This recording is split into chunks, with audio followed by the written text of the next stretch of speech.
it's animatic time. I'm only on colors though, so I don't have much left on this one. And the editing is like 90% done.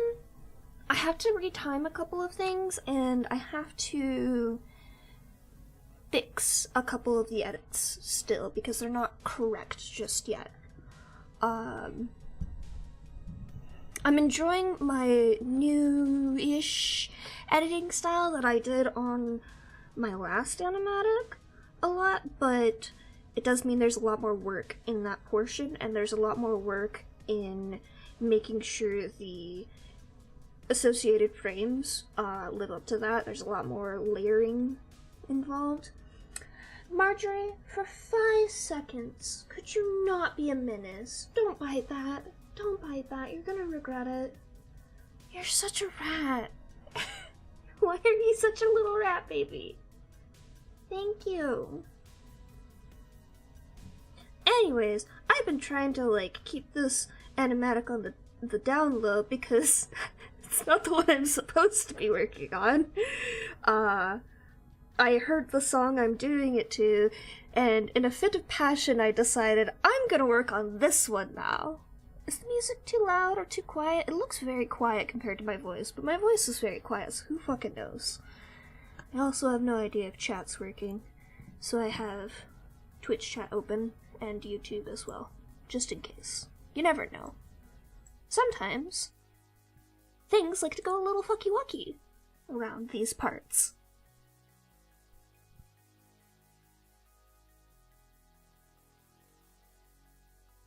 That's fine, though. We're used to scuff.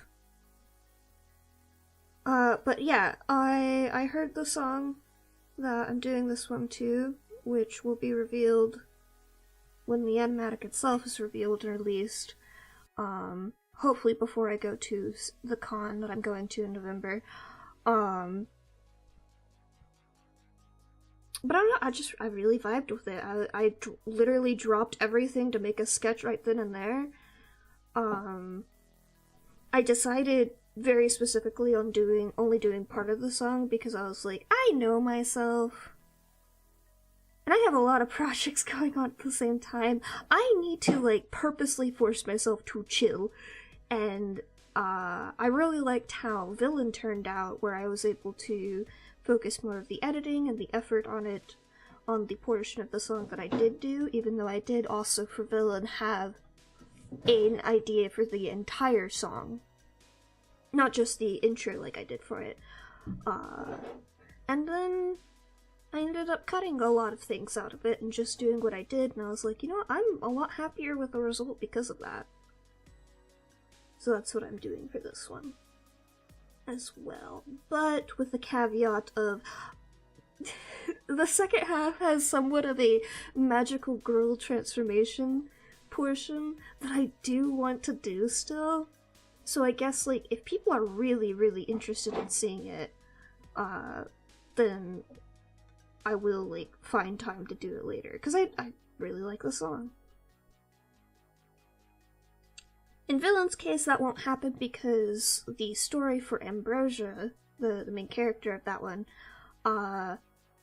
I have, like, 15 other songs they're going to have animatics for anyways. They can get a not full song for their animatics. They don't need it. They really don't. Why are you doing that? Thank you. Do I have to spray you with water again? Yep, you're getting sprayed with water. No, that's how it's wait. As I said, my kitten is being a menace. She just tried to swat at my glasses that are on the table. She has already knocked them off the table once. I do not need them to shatter, Marjorie. But she is insisting on them being a toy. I'm still trying to harness train her, and I'm hoping once I am able to harness train her, all of this rambunctious energy can be released through taking her on walks. Hoping. There's no guarantee it will help. picked colors for shading already, didn't I? There we go.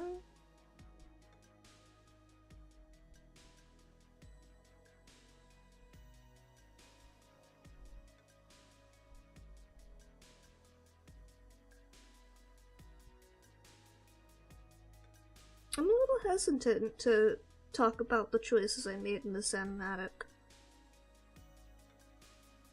I kind of want to just leave it up to interpretation.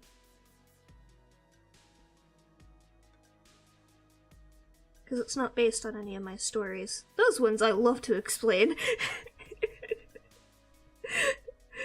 The day somebody comes up to me and it's just like, I want to sit through 20 hours of you just ranting about your stories is going to be the best day of my fucking life. Also the worst day, because it means I'll have to talk for 20 hours. But still.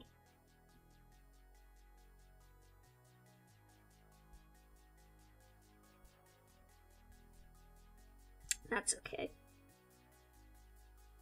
I will just simply slowly feed people tidbits of information about my characters and OCs and stories until they're too trapped to escape. Like a fly trap. And then I can pull the I'm not stuck in here with you, you're stuck in here with me routine.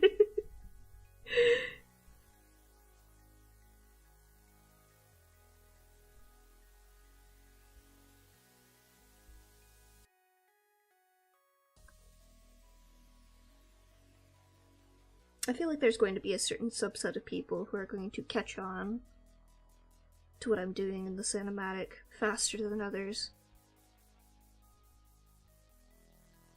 It certainly will be an interesting one. Okay, I did just use the same thing here.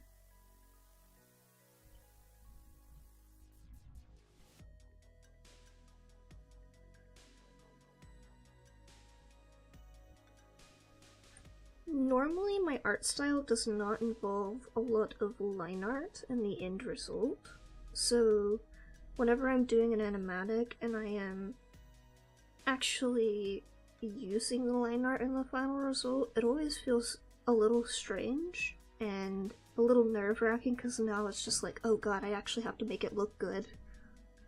I have to pay attention to line weight and whether or not it looks too scratchy. But that's just because I'm a perfectionist, not because anyone else has ever mentioned it to me. That's my own problem. Oh no. Other people will tell you to not get so nitpicky with little things and tell you you gotta zoom out and look at the big picture. And I am here to tell you that I'm a nitpicky bastard, and when I look at your stuff, I will see those mistakes. Not all of them, because I'm not you and I didn't stare at your picture for 20 hours, but I will notice shit like this, because it bugs the hell out of me. That's not to say that I'm going to be rude about it, because that's just unhinged. Just that when I see people put in the extra effort to clean up mistakes like that, I do a little clap of my hands, because I'm just like, yes, you and I are the same kind of human. Horribly, horribly nitpicky.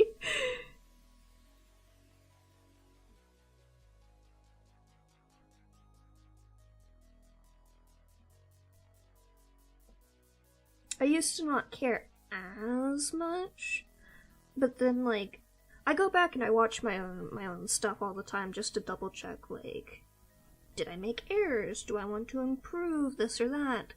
How does it feel now that I've gotten past that initial wave of, oh god, I have shared something with the wide world, I'm gonna fucking lose it, to anxiety, and also I see every single mistake ever that I had created in this.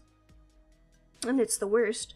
Once I've finally calmed down from all that bullshit, and I look at it again, I'm just like, okay, what mistakes did I actually make here? And not the ones that, like, I'm losing my mind over for no reason and no one's gonna care about. Because, like, I make a lot of, like, proportions mistakes, especially with people. Like, hands are really hard to draw. I'm still not the greatest at keeping proportions for, like, faces correct across all the frames with the same character. I still, unfortunately, rely a lot on making sure people recognize my characters through using hair and color and all that nonsense, and I thought I positioned everything so it would catch my face even though my mic is in the way, but it doesn't. There we go, I hope that fixed it. But I still don't use shapes properly just yet, in my opinion. So I ignore all of my panic about those. Stop trying to eat my post-it notes, Marjorie. I need those. I wish I was making that up, that she's eating them, but no, she's trying to eat post-it notes. And I know this because I find them crumpled up on the floor, chewed through, and Mia doesn't eat post-it notes. Alright, come on. You, Missy. Yeah, that's right. Get down.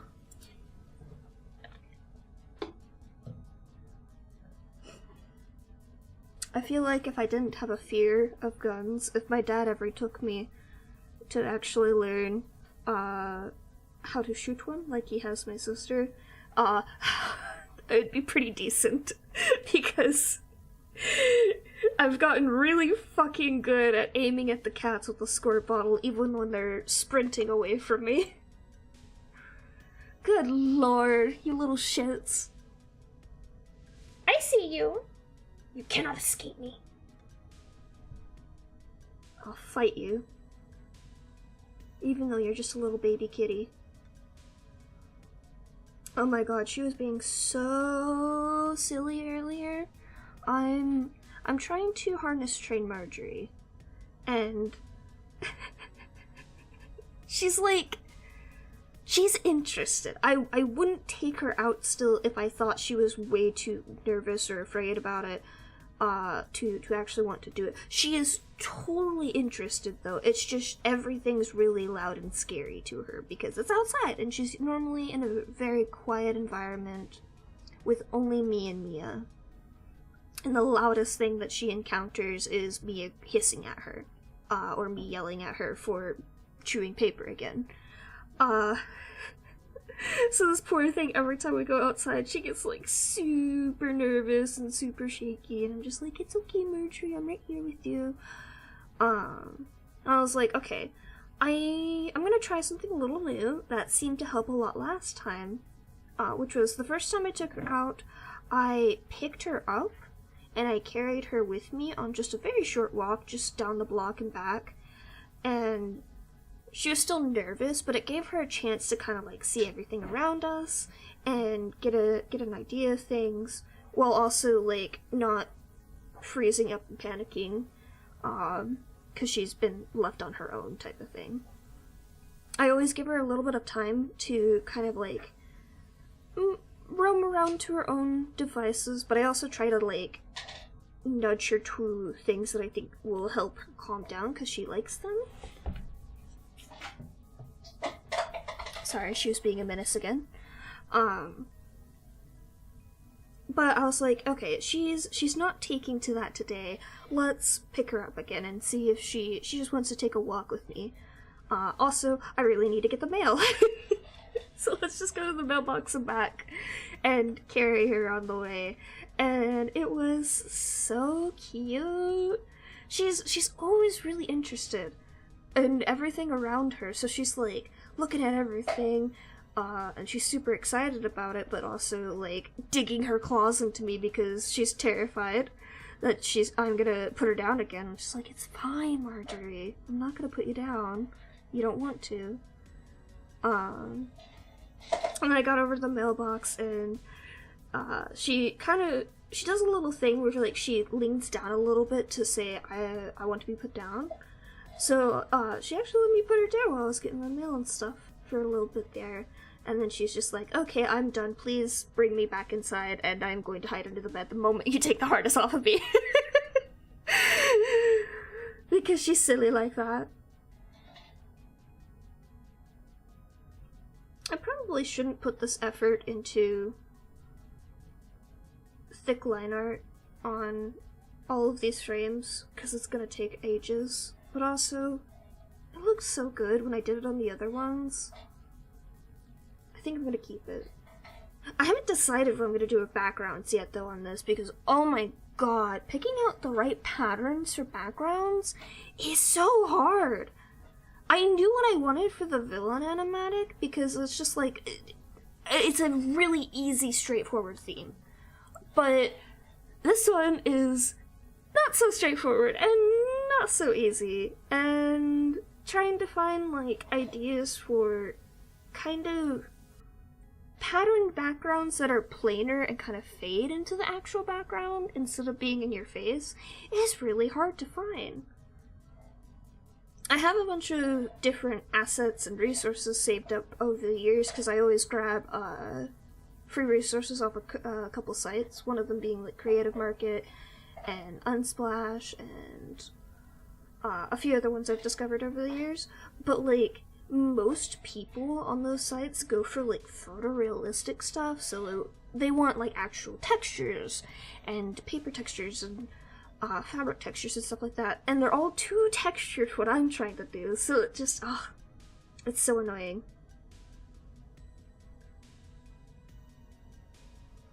But it's okay, because that means every time I find something that I can use, it's a very exciting time, and it's often useful for a lot of things, not just the one project I'm going to use it in. Like, the texture I used in Villain, I've actually used a few other places too.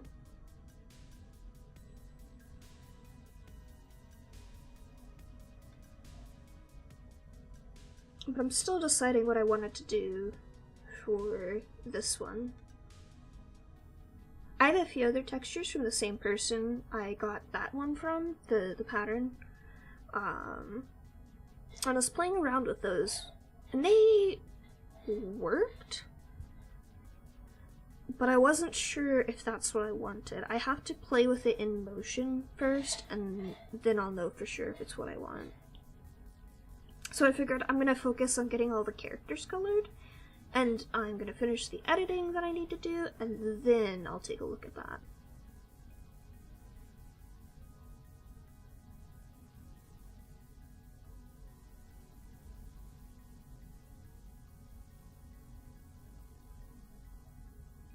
Okay, yep, that looks good. What are you doing, Marjorie? Hey, come here. Come here. What, you don't want cuddles? I thought you wanted cuddles, baby. Hi, what are you doing? You messing with things?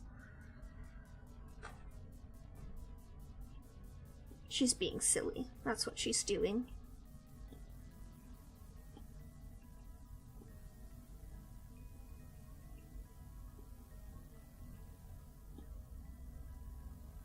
Hello, hello, how's it going? I am just vibing.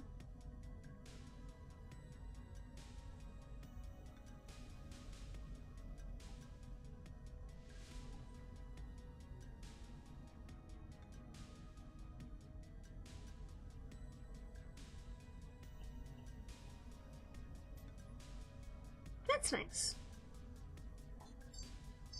I like quiet weekends, so not much is always a good thing to me.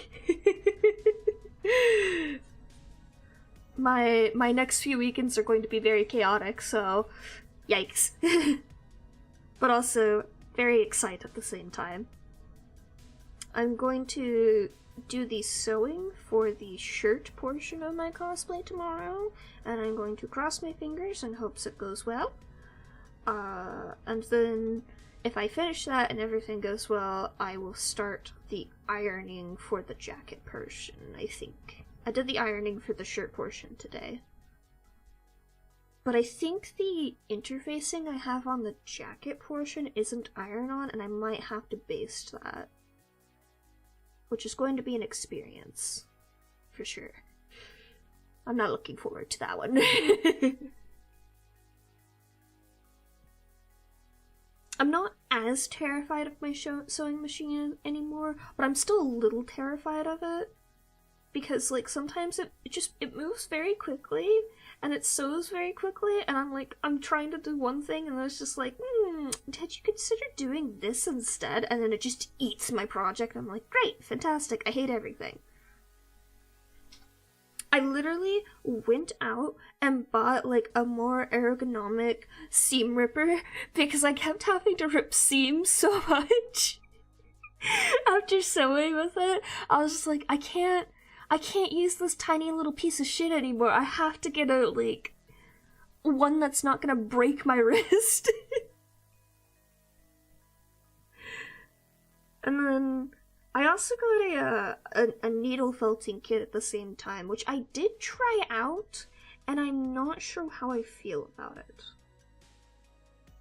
Was it very cathartic to stab a needle into something a bazillion times in a row? A little. Was it also absurdly annoying to figure out how the fuck to actually get the thing to felt? Yes. I don't understand felting still. I'm almost certainly doing something wrong, but I could not tell you what. It is sticking together. It is stable, but it doesn't look good, and I don't understand why. And I don't understand why I have to change to make it look like good felting. I also don't understand, like, whenever I see felted projects, it looks like thick, like tough, like not squishy, but the things that I was making were like super squishy still, and I don't understand what I did wrong. It's very confusing.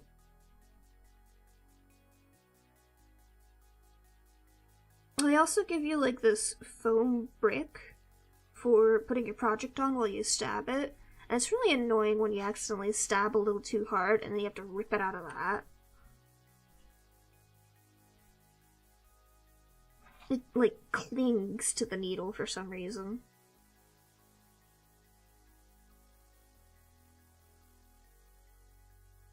And because you need your needle to go all the way through the felt and all the way back, you can't just use, like, a self-healing mat. You have to have something that you can actually stab into a little bit.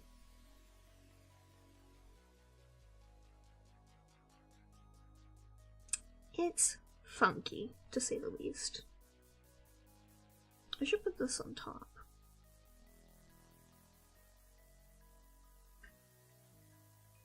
In other news, I'm being haunted by another new animatic idea. Technically one that's been rattling in my brain for a while, but when I was putting off because I have so many other projects happening at the same time. And now I'm just like, shit. At the very least, I have the buffer of I'm not allowed to start any new projects until I finish the stuff I have to finish by con. Which is this and the cosplay. We'll see how long that buffer lasts. This is why I'm getting tested for ADHD.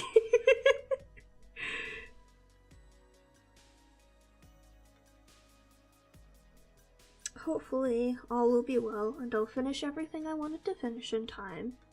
If I don't finish my Hal cosplay, though, I do actually have a backup in my other cosplay for the con, because I was going to bring one for each day, but if I only end up with one cosplay, that's fine. Ooh, congratulations on new laptop. That's very exciting. Hang on, I have a menace to take care of. Marjorie, what are you attempting to eat? What are you doing? What do you have there? What do you have there? What are you doing? What are you doing? Are you just being a little rat? Are you just a little rat? Little rat baby? Oh, little rat baby. Hi. Hi. Mm-hmm.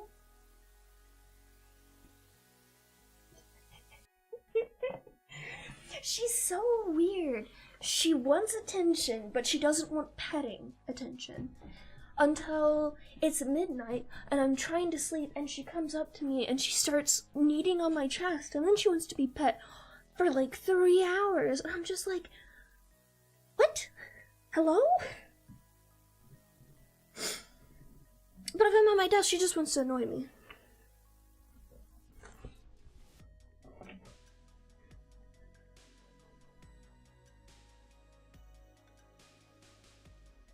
Such a strange kitten. I accidentally stepped on her earlier, though. That might be contributing to her madness today. I felt really bad. I tried to go pet her to apologize, but she wouldn't let me. Yeah, you! Oh, never mind. God! When did warranties suddenly become an additional expense? I thought they were supposed to be free. And now you have to pay a separate company another, like, $50? Like, what the hell? I'm with you. I hate it.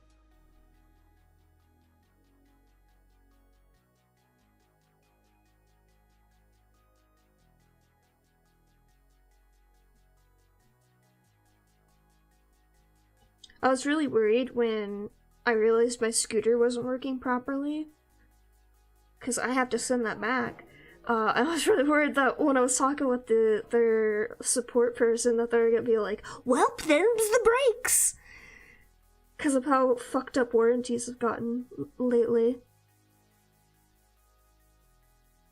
Speaking of technology being fucked up, why are earbuds so hard to find these days? One, why is it so easy to lose Bluetooth ones? I cannot find my Bluetooth ones that I've been using for like the past year or so that were so perfect. They were great. The only issue I had with them was sometimes the Bluetooth was fucky. But it wasn't annoying. Like, I mean, it was annoying, but it wasn't, like, incredibly annoying to deal with. It was just an occasional, like, hiccup that it would have. And then I was like, okay, well, let me go see what their newest model is. And I looked at their newest model, and I was looking at reviews, and they're like, yeah, it turns out they fucked up the Bluetooth even worse. What? No! That's ridiculous! No, absolutely not. That's so stupid. I am so sorry for you. That is absolutely ridiculous.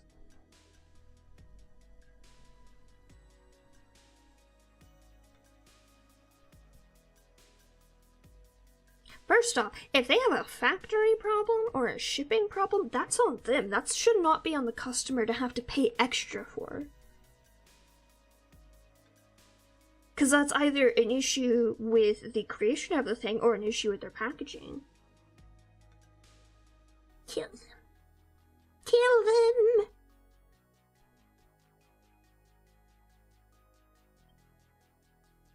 Accident, I can kind of understand the idea of like, okay, look, if something's happened after you've opened the thing and it's arrived with you, and it's just like, okay, I can understand why that would be like a small extra cost, but also at the same time, it's still bullshit.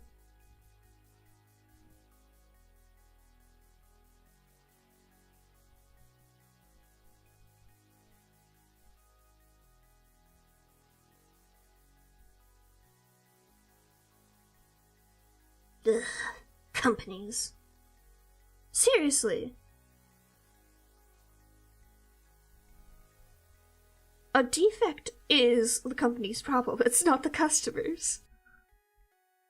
First off, how did it even get that far? Did you not test the thing? Ugh.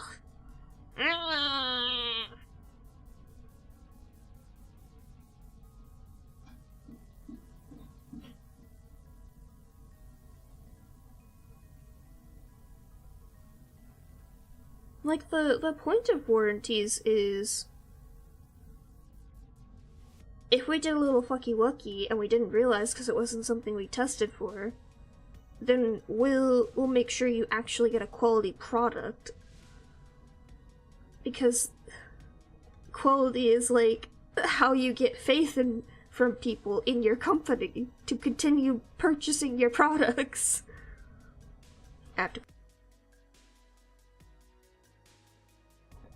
Oh, but yeah, the fucking Bluetooth headphone thing. So I was like, okay, well, I'm just gonna get the same, like the newest version of the same company, because it looks like for some reason the ones that I had before are no longer in circulation, which is ridiculous. They worked fantastic.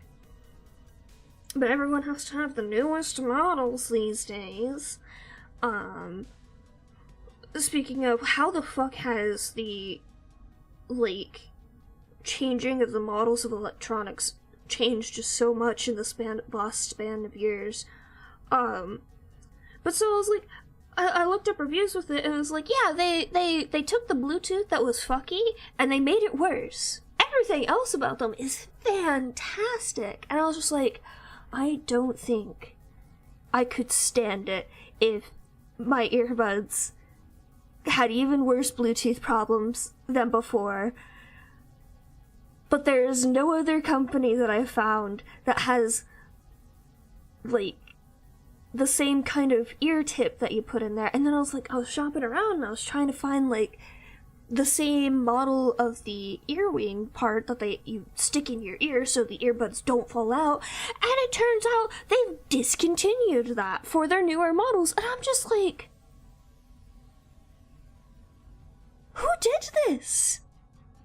Why did you do this? These were the one earbuds I could stand because they stuck in my ear finally. Everything else would fall out by just walking around. And it's not because I'm not putting the right size earbuds in or whatever. Literally just earbuds fucking suck. But if I'm running around with my phone and I'm like out and about, headphones are way too much for me and I'm just fucking losing it. They only have those ear tips now for their wired ones, which for me always get caught on things. That's why I finally made the switch to Bluetooth. I'm it's all madness. It's all madness. I'm so frustrated. Anyways, I ended up going with what this person, who had made the review recommended the best, because they're like, look, these are the ones I always go back to. And their quality might not be as good as these ones when it comes to, like, noise canceling, but one, they're earbuds, and two, you won't have Bluetooth issues, and now I'm dealing once again with the issue of they won't fucking stay in my ears! Literally when I was on a short walk with Marjorie, not like whipping my head around or moving around all that much, I was just carrying a fucking kitten. They fell out of my ears! And I'm just like, Aah! I could be drawing and they'll fall out of my ears. It's so stupid.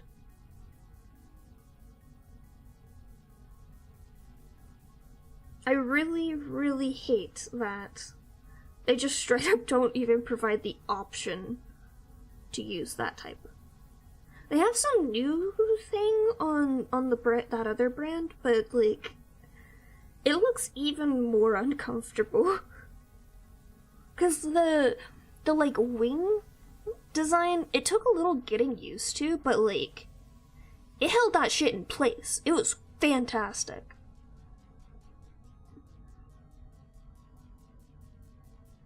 I don't know.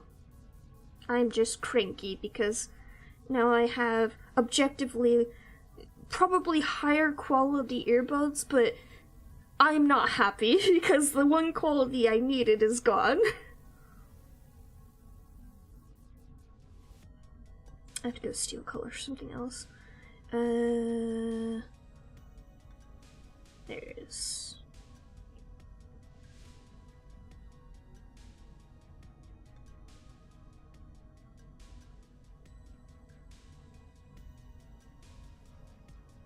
Oh yes, highways, sorry, I was going on a rant about things that don't actually really matter.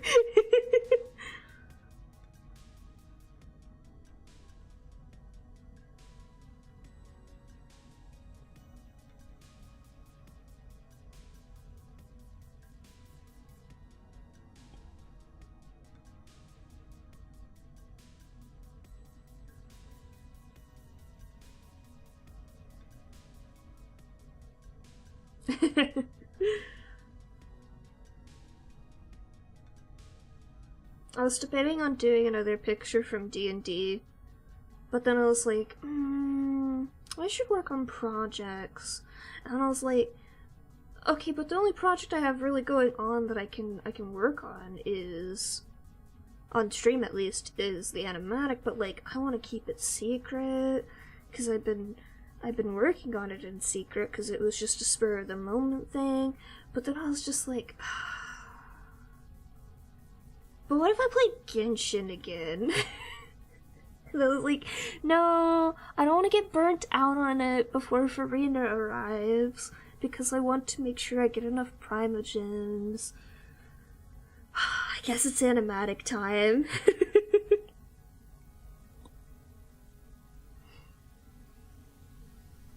That is not what I was going to draw. I was going to draw something else. That would be funny though. I will say though, I've drawn a large like group picture of a D&D party before, and it was painful to do. There were like 8 people in that picture because there was a few NPCs as well.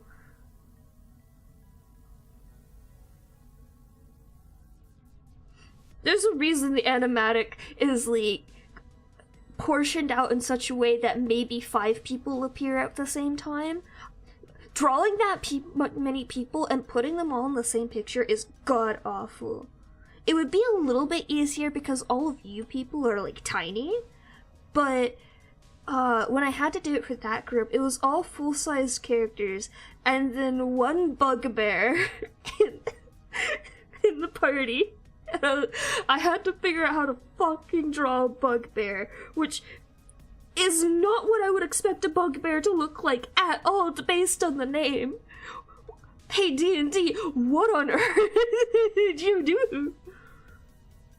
Also, at the time, I only drew humanoids. I didn't even, like, attempt to draw furries, so, like, I had to figure out how to draw a fucking monster insectoid thing.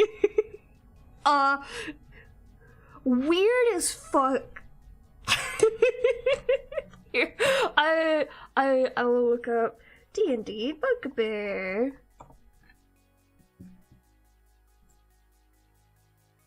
It was a specific kind. It wasn't this.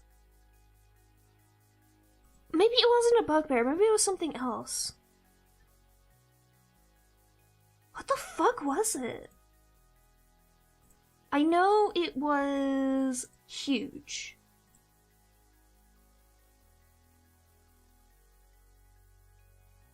But it was some, like, variant insectoid thing. It was so weird. Oh, wait! This wasn't D&D! This was Pathfinder! This was Pathfinder! Oh my god, hold on. I always forget because I played Pathfinder first.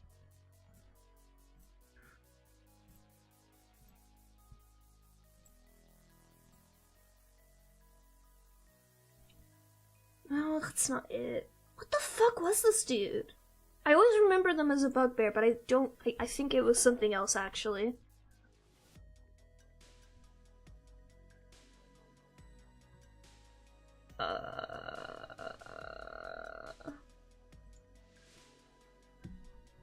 Monsters. It was a thing that was a monster, but I don't remember what.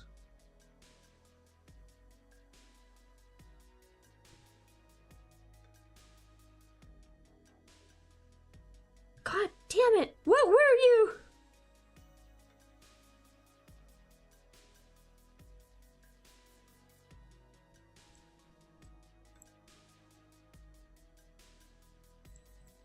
I will find this thing.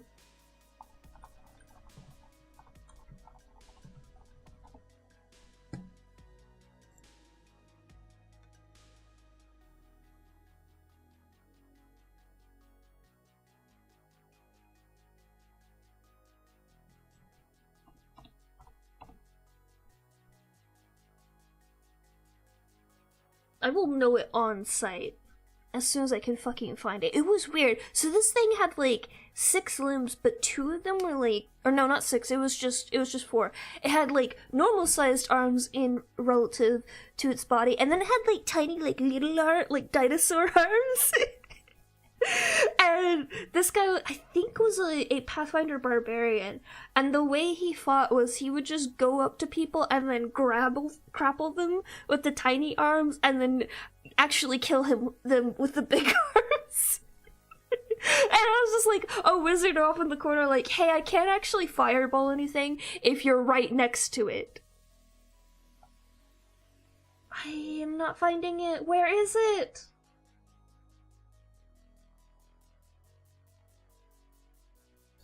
Because I remember when I got commissioned specifically to draw the party, and I looked at this thing, and then I looked at everyone in the party, and I was just like, hey, what the fuck? Are you telling me this is what you were this whole time?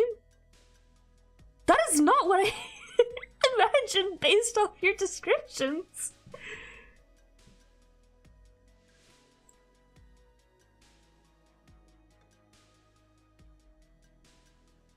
What is this? This is similar, but not the same. Oh, no, that's just okay. That's something different. No, it was hilarious as fuck. So this was actually the party that was supposed to be all evil characters, too. It was just like, I didn't want to constantly fireball him because A, that would probably get me murdered by another party member, or B, I would just kill him. And I was like, I don't want to do that. That sounds like bad idea. I am tiny frail wizard and I don't know what I'm doing and no one wants to explain. I think this was also the guy that I just particularly hated because he kept being both homophobic and transphobic towards my character, and it was really annoying. But I might be mixing people up. That might have been somebody else.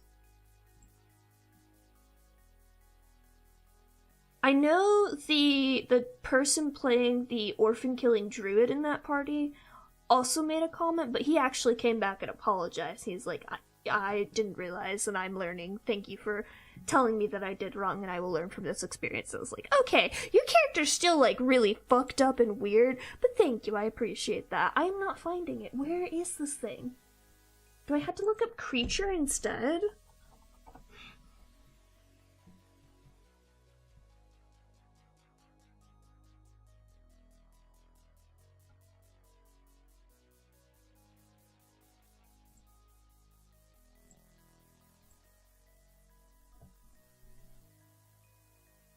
It was some kind of beast that they made like I'm not sure if it was homebrew or if it was something like Pathfinder lets you just change a monster table into a playable character.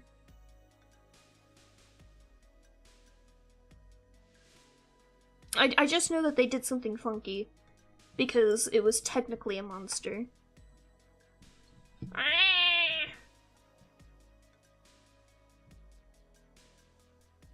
Bestiary 2?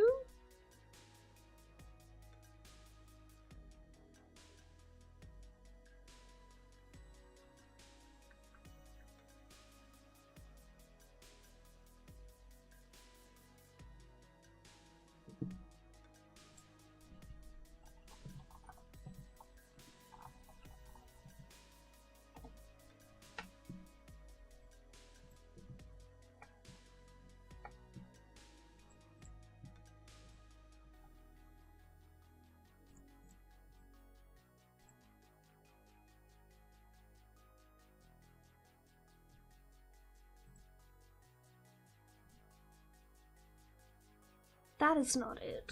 That is a completely different image.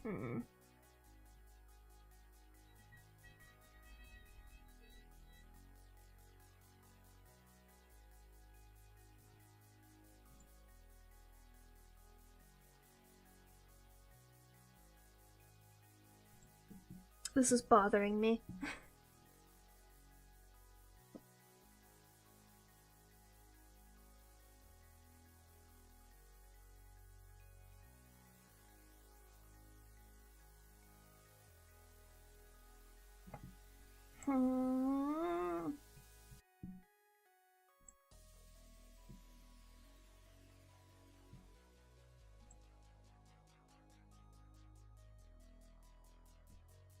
This is actually legitimately upsetting that I cannot find what this fucking thing was.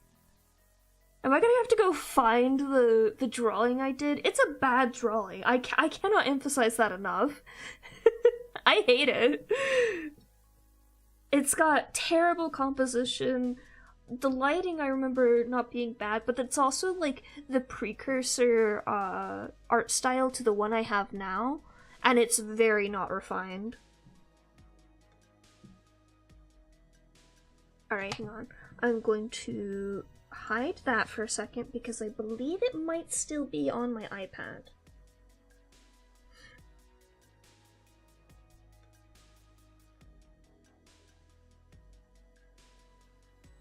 Let's see.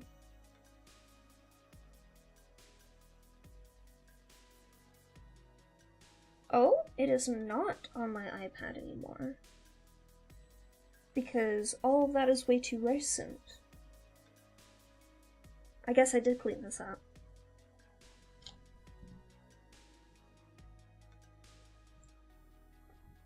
Okay, let me look in storage.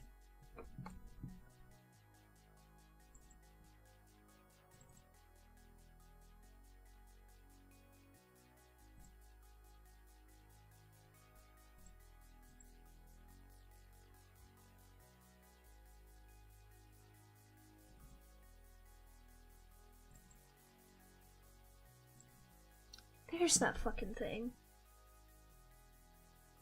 Oh, was it 6 arms? I guess it was 6 arms, and there, 2 pairs of them were tiny.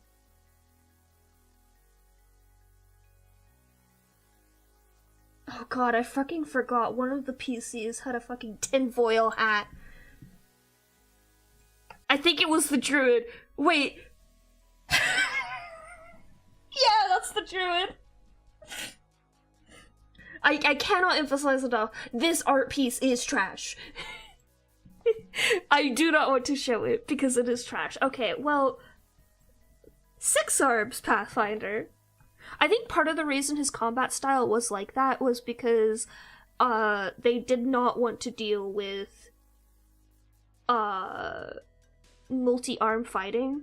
So he was just like, no, it's fine. I'm only using those arms to grapple people. Oh, I forgot. One of the characters like was also like some weird fucking 4-armed little tiny child, but also not actually a child. I hate that whole thing. Yeah, it really does.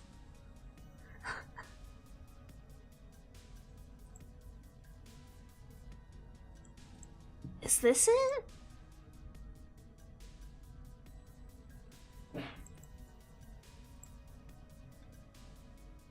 No, that's not right. Because that's giant. This person was a large size creature, if I remember correctly.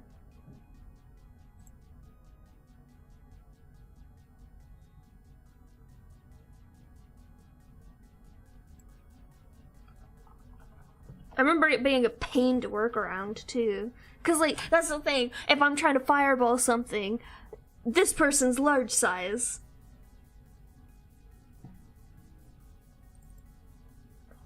He had some burrow ability. Didn't he, I think? Because that was part of what they were burrowing creatures.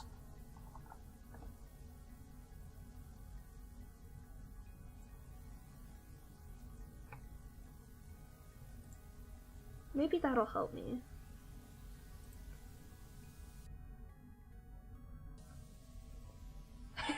No, you're fine.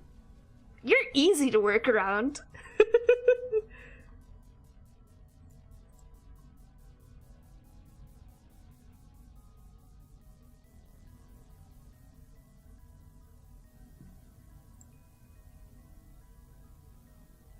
That that's not correct. It was weird, like, it was some sort of, like, insectoid giant thing that was also a worm. Because he just dug into the ground.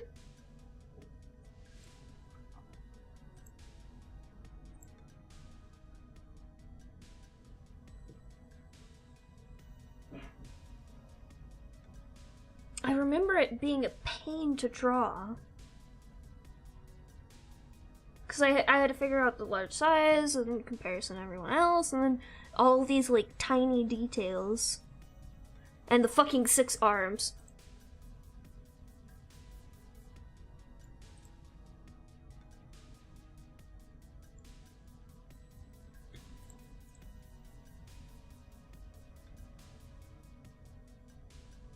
The closest thing I'm finding is an Umber Hulk, and that doesn't sound right.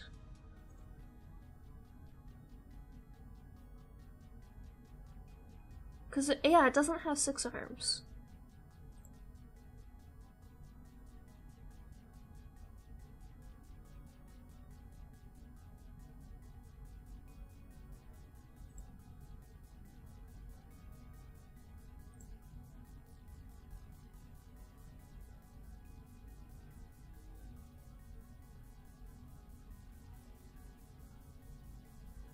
This is very annoying that I cannot find this fucking thing.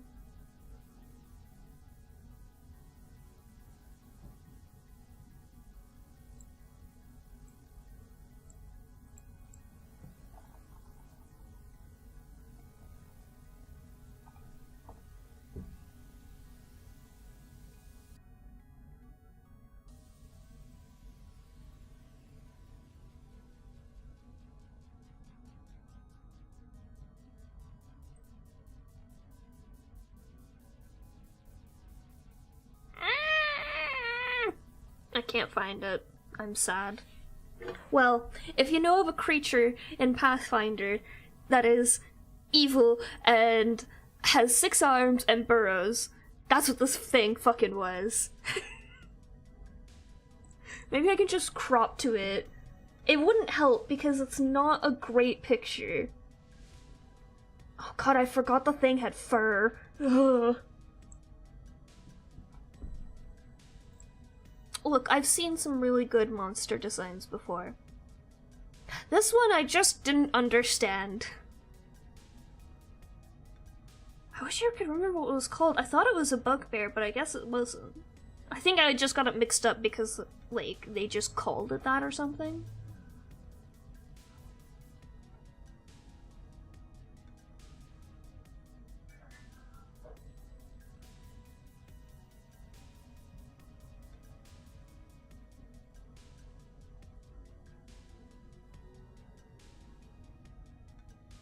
Wait, this is Forgotten Realms. This isn't... Why are you giving me D&D when I'm looking at Pathfinder?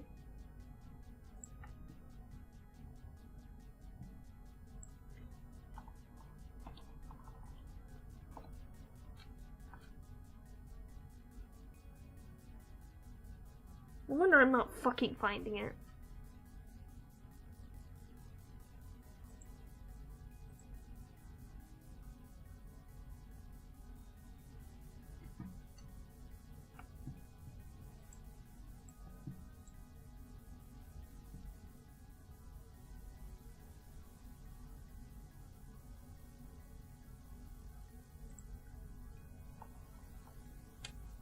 Yes, I think it might. I did a very poor job of drawing it, but...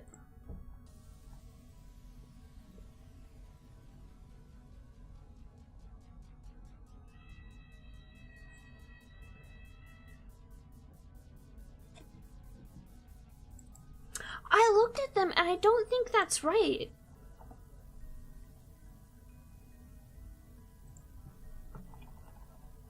Maybe I didn't have the right thing, though.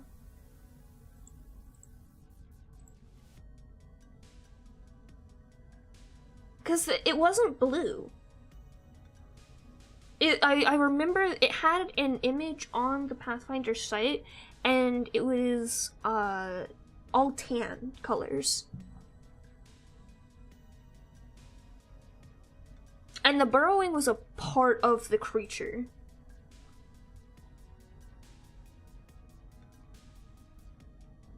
I wish I could search better on this site to find this thing.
I think I also have them blocked on Discord, so I can't find it in my, like, old DMs or something.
Well, that's closer.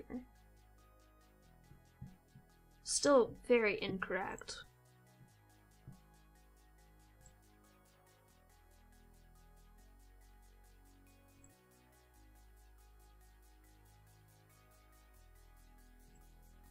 Ooh, monstrous humanoid.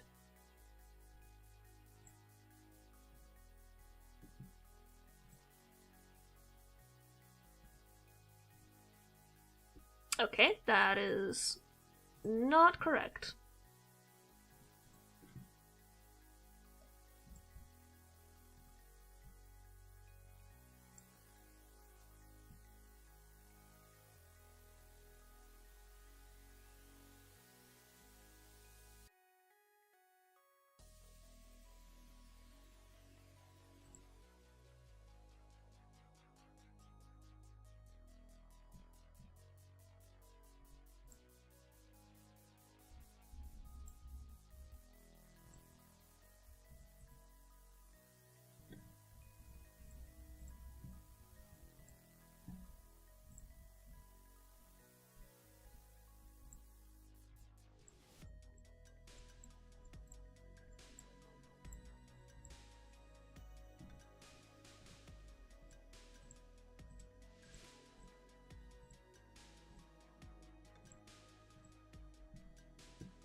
Why is this so difficult?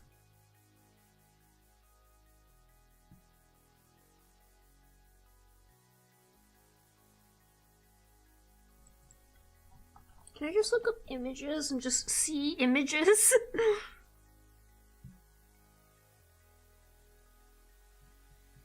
How does one look up images specifically on Google from one site? I know there's a way to do like site and put the Pathfinder wiki URL.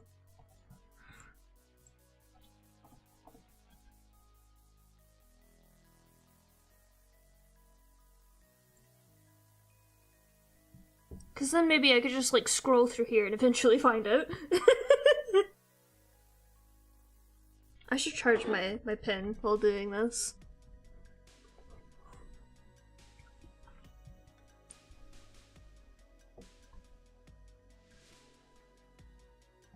What? That is not all of the images on this site.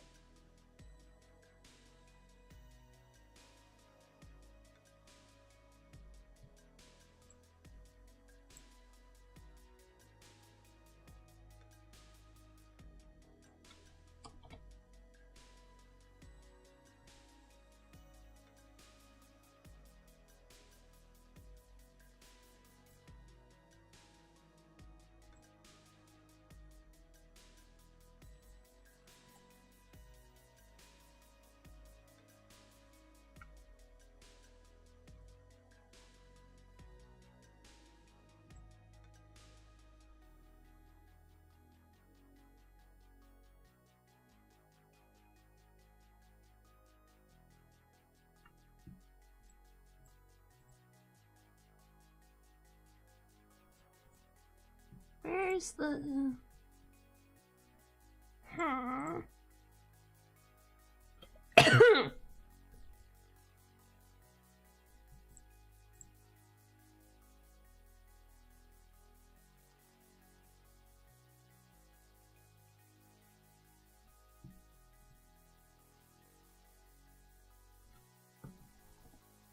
There used to be like a site, didn't there? That had like everything on it.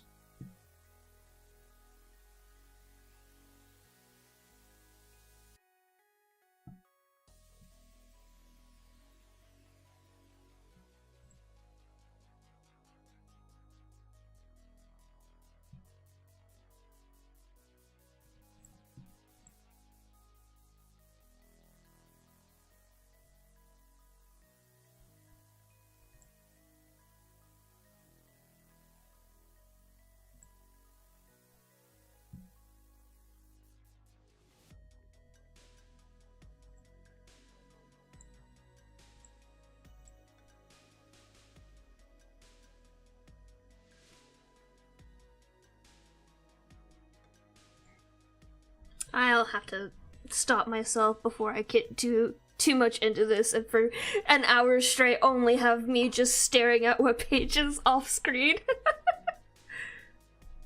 I can't find it. I'm peeved about this. I can send it to you specifically, Wazer. I just don't want to put it up on stream because it's ugly.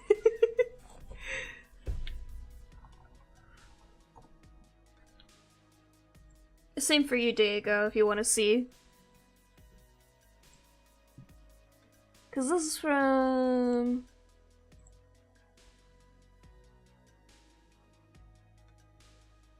...2017. Yikes.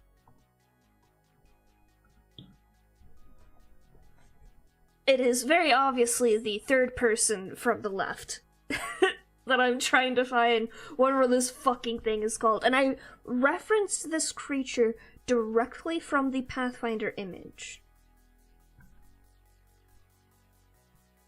I did not modify the design, other than I think I changed the armor because they had a description of that, but otherwise these people had no descriptions of their characters. They did not give a fuck about the campaign in the slightest.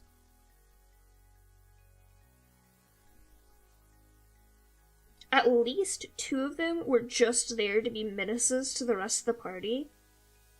this guy in particular only really cared about combat, and the only people who cared about anything beyond that were myself and the DM.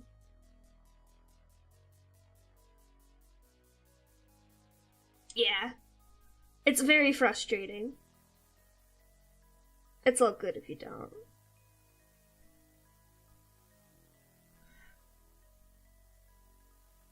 It really is.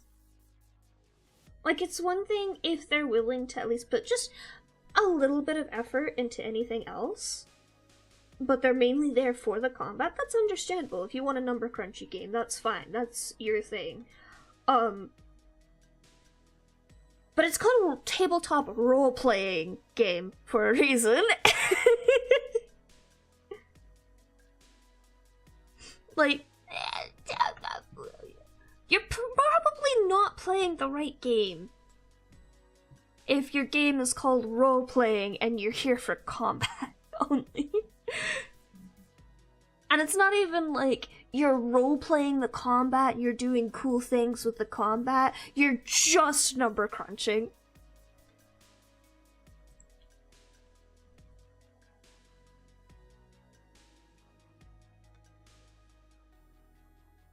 This was the 8-hour session campaign, people, by the way, as well. Which makes it worse. Makes it infinitely worse.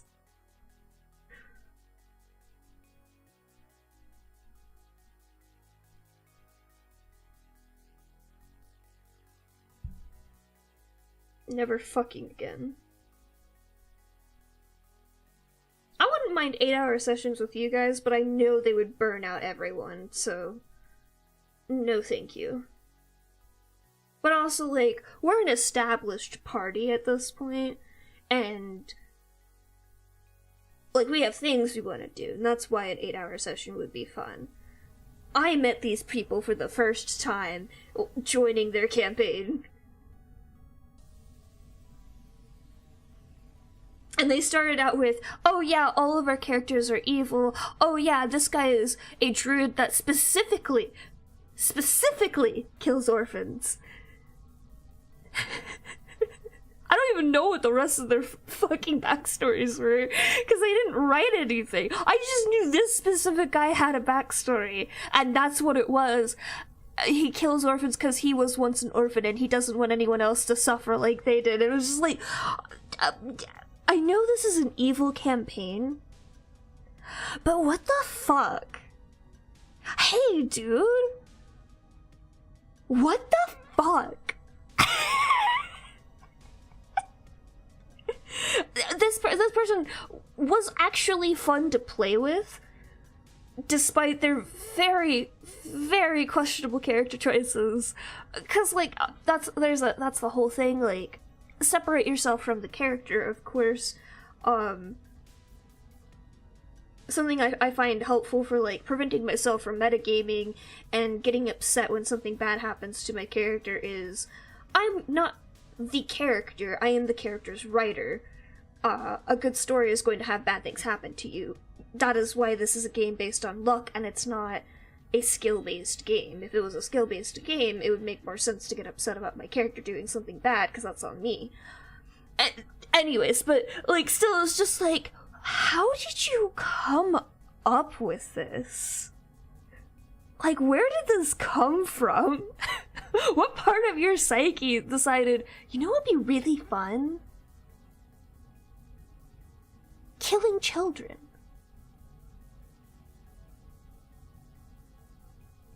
It is so distinct in my mind that that was a thing.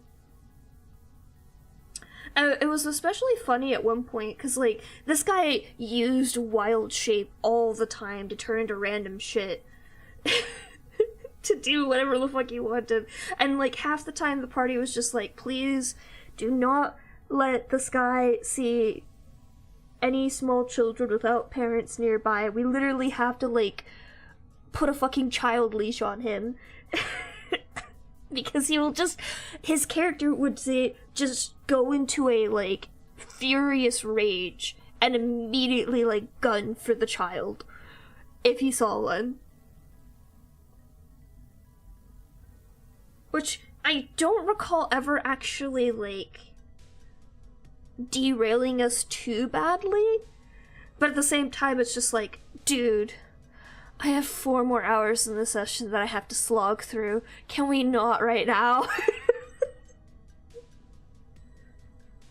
Can you please reel in your character for just 1 hour?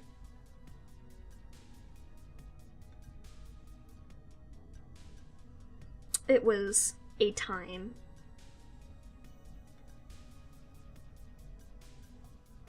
I was actually really nervous when Rain said he was going to play an evil character because of that campaign. Because, like, that was the most unhinged character in the campaign, but it wasn't the only unhinged character.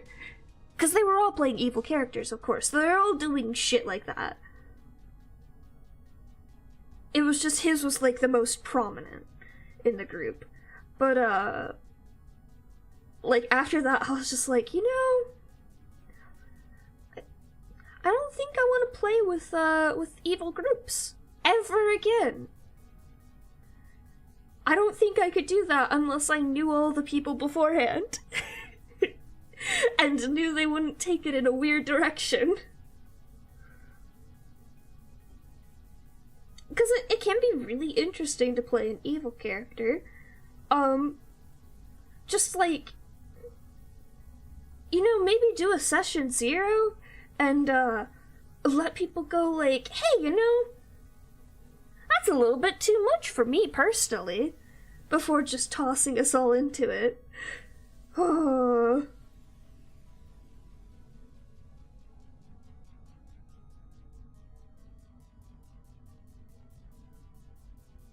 I know the bugbear, whatever the fuck this thing was, I don't remember what this thing was, but I know that he would specifically threaten to burrow with a person,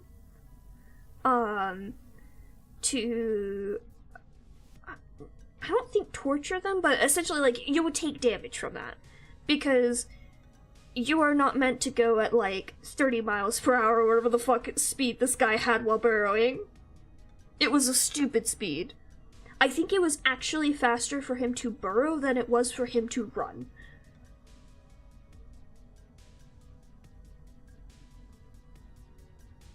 I think this was the same campaign where I broke the economy because I gave my character the ability to craft things, and one of those things was in fact a bag of holding. And I think our DM was intending to, like, mess with us by being like, oh no, you can only take as much treasure as you can carry. And all of us were just like, but that's like 40,000 gold. I don't want to pass up 40,000 gold. That's an amazing amount of money. We need that right now for doing this other thing. And the DM was just like, them's the breaks! And I was looking through my character sheet and I'm just like, hey. So it takes like a day to make a bag of holding, right? Or like a few hours, right? It's like, yeah. I'm like, and we don't have anything pressing going on right now, right? Yeah. Where are you getting at this? And I was like, so if I just like created like 100 bags of holding, would that be a problem? And it's just like, I fucking hate you guys. I'm a part of the group that was being a menace.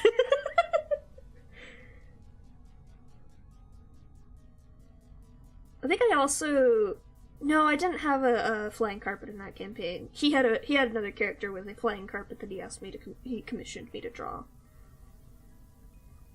I have 2 other pictures that were drawn for that Dungeon Master.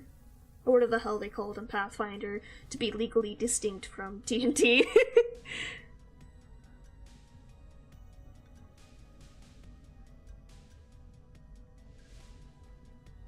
I know I'm getting campaigns mixed up because I'm remembering some sort of infiltration that happened during that campaign, but there was another infiltration that happened during the campaign I was in with Rain before this one that I was using flying abilities in, and I'm getting those mixed up right now in my head.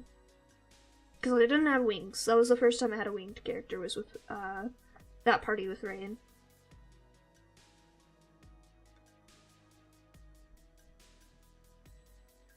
I did get a cool staff, though. Oh, wait! I am mixing up people. It wasn't Bugbear Guy. No, it might have been Bugbear Guy that was an asshole. I had 2 campaigns in this club. Well, technically 3, but the first one didn't last that long. Because I had one where I was playing as my character Elaine. That was the evil campaign. That was also the campaign where I fireballed the fuck out of a boss and dealt like a ridiculous amount of damage because I hit a weak point. And that was the campaign with Bugbear Guy, because that's who I was playing in that picture. But I had a different campaign, and I think it was during that one. That was the one where I finally, like, slammed my hands on the table and was just like, fuck all of you, you're assholes. Because, that character was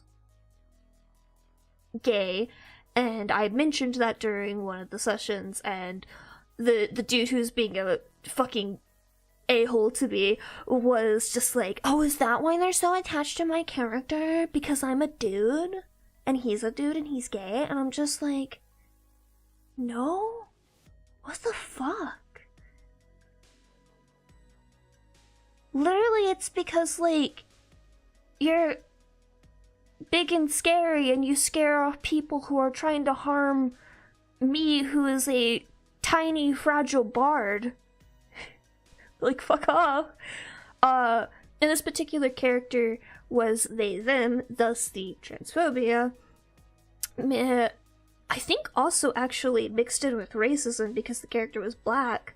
It's my character Dennis, who they always misgendered, and also always, like, what was the joke they, quote-unquote joke they made? They made a real, just, like, racist fucking joke about my character, and I just, like, turned to him, and I was just like, are you kidding me? What is wrong with you?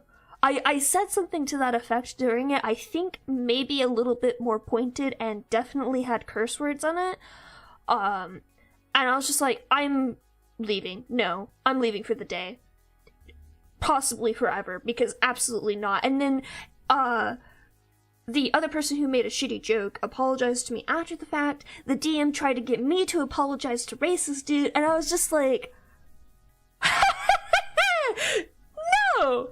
Fuck you too! Goodbye, I'm quitting the club and I'm not coming back. Also, never come to me for art ever fucking again. All of the, goodwill that I had for you up until this point, gone. Hi Philip, I'm so sorry, I'm talking about past campaigns that I've been in for D&D. Well, Pathfinder specifically for this. I was very upset, because this is the guy who replaced the guy who did the really wacky campaign, where, like, no holds barred, your character can and will die in it, even to a much higher degree than Innie's. Yeah, truly. And that campaign started off with giant jello sea engulfing the city we were in, killed a PC twice within 30 seconds of each other. Jello was acidic and murdered you instantly if you touched it, essentially. Because, like, that campaign was awful in that you could die at any given second, whether it was a good choice or not for you to make. But it was also, like, that man was on something. That man had something when he was writing that campaign, if he had something prepared ahead of time, which would be incredible to be a fly on the wall during that planning. But after that, yeah, it was the evil campaign where I played Elaine, and then there was that weird fucking bugbear thing. I don't know what it was, and it's bothering me, and I can't fucking find it. And then campaign with not evil characters, but with assholes in the party.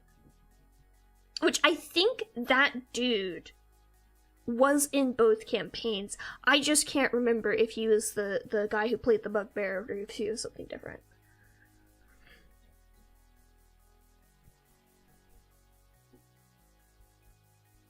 It was very upsetting, though, when he was just like, you have to apologize to the other guy because he feels attacked by your statement of, you said something racist. Which I agree was, like, kind of racist. And I was just like, it was very racist, actually. It was very racist, very either transphobic or sexist for that specific comment. And also, man's been fucking god-awful to my character, out of character this whole time. I'm so sorry for finally snapping at him. Even though I've been saying shit this whole time. And he has not stopped. He has just gotten worse, as per comment he just made. Don't put up with that crap, by the way. If someone's being a dick to you about something, tell them to shut the fuck up. And if they won't, just give them a middle finger and leave. 'Cause no. I'm not sure if you've heard about it, Philip. I used to be in Pathfinder campaigns in college, and these people in this club were fucking ridiculous. Their sessions went for like 8 hours. So it was 8 hours of being stuck in a room with this guy. And I was just like, no, I'm done. Fuck you. I don't think I'll ever get over the sheer amount of rage I have for that particular party.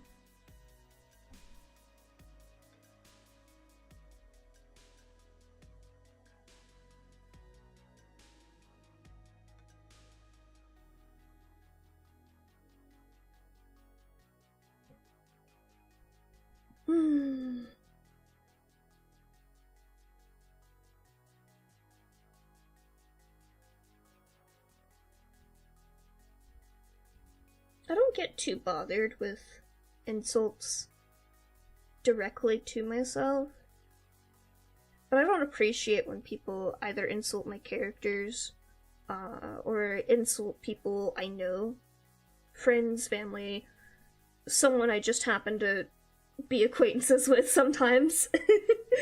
And that's when I get really, really peeved at people.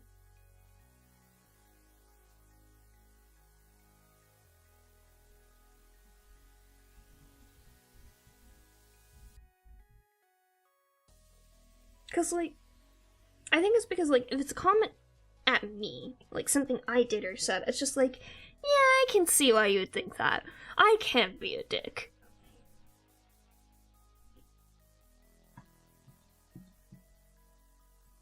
Oh no, no, Philip. Oh. I mean, first off, gay or straight, if you don't know how to date, things will just go badly in that regards for trying to roleplay. I can specifically cite that because I had only dated one person at the point that I played that character, and like, I was not doing anything flirtatious at all. And maybe it was just because that group was filled with assholes or what, but like, it was a train wreck from start to finish. But like, even like trying to write characters that have romance in their stories, it is a struggle. And second off, like, if you kept telling them, no, I'm not trying to be mean to this other character, this or that was happening and that's why I reacted that way, and they were being dicks about that to you, that's on them. That's not on you. There's been plenty of times where, like, I've had to clarify out of character that my character right now, Nova, says something in a way, but because I know my tone is pretty bad, I have a weirdly flat tone, or just a tone of voice that just doesn't translate the actual intent. I struggle with that a lot. I've had to correct things to be like, no, I didn't mean it like that. Please don't have it be taken that Nova said it in this way. And we have course corrected accordingly.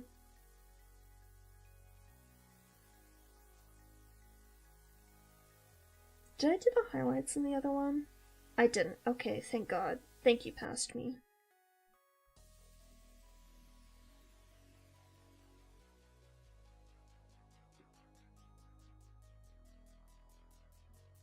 I don't know if I'm gonna do that second outline like I did it here. I don't think I am. If I do, I'll probably do it differently, so I don't need that as a reference.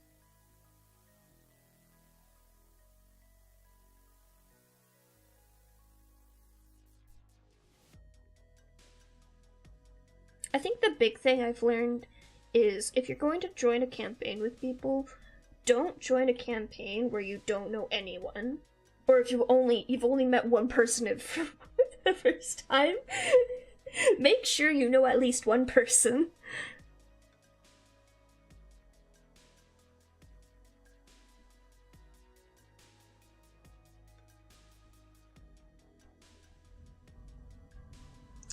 Oh no. I feel like that's a time where they can be like, oh, let's do a roll for that, cause like I don't mind the idea of being like, hey, the way you've said something in character, we're going to take that into account with deciding how the roleplay goes. But that's like a rule you have to establish ahead of time. That's not something you can be like, well, no, you said it this way. After, like, when you're trying to clarify what you actually intended. Because people are often playing characters that speak differently than them, or are simply have very different personalities, and not everyone can do a character voice. I only have correct Nova character voice like a third of the time at this point. I have given up on the Valley Girl accent. It started as a joke. I didn't intend for it to happen. I was just meaning to make them sound a little pretentious. Which shouldn't be hard in my voice, but sometimes I do struggle.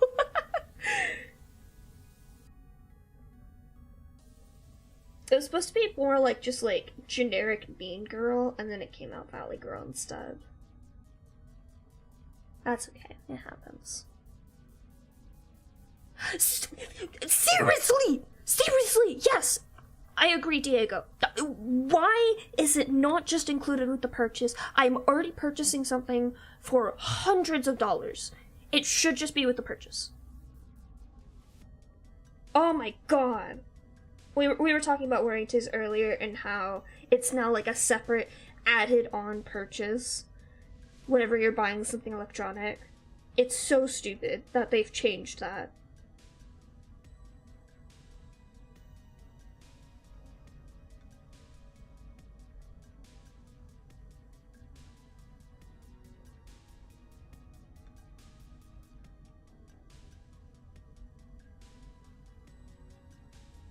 Killing and biting all the people who decided on that in business. Because you know, like, one person started doing it and everyone else was just like, oh, hey, that's a good idea. Let's do that too. Huh? Money for me. And then all of us customers are just like, no! Biting and killing them.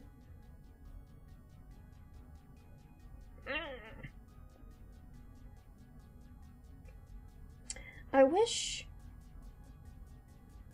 Phil Bucket and the Magic Wand selection in this application were not dog shit, because coloring takes so long.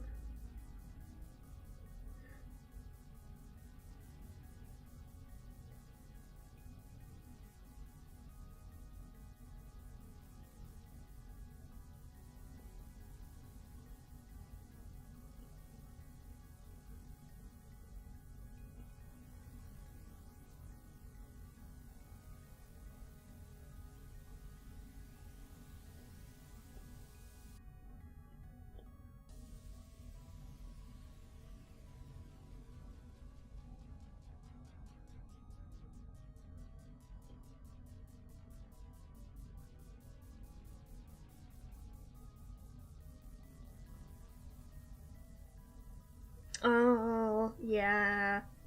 I can understand that. I always feel really bad with accent stuff. Because I often have a lot of difficulty with certain accents.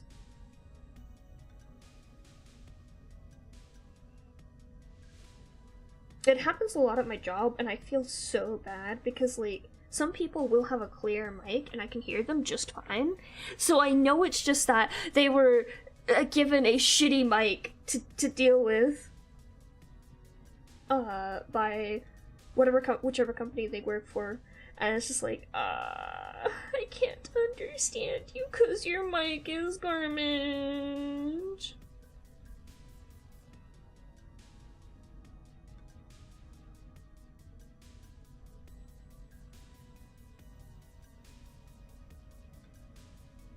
Speaking of, that's another thing I fucking hate about Bluetooth headphones.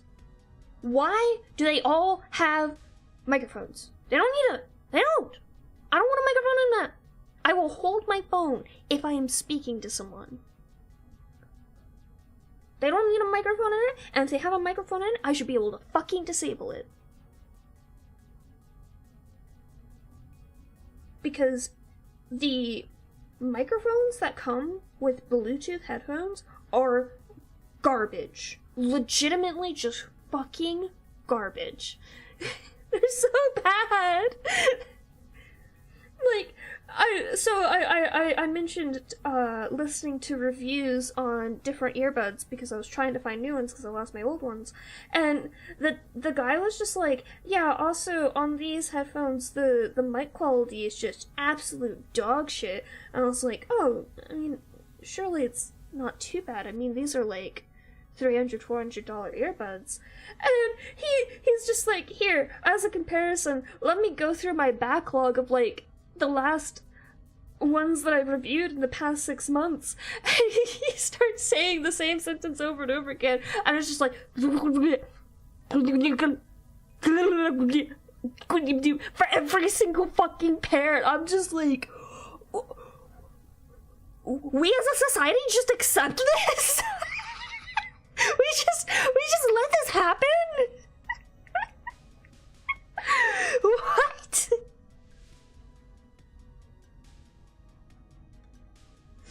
It is truly something. Also, I just realized I didn't share on Tumblr that I was streaming. Whoops. Maybe I should do that when I take a break and do a stretch. I'll get the colors on this done first.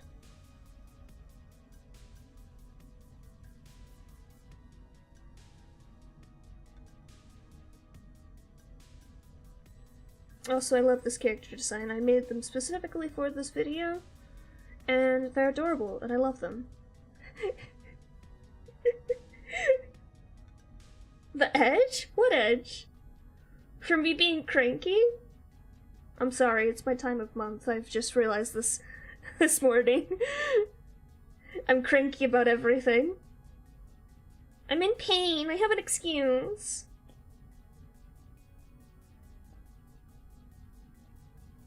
Yeah, seriously, oh my gosh. I try to avoid any microphone that comes attached to a headset, because I have noticed that whenever those two things are combined, the combined quality of both separate pieces of that single piece of equipment just is disgusting. It's just bad. All bad, only bad. Also, I've been spoiled now that I had been recommended the headphones I have currently. Now everything sounds like trash unless I'm listening through these headphones. I'm truly a spoiled little princess now.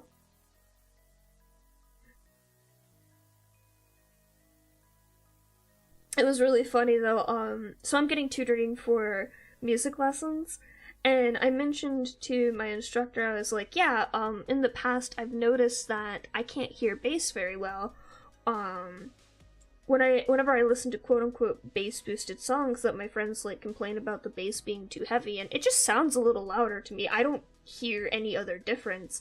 And they were like, that's fucking weird. I don't think that's a thing. And I'm just like, I don't know. When I played percussion in band even earlier than that, the bass drum sounded real quiet to me then too. And everyone was just like, oh yeah, that's the loudest drum. And I'm like, huh? That's the quietest drum. What the fuck are you talking about? That's like near silent. Sure, 1 second. When I do the colors on this, or when I finish the colors on this and I go to post on Tumblr like I was supposed to, like a good streamer, I will grab that link for you.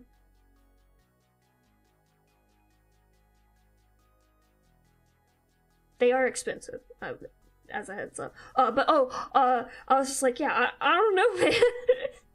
This is just my experience. She was just like, okay, let's do a quick hearing test, just in case, because that's really fucking weird. Oh wait, shit, we have to actually check if, like, your audio equipment, like, actually hears that stuff.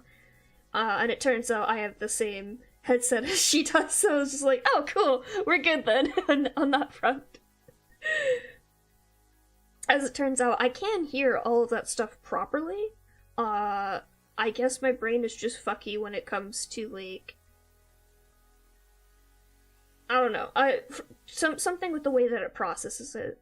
Because I can hear it, it's audible, it's just quiet. And,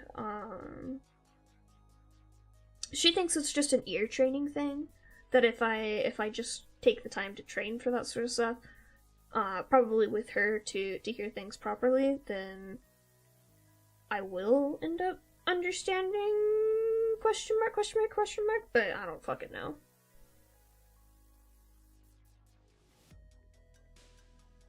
I just think it's very funny that, like, someone will play bass boosted, super loud ass music in the Discord, and I just turn it down a little bit. I'm like, oh yeah, good listening.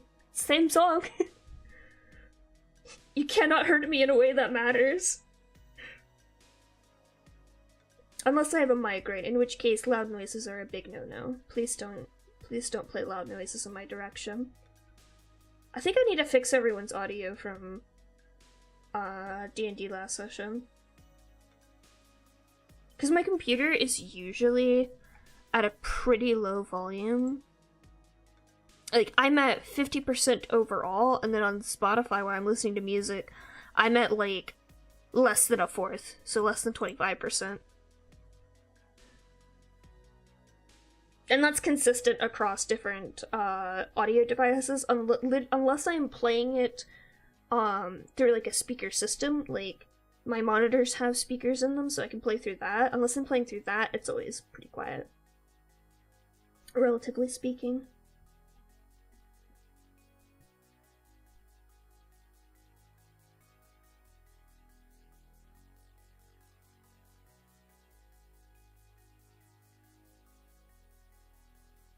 I'm not sure when I started doing that. It was a while ago. I got concerned that, because there's a lot of studies done at one point when I was younger, I think in high school, that people were like, hey, if you listen to loud music a lot with your earphones, or your earbuds or whatever, you will lose your hearing very, very quickly, and it was like a rising thing that was happening. And there was a lot of studies on that, and I was like, oh shit, maybe I should, like, you know, be careful about that sort of thing. So I started just turning down the audio on all my devices. Hello, how is it going? We are vibing, talking about random things, as per usual. I need to take a couple sips of my drink.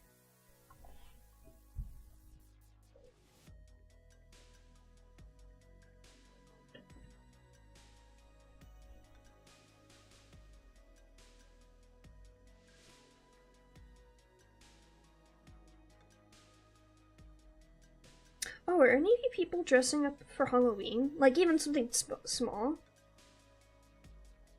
It's my favorite holiday of the year. I hope people come to my door for candy. I need to get some bags of candy. But I'm very excited to hand out candy for the first time, because I'm in an actual neighborhood.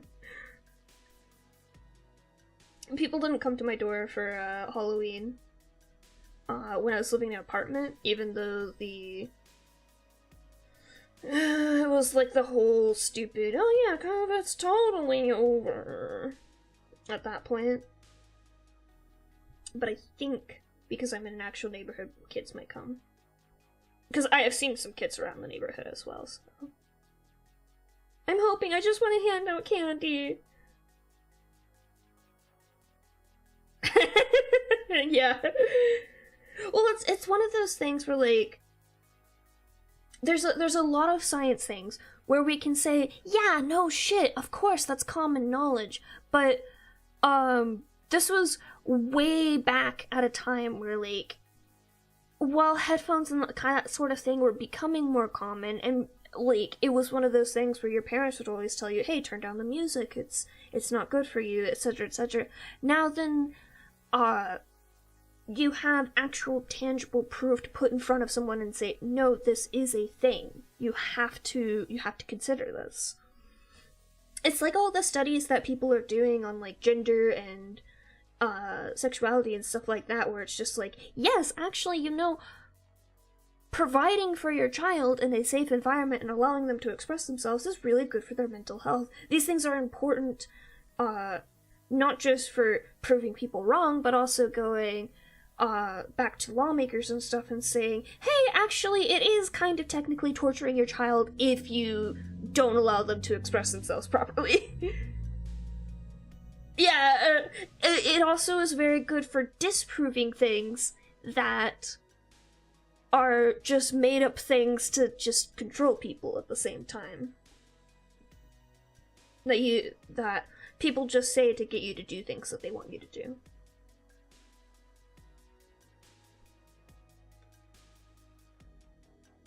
It's also good for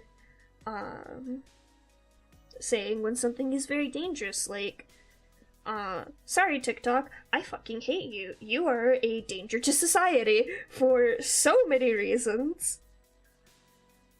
I'm sure there have been many studies, and many more studies will arrive, further proving just how toxic not Tumblr, I mean Tumblr's kind of toxic too, but like, social media in general has been proven to be very toxic, and TikTok in particular has a lot of issues with the way that its algorithm works, and how easy it is for the algorithm to lead people down dangerous paths, etc., etc.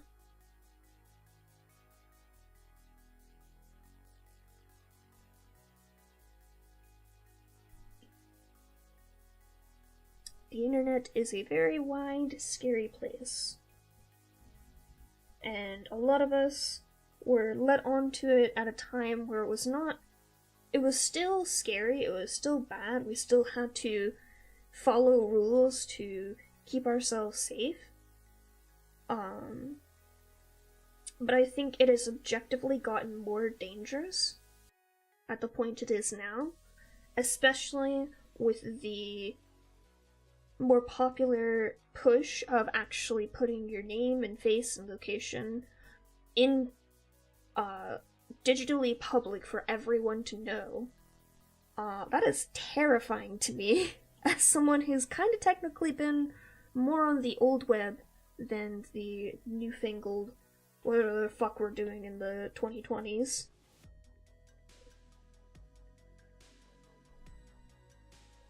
Back in my day, we didn't put things like that on the internet, And when people asked for our age, we lied about it.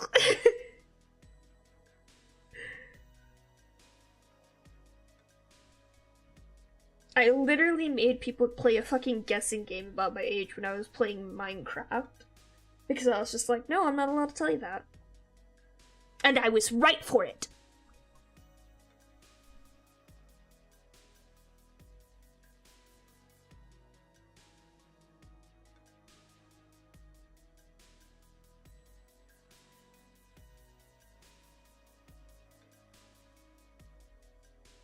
Sorry, whenever I have to color in between the lines, I have to, like, make sure I actually do that, and I'm not a doofus. To focus. Is that the right one? Yes, that is the right one.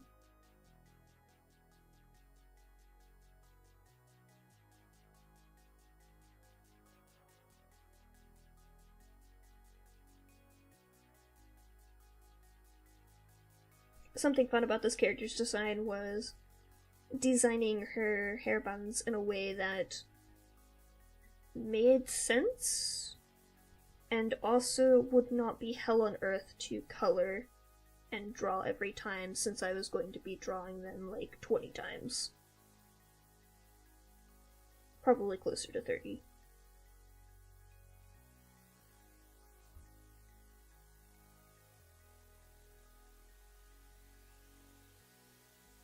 Okay, that is base colors done. I forgot their earrings. I will fix that in a moment. Let me get you that link, Diego.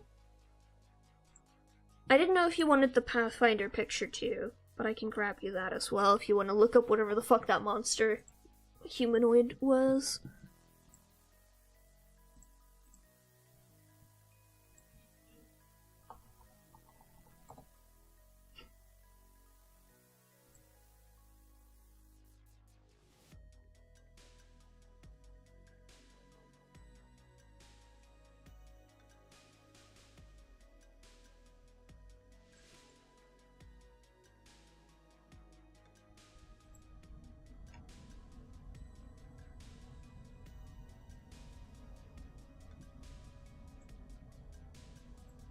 Let's see.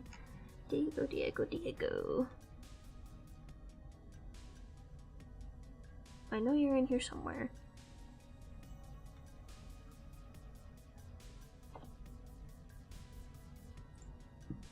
And then I was also going to post on Tumblr that I was streaming, because I forgot.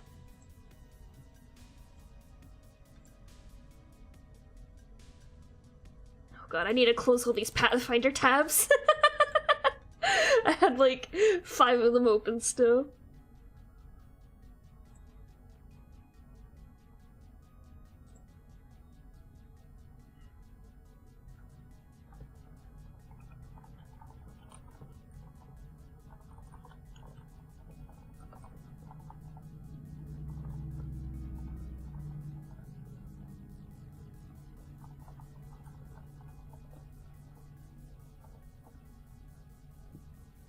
Let's see, YouTube, give me your link.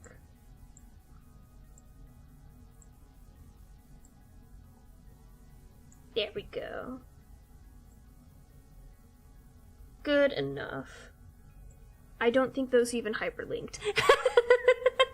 Alright, I have sent off everything that I needed to send. Back to the game. Game? Coloring. Back to the coloring. I just didn't shade that at all, okay. Go me, I guess.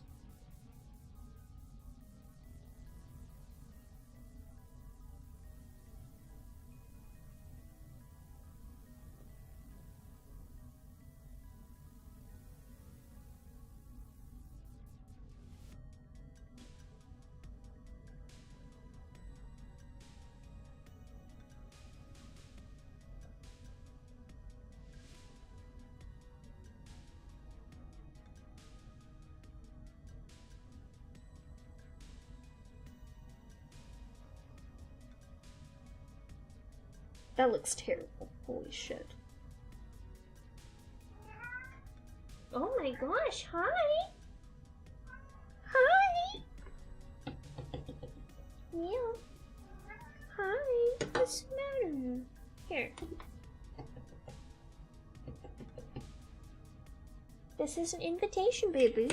You can come up here. Come here. Meow.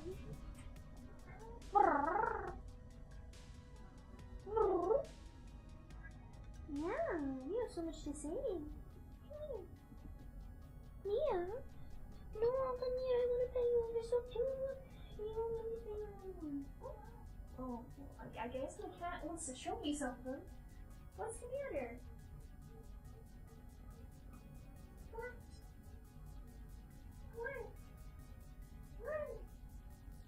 Oh, I see. The minutes is still on your spot.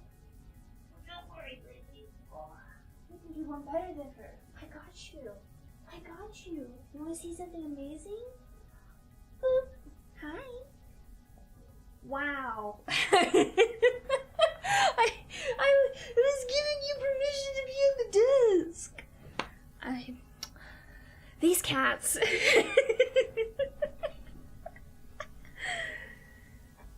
My cat came up to me, yelled at me, and then left.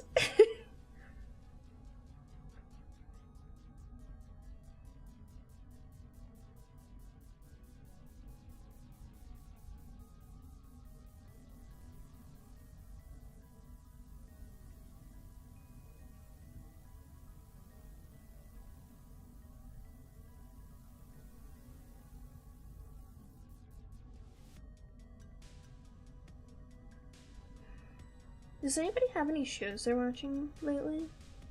I need more things to watch. YouTube only recommends me 100-day challenges for Minecraft, and I need something else. I'm tired of Minecraft 100 days challenges. YouTube, please. It did also recommend me this one lady who does hand embroidery, and it is gorgeous. Oh my god. But also, the music she has chosen for her videos makes me fall asleep very quickly. Oh my gosh, I'm so sorry. I meant to mute. Didn't get there in time.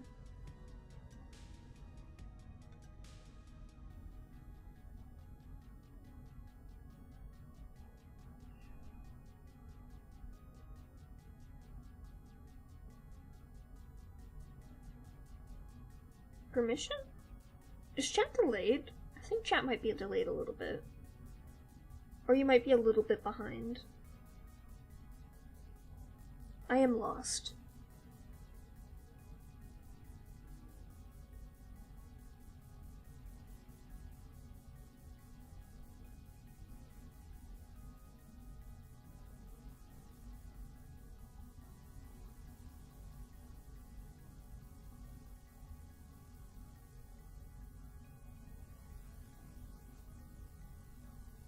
I just haven't seen any enticing anime titles roll around on like my Tumblr feed.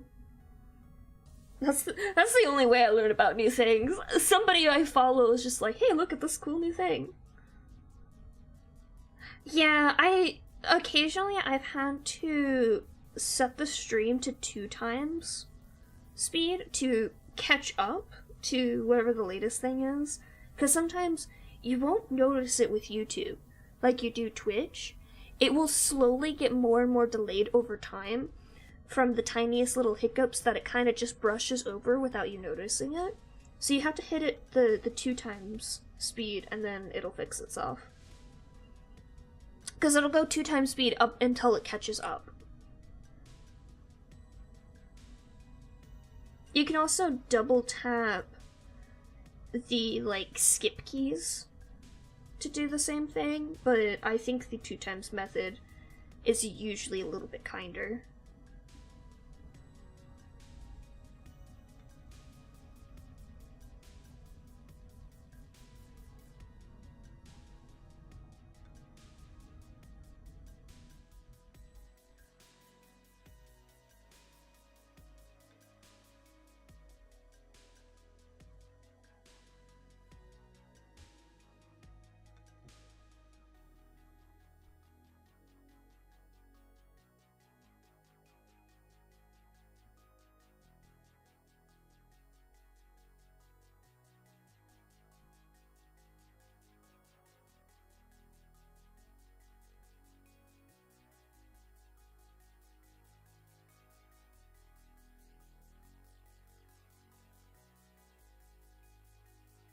Yeah, I did see that. My brain is on the search for something new though.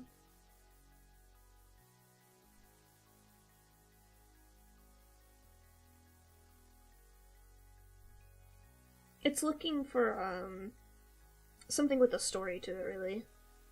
I know the Hermitcraft crew has started up a new Life series, so there is that coming out now, but it's only episode 1 right now.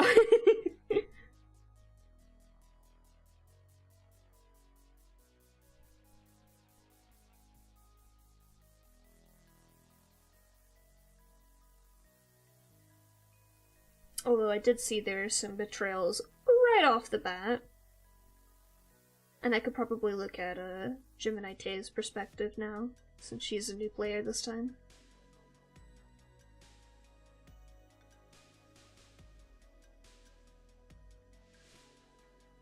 I was watching people do nail art, but then one of them decided to do the bad magic school stuff, and I was just like, and I thought you were so cool, and now I know.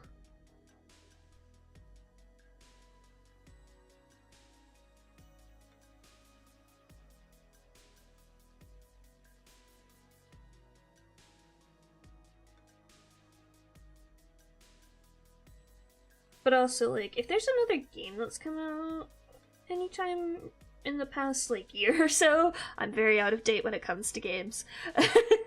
that has interesting gameplay or something like that. That's always an avenue I go down pretty often, where I watch playthroughs of that stuff.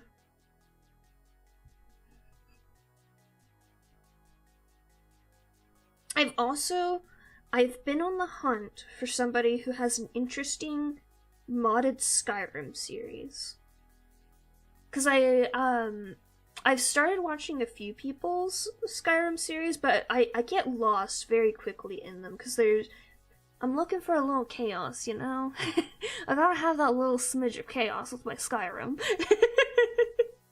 And they're just never that chaotic. They're always really, like, aesthetic and pleasing and far, far, far too realistic with their Skyrim. Like, oh yes, we are playing the game as intended, and I'm just like, that's not what I want, sirs. I want you to break this game in half over your knee. I miss, oh, what was it called? It was the Polygon series where Griffin McElroy just slowly destroyed Skyrim with as many mods as he could possibly find. I know the other guy in that series was a fuckhead. I watched it for Griffin because it was incredibly funny.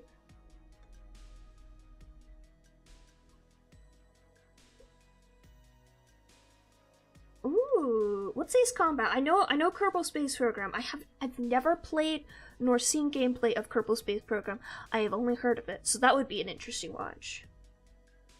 But I don't know what Ace Combat is at all. I'll just go ahead and write down Assault Kerbal Space Program.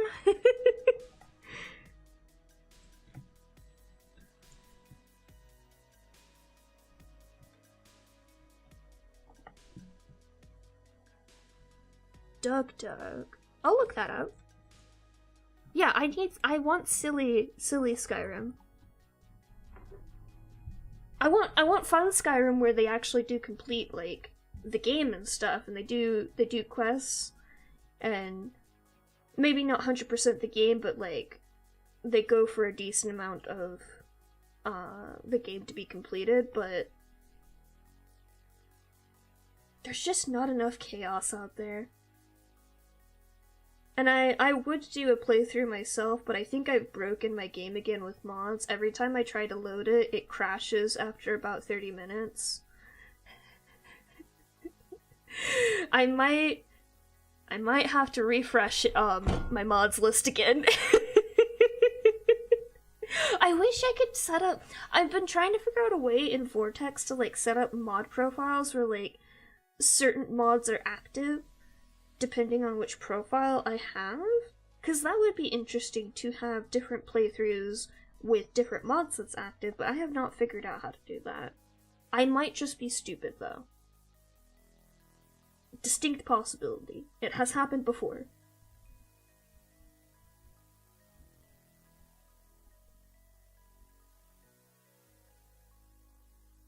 Because I feel like, if not Vortex, that has been a thing with other ones. I know you can disable mods and stuff temporarily, and then re-enable them. I do that all the time when I'm fucking around with new mods that I am definitely breaking. I have I had one mod recently that was just like, you need these 20 dependencies, and I'm like, wow, that seems like a lot of dependencies for one mod. Hey, what the fuck? And then I started installing all of them, and one of them was just like, JK, I'm gonna break, and I'm not gonna even let Skyrim try to load up. It's literally just gonna give you an error message and then crash. And then I just disabled it, and then I ran it again, and then it worked, ? And I'm just like, okay, so that dependency was a lie. But now it is crashing, so maybe it wasn't. I don't know why it's working this way, though.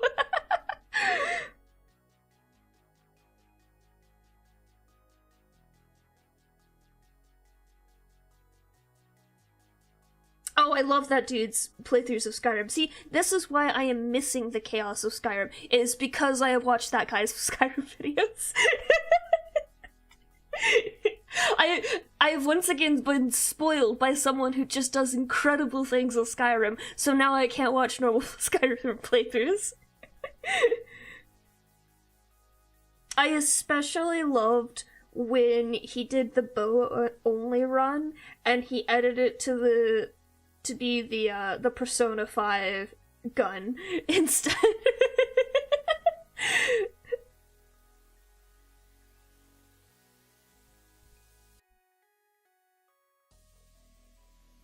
I know he does like Fallout and other stuff. I haven't seen something from that guy, and I don't know how to pronounce this name. The guy whose name starts with a Y. I haven't seen anything recently from him from games that I know. I'm not sure if he's planning something new for Skyrim or not, but he has kind of done all the things with Skyrim already.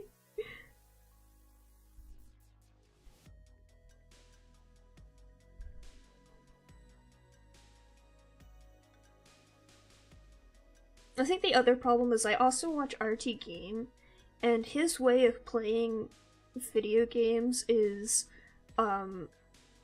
what's the word?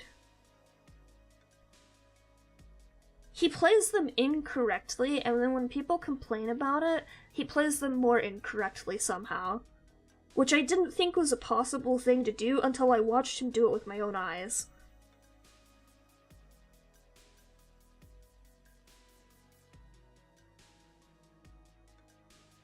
I don't understand how people can do that, though. Like, my brain is like, when I'm playing a game, I have to get a good grade in video game. A normal and possible thing to achieve. So when I see people just, like, very purposely playing the game very incorrectly, I'm just like, what? But I'm also afflicted by curse of, no matter how properly I play something, I will in fact end up breaking whatever thing I'm trying to play at some point. Somehow, some way. Example A, finding speedrun glitches during my completely normal playthroughs of Cult of the Lamb.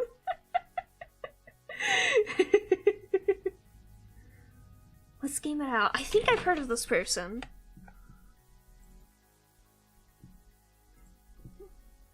Let me see.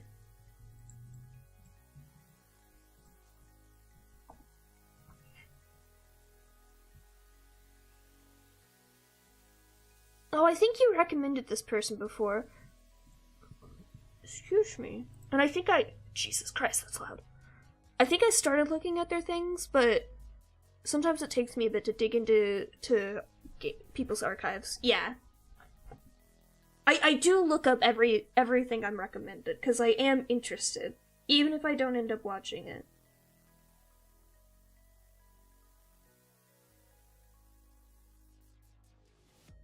My brain is like a chaotic mess of just like, sometimes I want to watch the same movie for the 500th time and I wish that was an exaggeration.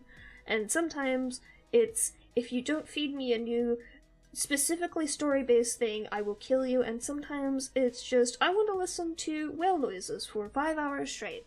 Why? I don't know.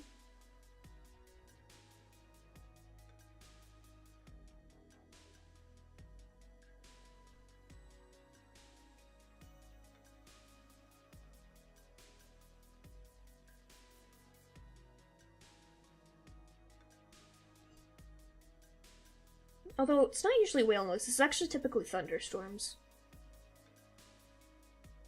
But I'm like, I don't know how this has happened, but I've suddenly become picky about how the thunderstorm has to sound like. Like if it's just a thunderstorm in real life, then it's like it's whatever, it's fine, it's perfect. I don't have to change that. But like I have a premium account on that site called My Noise, and on that site you can like tweak the sound generators to sound a specific way. And I made the like perfect thunderstorms noise. And then I made the mistake of overlapping it with another sound generator, and that is the particular sound file I downloaded from the site. You get credits if you donate to download sound files. Which is unfortunate, because now my brain is like, no, I don't want the weird harmonic other noises that I've added in this. I just want the thunderstorm, and I no longer have just the thunderstorm, and it's very annoying. So now I have to go recreate it somehow.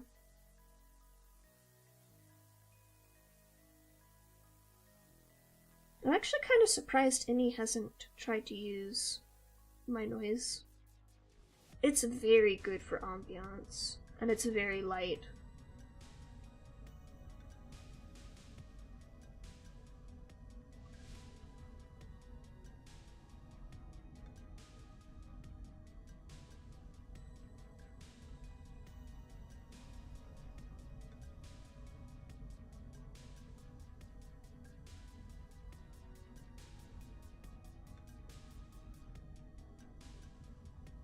Yeah, but like, real life thunderstorms have fantastic ambiance. I love them. I'm glad my cats do not freak out with thunderstorms, because it means they're just so chill. Like, you curl up in bed with a soft blanket and you just vibe. But,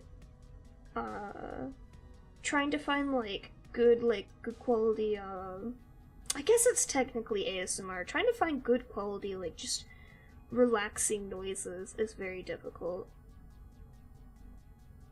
I've mentioned this before, that I don't like ASMR. It typically bothers me a lot, but I can listen to realistic noises labeled as ASMR. Like, if somebody is crafting something and they have filmed it in such a way that the sound quality is very good, and you can hear everything going on, that doesn't bother me. Even stuff that has like heavy mechanical noises in it, like tools being used and stuff like that, that sounds great. I like that. I can fall asleep to that shit. But whenever there's like a talkie or like an ASMR video where they do all the weird things like tapping on stuff, it's just like, ugh, literally skin crawling for me. And I don't know why. Ambrosia reviews your 10-hour heavy rain and thunder noises.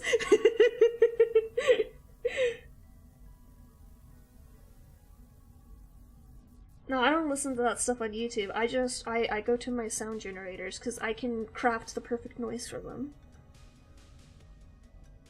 If they would sponsor me, I would take that sponsorship in a heartbeat, because sometimes that's the only way I fall asleep.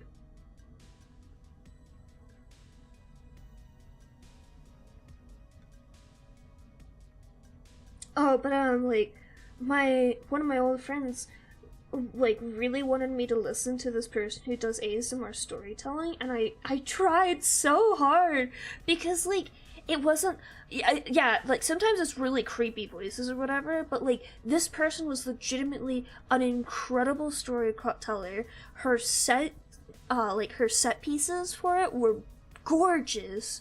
Like, she was in costume and everything, and her stories themselves were really good, but because she used that ASMR voice that sends the creepy crawlies up my spine, I was just like, I can't listen to this. I'm so sorry. This is so intriguing. I want to be here for her wonderful, whimsical world, but I can't. And I am sad. Once more.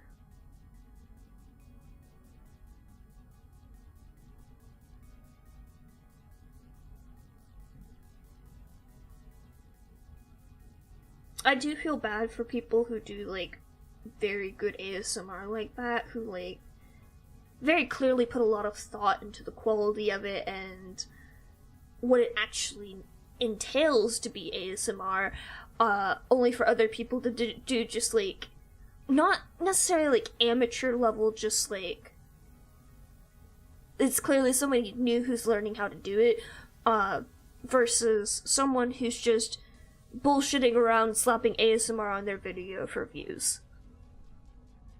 Like, purposefully doing a half-assed job of whatever they're calling ASMR in the video. They're just doing it for the views or whatever.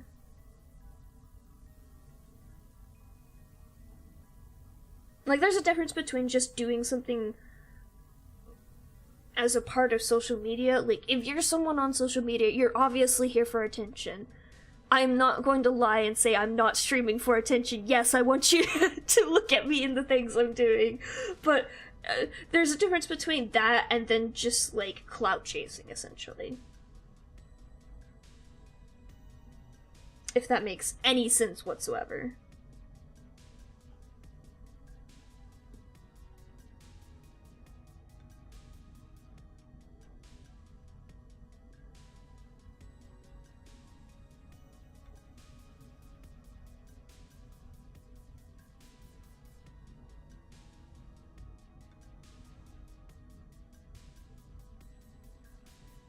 I need to do the chin movements in these as well. But I want the base of both of them done. Yeah, exactly. Exactly!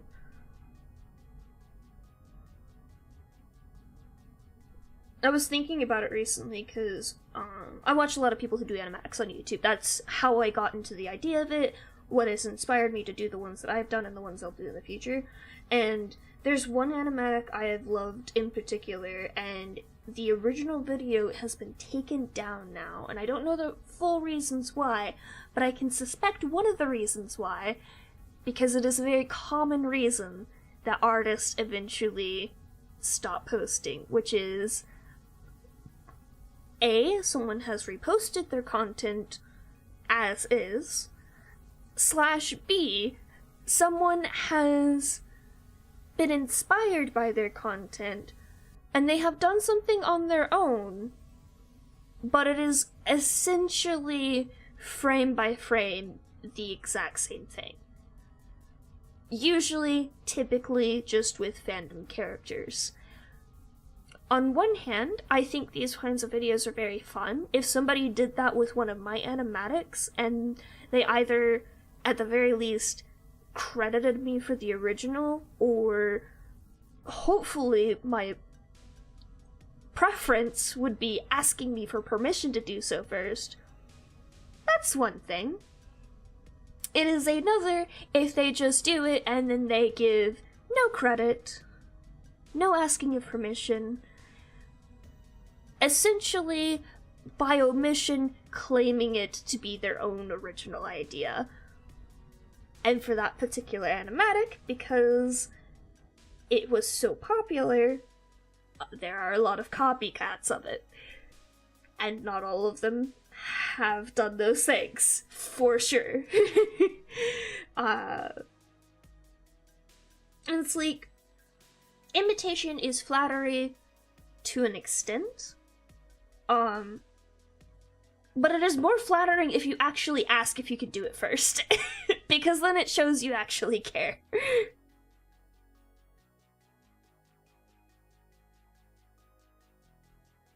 Yeah, go for it. You don't have to ask questions.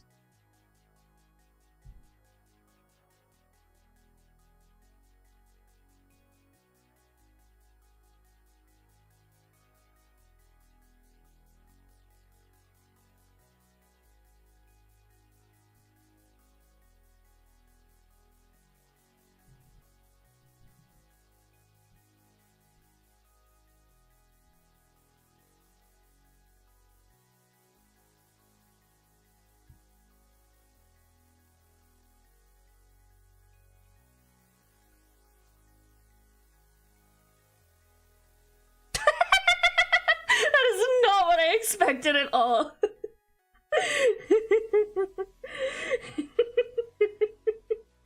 I do not know, because in my case, whenever I've been in a car,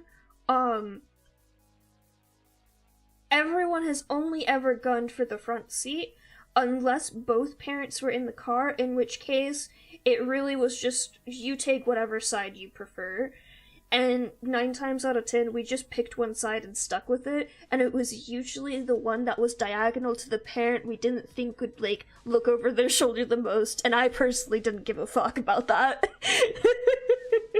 Or no, it wasn't that, it was which parent made us scrunch up our legs all the way, and which one didn't do that, and was conscientious of the fact that we have long legs.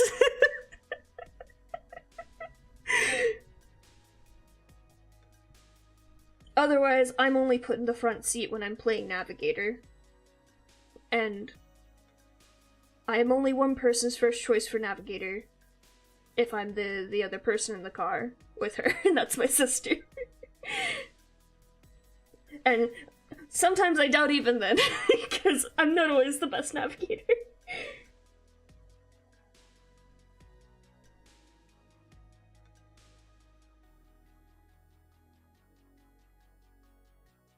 There is?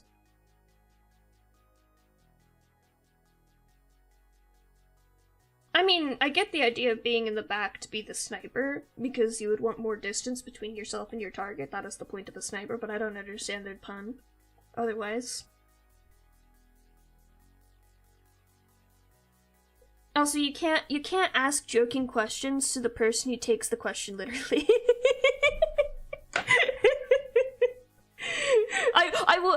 I will see your joke question and answer it as I would actually. It's a reference? I don't know what it's referencing then.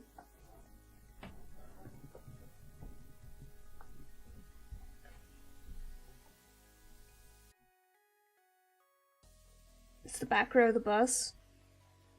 I am even more lost now. Incredible teamwork, everyone.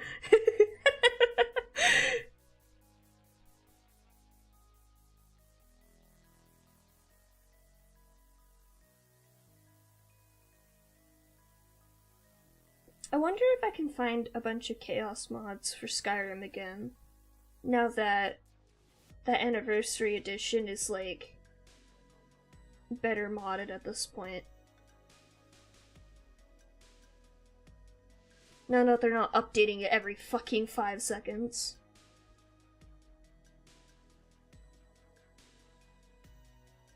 But first I have to unfuck my Skyrim, because I think it's fucked right now. As I said, it's crashing every 30 minutes. It's crashing when I approach Riften, which is wild to me. I thought it was just an issue with loading screens.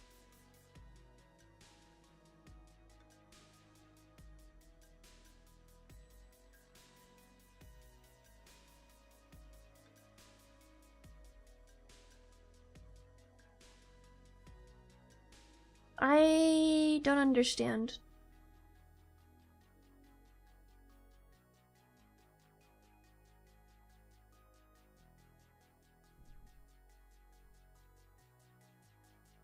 And if it's angling towards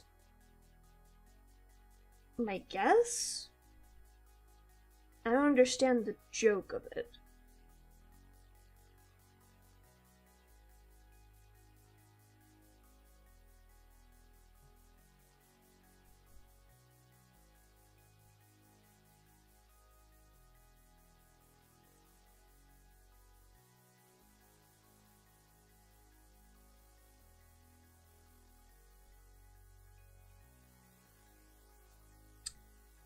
Perhaps I should ask, is this a joke in reference to any recent events happening lately?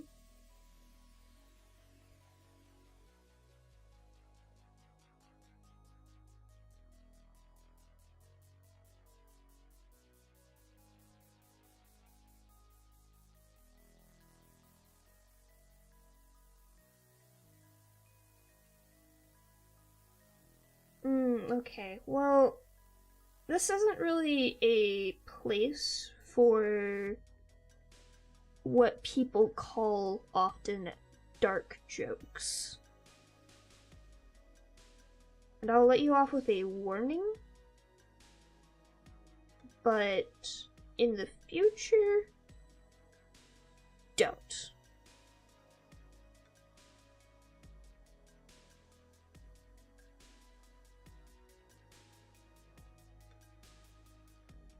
There's some leeway with my humor,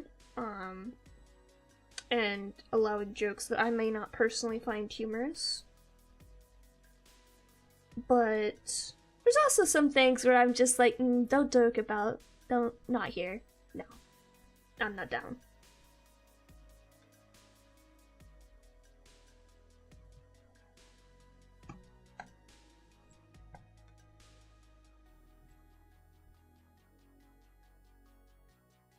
It's all good. Like I said, warning.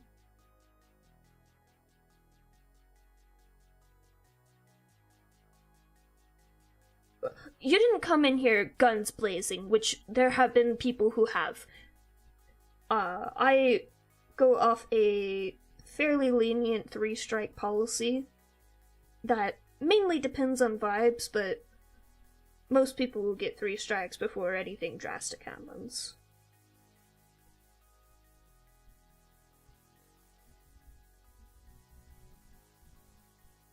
There have been some weird people in chat sometimes, though, so...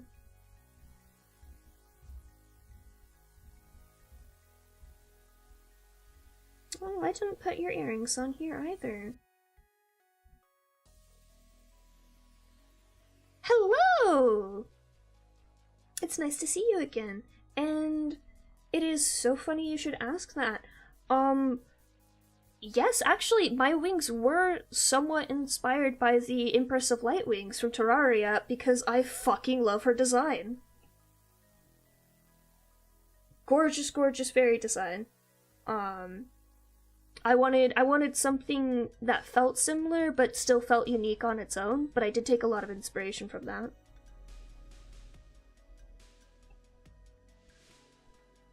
I stared at so many fucking fairy wings designing Ambrosia.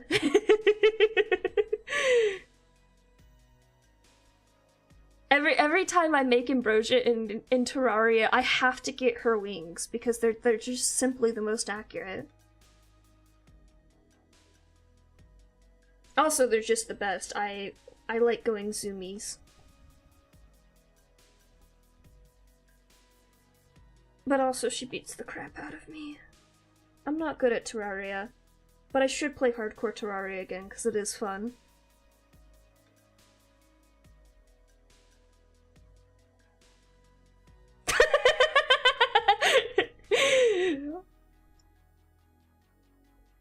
An excellent way to put it, Philip.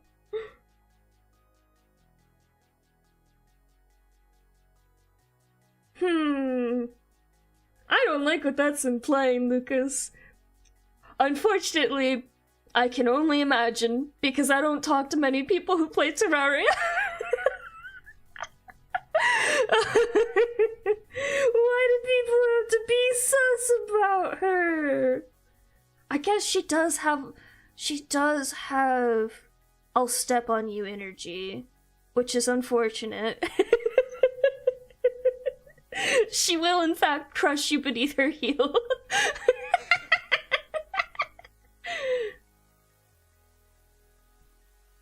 Oh, it's fine. We don't censor words here. You can say words like fuck and creepy as fuck.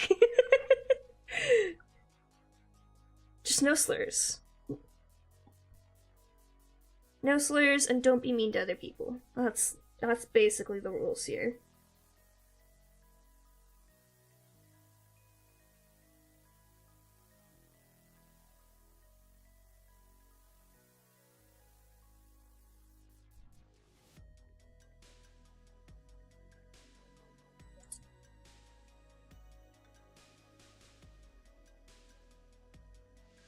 Oh yeah, that's totally understandable. I feel that. It took me a while after I got into the habit of saying swear words to like refined that persona that does not say as many swear words because people in my family are not comfortable with the amount of swear words I say. But I totally understand, because like sometimes when I'm forced into a persona like for work, then it's a lot easier. But around my family, I'm typically fairly comfortable. At least with my dad and my sister. Worst character who I can think of did you mean personality? Just to clarify. Unfortunately, several are coming to mind right now.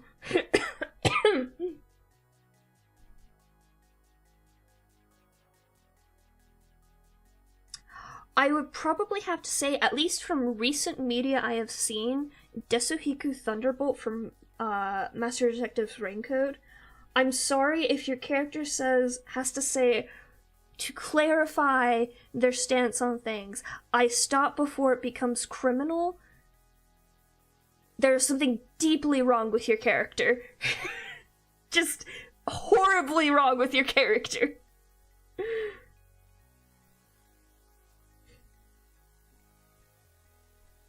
I liked everyone else in Raincode, just not him.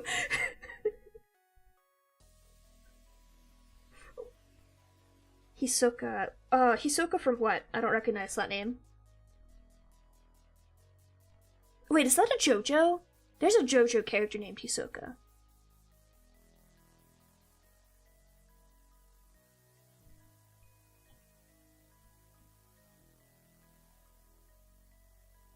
That is also a fair way to think about it, Philip. Hunter x Hunter. Oh, I've not watched Hunter x Hunter. I've had it recommended to me so much. Oh no! I do too. I mean, I'm not a fan of the not the corruption, the crimson. I'm not a fan of like fleshy horror, so it's just not my thing, but it is well done. Yeah, I don't know. I've never watched JoJo either.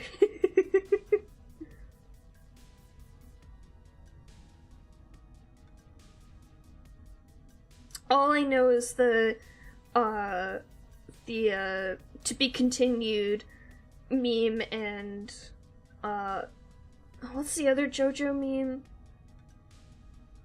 Other than the fact that everything being a JoJo reference is also specifically a meme.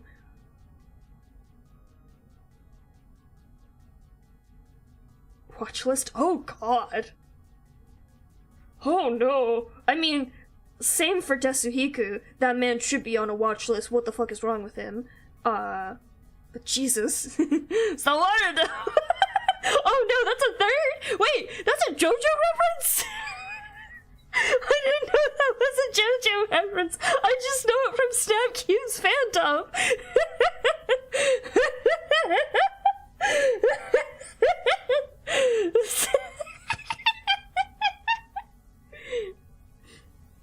I know so little about JoJo. I've seen the characters, and I know like 3 memes apparently, not 2, and that is all.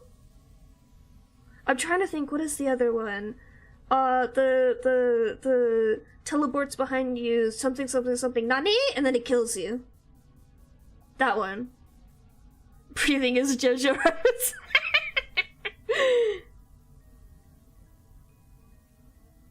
It's like Homestuck. Everything eventually circles back to it. Homestuck references I know when they're from Homestuck. I've read Homestuck twice. Except for whatever the fucking new post-epilogues shit is. I'm not reading that shit. I read, like, 1 paragraph of it, and I was just like... Ugh, and then I left.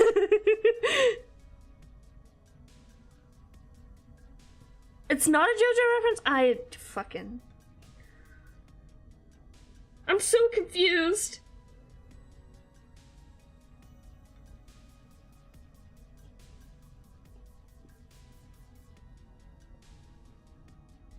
Okay. I don't know what that is. Everyone always uses it in conjunction with, like, JoJo shit. Maybe it's just overlapping, communities.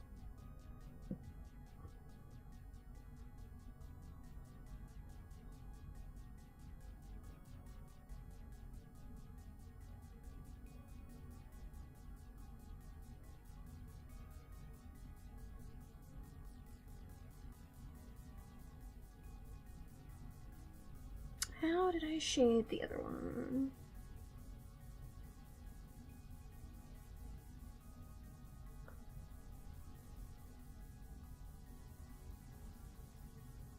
Dying is a JoJo reference. Yes, I'm aware of that.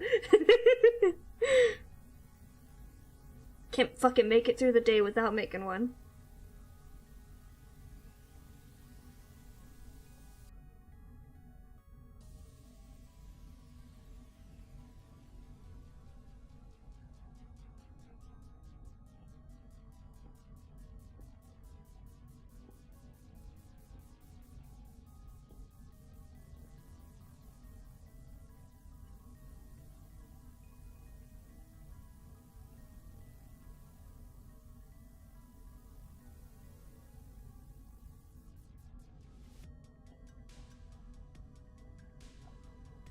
Oh no, how am I gonna do this sideways?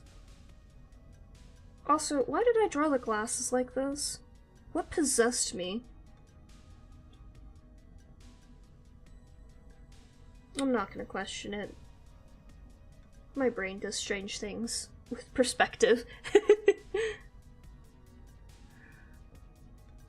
Huh.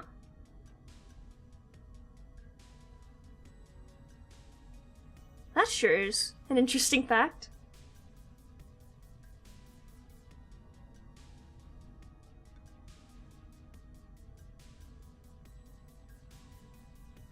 Viper King, the more things you say about this character, the more terrified of them I get, and the more terrified I have of having them mentioned in my chat. It's all good. I speak Glibberish.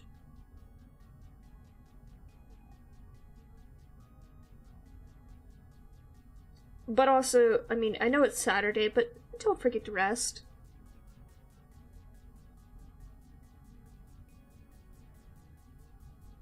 Sleep is good for you.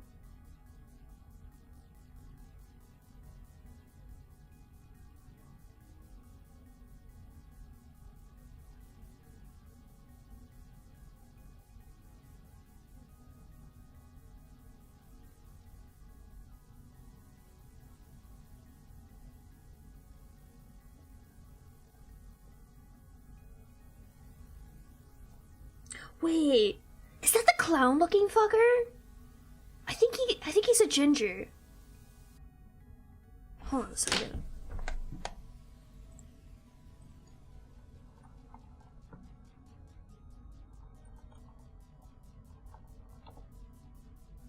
Yes, the clown fucker. I know I've seen. I follow a couple people who like Hunter x Hunter.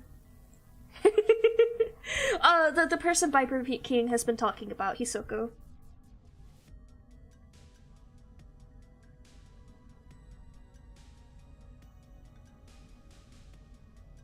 I've occasionally seen him from Tumblr posts, but they mostly prefer other characters. Oh no. Terrified. Is Gon the protagonist? Or is that some other guy? I know the guy with white hair that's like the protagonist's buddy is Kiluka?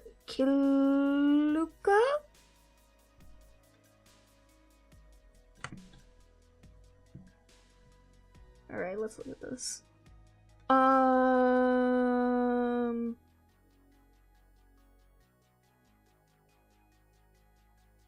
Okay, there's one from 3 years ago, one from 4 years ago, one from 5 years ago, one from 11 years ago.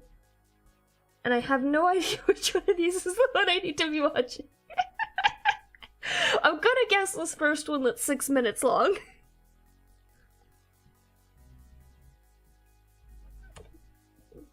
What the fuck is this?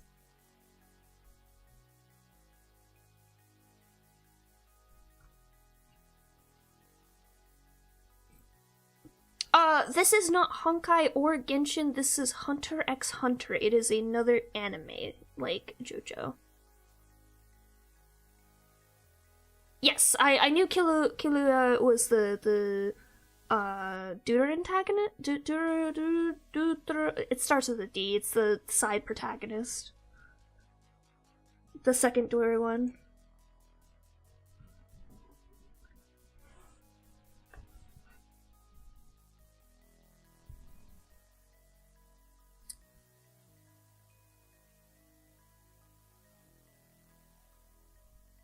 This man is fighting a 12-year-old.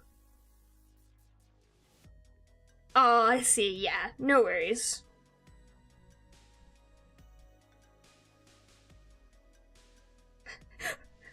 Question 1. Why is this man fighting a 12-year-old?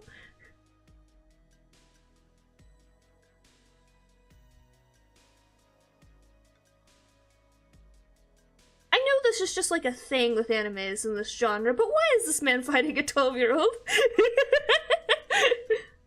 Oh, hey, I was actually on point. I thought they were gonna say he was older.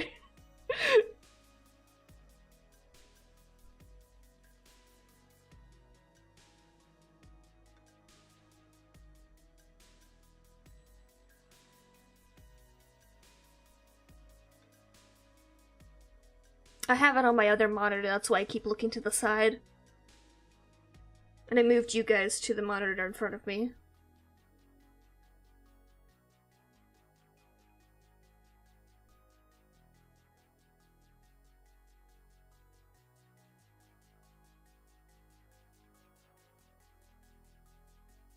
Oh, not is he fighting a 12-year-old, he's losing to the 12-year-old right now. 'Cause he just got decked in the face. Oh, there's no longer sound. I don't know if that's purposeful. This is an older anime. Okay, it was just because it's an older anime. Well, now you've spoiled it, Viper King. I'm not that far into the fight.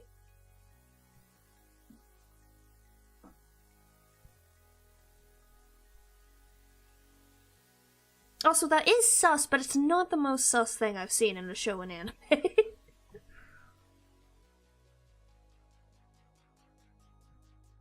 Like, I think that's just, like, typical bullshit that they put their protagonists through.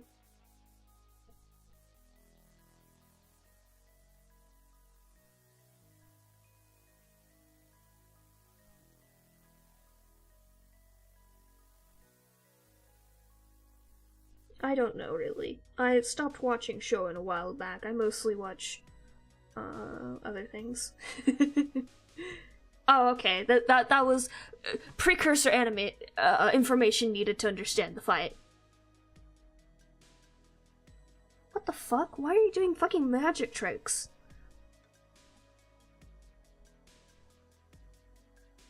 Question, is Gon aware of this fact? Or is this just like a side information you've learned? I have no fucking clue, Lucas.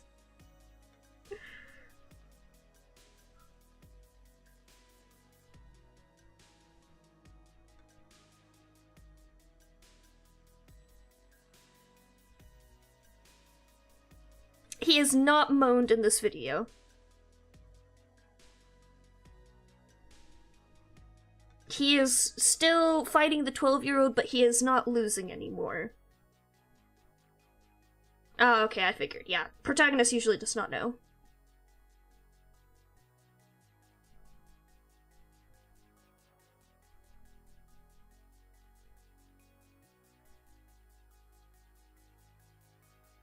I don't like the way that he voiced that line. I am watching the sub of this.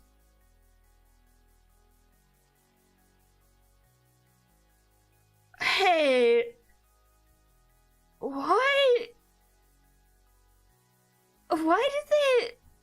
Why did they make him move like that? I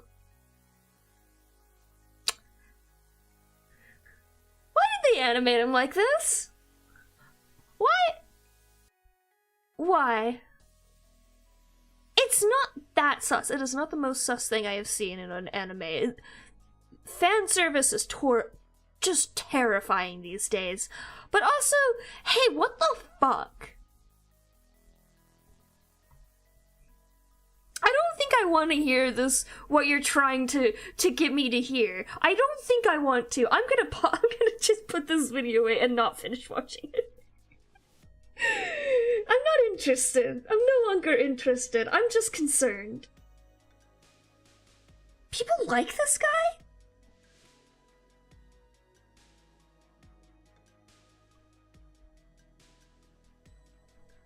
I say it personally being a total villain apologist sometimes because I think villains are fun.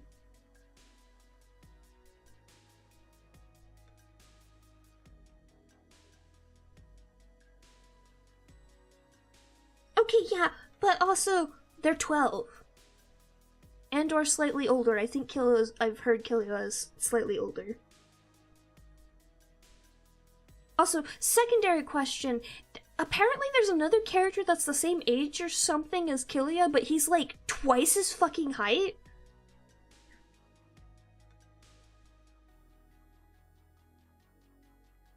Hunter x Hunter is strange.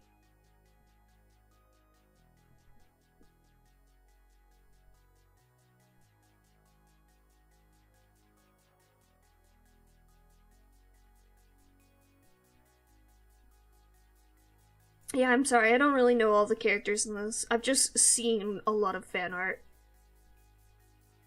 Villains are typically a lot more interesting, not because the protagonist themselves is not interesting, but there's sort of a method to protagonists, typically, especially in very set genres like shonen, because the protagonist is meant to be a specific way. They're meant to be very likable, they're very meant to be I can do it attitude and have a very positive outlook on life, whereas the villains are allowed to not have those things.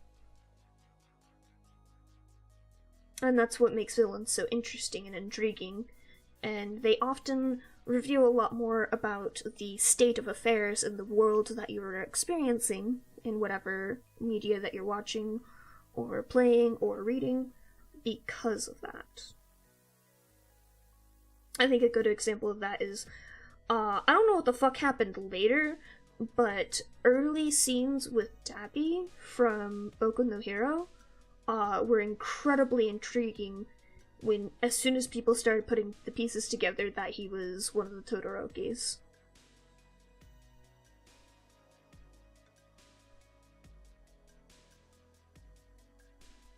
It sheds light on information you already knew, just as much as it brings new information to the table.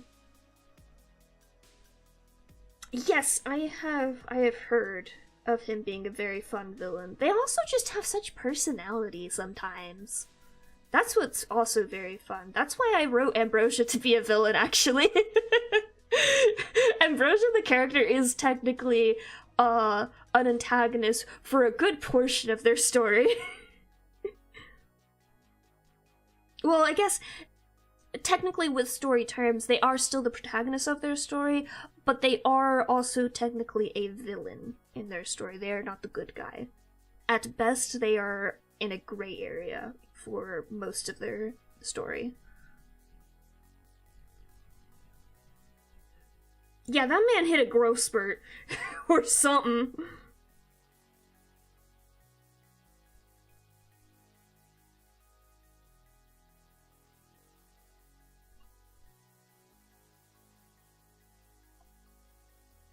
On one hand, I know it just helps, like, make characters visually distinct to have the younger characters be so distinctly shorter, and it is accurate, but there's a point where, like, you'll put, like, two characters who are, like, only a couple of years apart next to each other, and they'll be, like, widely different heights, and it's just like, huh?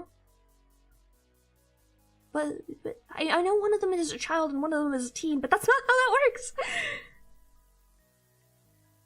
Sometimes it's very confusing.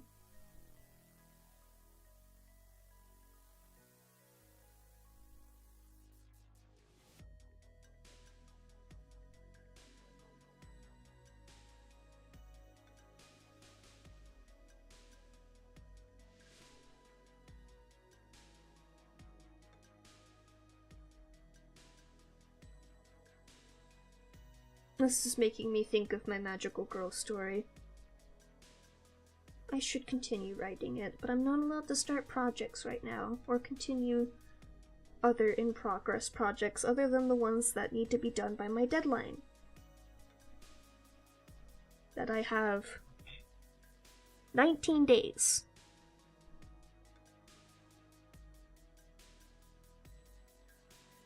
And at least some of those days need to be cleaning up and preparing to be out of town.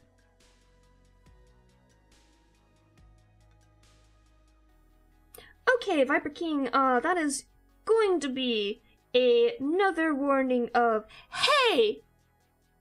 Not appropriate for chat!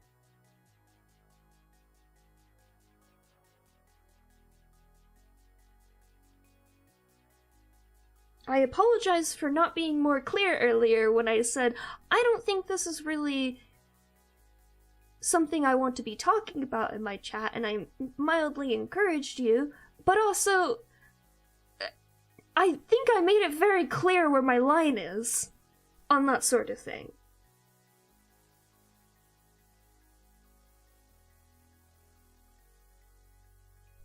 Maybe I didn't. Maybe with that specific subject I didn't, but no. Oh no!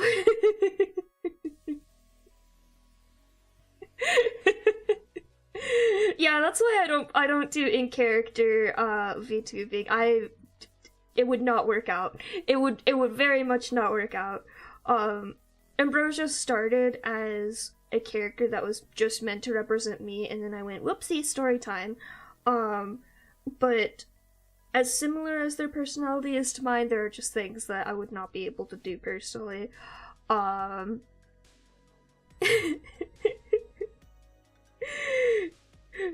It's always really unfortunate when stream scuff gets directly in your way.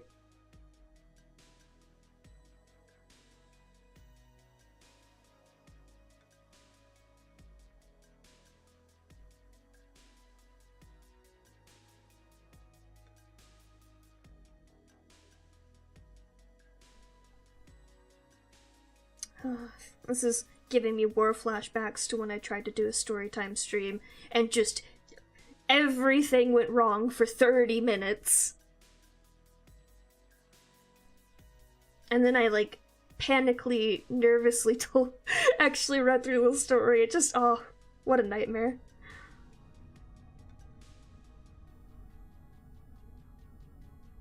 And then I tried to experiment with doing just normal videos, and then that wasn't working out for me and my brain cells. And now I'm back to animatics. They are my safe spot. They are very fun. And then I get distracted by new things.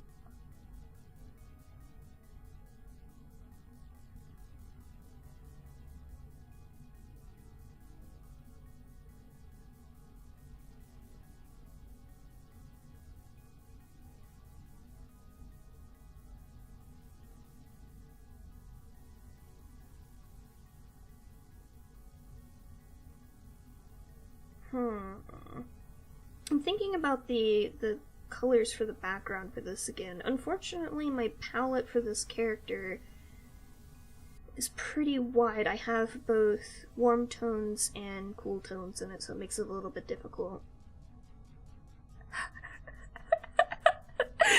No! No, Philip, no! I wish I couldn't believe that, but I totally could believe that that is a thing someone would do. Oh my god!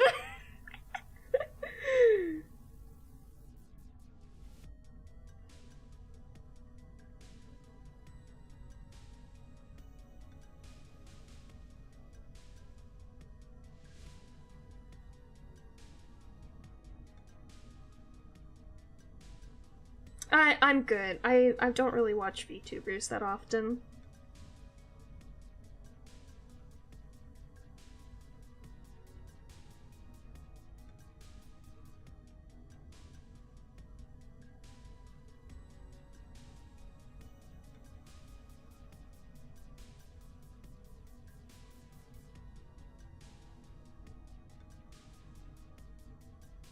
I don't mind, I like the idea of people playing a character for, like, streams and stuff as a concept, but for some reason I don't find it very engaging to watch as a viewer. It doesn't help that probably 90% of the time when I'm watching any sort of media, I'm usually watching for the media in question. I'm there for the game, not for the person. It's quite rare that I actually find a person that I'm attached to. Oh, I'm glad you feel comfortable. Yeah. That's really the vibes I'm going for, like... Well, there are certain subjects, and I do apologize for being a little bit harsh there, but, there are certain subjects that I don't want to talk about, but in general, I do like it to be a sort of free-form, talk about whatever the hell you want, and if you don't know something, that's fine. I'm dumb too sometimes, and I don't know everything. And that's fine. That's life.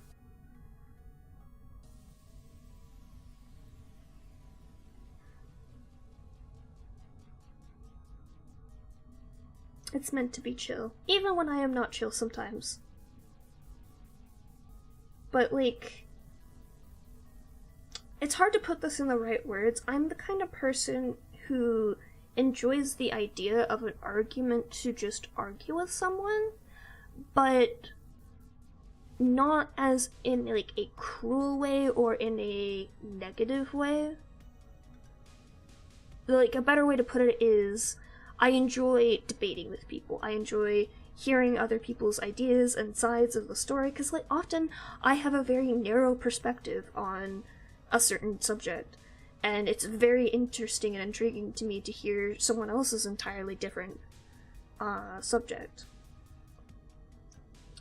Same here, Philip. Like, when I find a creator who their personality and their humor I do personally enjoy, I will stick around and I will watch them play the games that I enjoy. But I find it often that I don't really mesh well with VTuber personalities. I'm not sure what part of it is. I certainly don't think anyone who watches VTubers is shallow or anything like that. And I do enjoy the idea of having a character there to represent yourself. I mean, that's why I have Ambrosia here. And there are some creators I watch that do that, or have face cams and stuff like that. So it's not any of that. I have no idea. I haven't found the correlation yet. And yeah, I love hearing and talking about that sort of thing.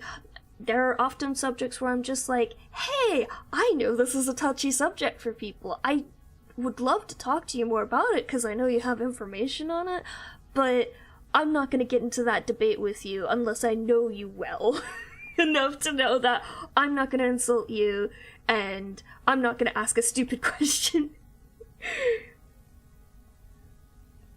But, like, because it's like, it's not an argument just for the sake of just arguing with someone. It's an argument to, and it's not an argument to prove yourself right. It's an argument to understand more about someone else, to provide what ifs, not to trip them up, but to gain more understanding of their personality. I know there was one time I didn't purposely do it in the moment, but it just kind of happened, where I had an interesting conversation with a roommate who was very religious and had an opposing view to me on a certain subject, and I asked her a hypothetical about it, and the way she answered made it very clear that her personality and mine would not mesh well, which was unfortunate. I had other issues with her outside of that, most of which were not her personal fault and were just related to things that had happened to me. But it was interesting to have the opportunity to ask someone with her views and with her background that question, because it kind of made the whole argument on the opposite side make sense why it would be an argument on that side. Like, that, it makes sense why they would have that type of thought for the first time, because I personally could not comprehend it. And that's why it's interesting. Yes, clear is a color. It is. It's a color because in addition to your 3 pigments that you have with whatever color system you're using, whatever your primary colors you also have opacity, which means clear is a color.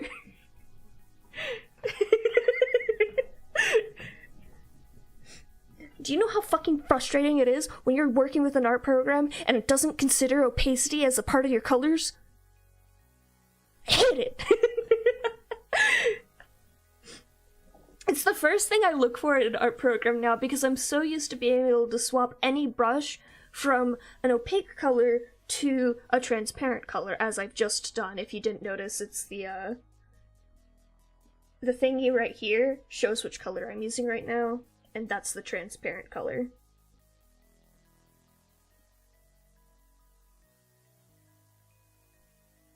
Ooh. I need to watch it again. I watched it all the way through, and I didn't really understand it, but I did think it was very pretty, and I understood, like, kind of, like, the general vibes of it, but it's one of those subject matters that, I didn't quite get on the first go around. I was like, okay, I need to marinate on that one for a little bit and watch this again, because it was so good. It's the season to watch Full Metal Alchemist again, and I haven't rewatched Full Metal Alchemist yet, this time.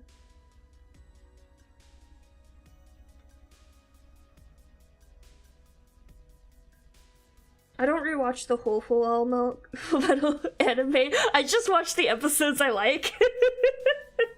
But you gotta watch it around October.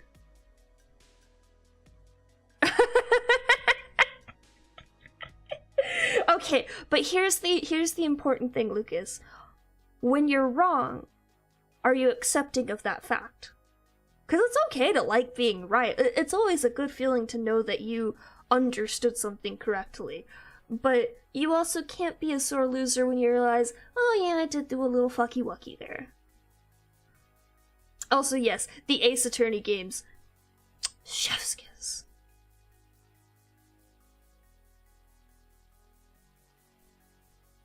Yeah. Yeah, that's the important thing to me, is like, yeah, you can enjoy being right, but if you're one of those fuckers who has to be right all of the time, I don't want to speak with you. I don't want to be actually every other statement. Philip, I'm going to fight you. Get in the ring right now.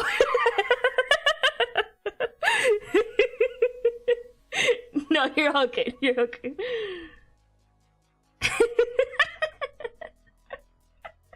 Oh, do you want to get into color theory right now? I'll get into fucking color theory right now. It has a color because you can see it because of the reflective colors of the environment around it. It is not the color of the plastic itself, unless the plastic is tinted. That is why it is clear, and it does not have other pigments in it. I don't think clear is a pigment. That is a different state than a color. A color is just the visual, like, what does it look like? A pigment is something that adds color to it.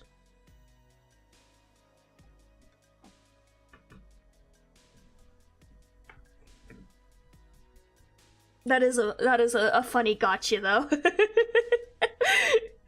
I mean, hey, totally fine. I'm only gonna joke about, like, rending someone apart. Look, I have beef with a specific shade of green. Let's be real here. I have way too many opinions about colors to not, like, be ready to throw down if you want to argue about it.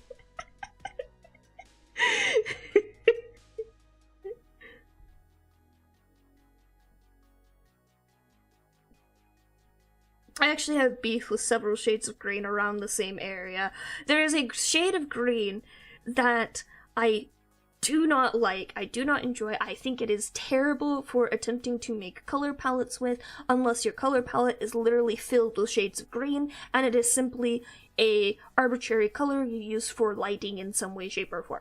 I think it is ugly as fuck. It's that tacky green you see around Christmas time. It is the green that you see on the signs of businesses that use that darker green in their logo. It specifically, if you know the Fazoli's logo, it is the green on that. I don't know if they've changed it recently and it's different now, but the one that I remember, and it is the ugliest fucking color of the ugliest fucking color of green I've ever seen. It goes with nothing.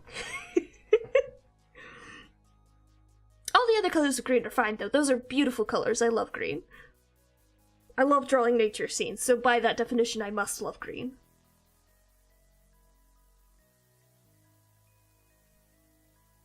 See, I'm the opposite. That's why I'm getting tutored in music theory. It's very fun. Right now we have dipped into synthesizers, and I'm learning to use a subtractive synthesizer.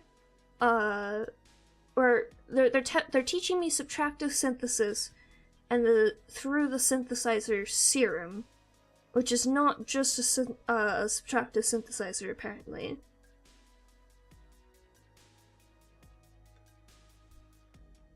No. Actually, I will argue against that, Lucas.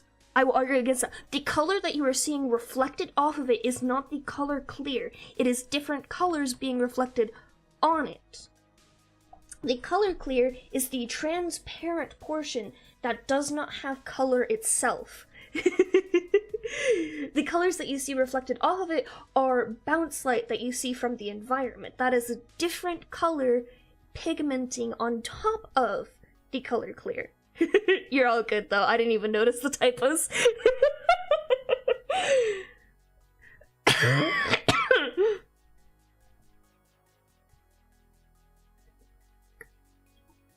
This is also why I don't draw anything transparent in my drawings, because dealing with clear and transparent things is fucking awful.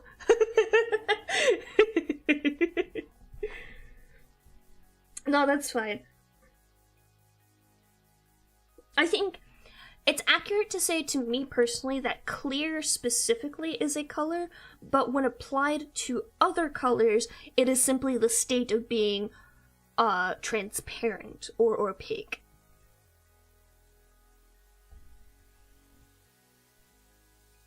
I think it's specifically when it is completely transparent, that is a color. Yes, being able to see does in fact help making sure you... the right keys. I feel that though.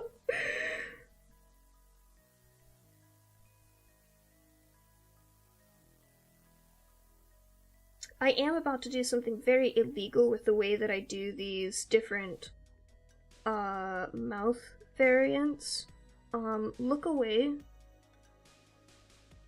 Don't worry about it. This is definitely the proper way to do things, and how real animators do things. Because I'm totally a real animator.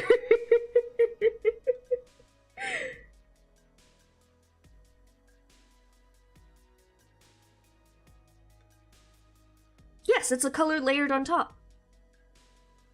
Also, technically not fully correct, clear can also be used to make matte colors. There are such things as matte varnishes just as well as there are glossy varnishes. There's also semi-glossy, there's ones with different special effects on them. The way that you apply a varnish can change the way that it texturizes the paper. Or whatever else you're doing with it. Also, let me tell you, making sure that you have a matte varnish is fucking annoying. When it's very important that you have a matte varnish, because like I have my my ball jointed doll that I've been working on, and for the skin tone, I need the varnish I'm using to be matte so that it works properly. The point of having a matte varnish for doll making, specifically the face up, is to add texture, in that it makes it to where when you draw on it with things such as paint or watercolor pencils and stuff like that, the pigment actually sticks to the face, and then you can varnish over that again so that it is sealed.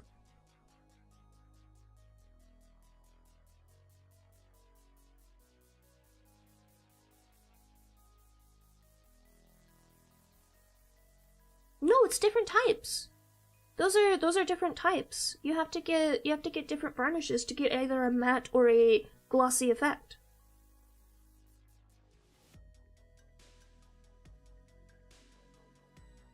I'm not gonna argue that they're two different colors, because that just is stupid. The color is clear, the type of varnish is matte or glossy.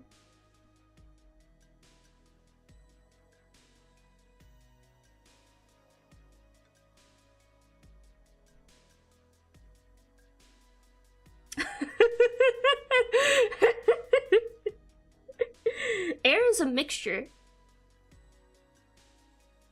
It's not a one singular thing. It is a mixture.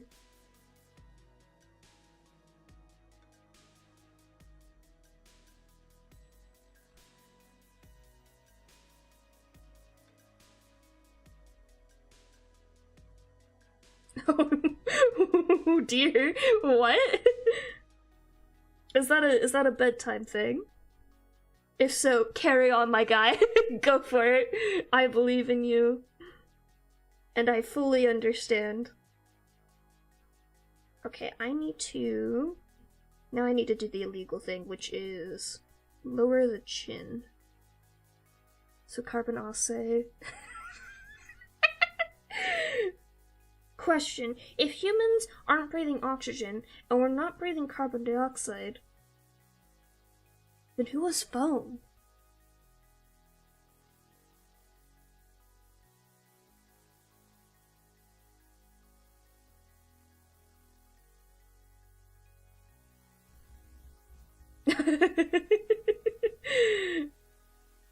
Also, completely understandable. No, I'm not laughing at you, I'm laughing because I understand. Sometimes you just have to grab that song and just scream it loudly and then everything's fine. This is fine. Everything is completely fine and normal. We are breathing Candace.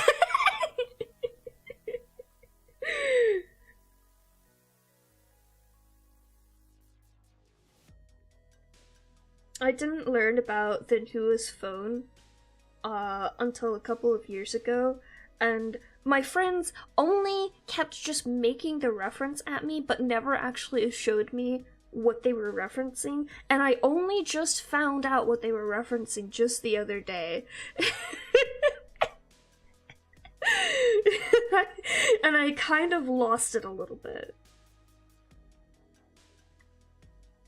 Indeed.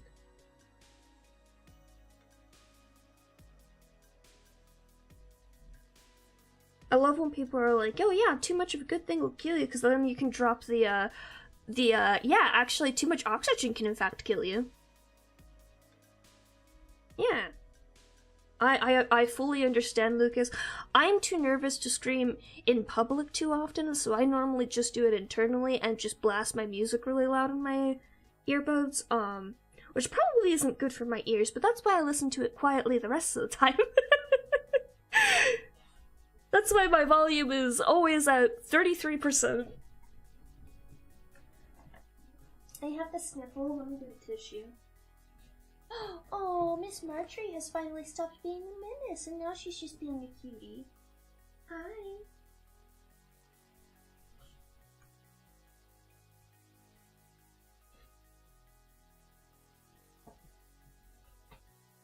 Honestly though, that's like the best thing about not being an apartment anymore. I no longer feel like I'm bothering people by being just a little bit too loud.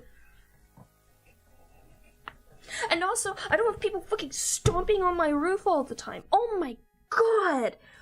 Oh, living in an apartment is a nightmare. It is just a nightmare for so many reasons, but specifically, no matter where you are in an apartment, there will be one loud person.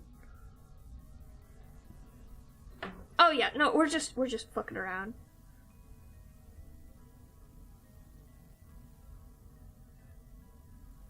There are legitimately times where it's just like, I need to scream my lungs out in public though, because what is wrong with this person in front of me?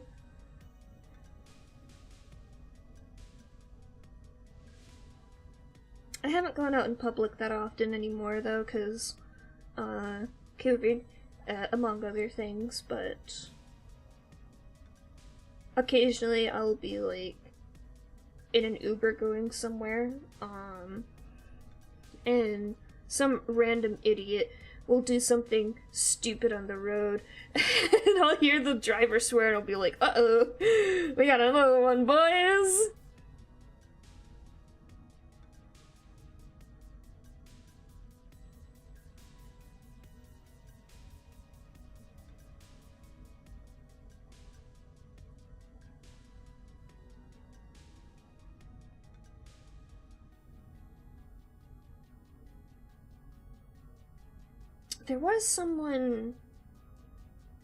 There's an instance of something happening when I was still at college, and I know something happened, but I can't recall exactly what it was.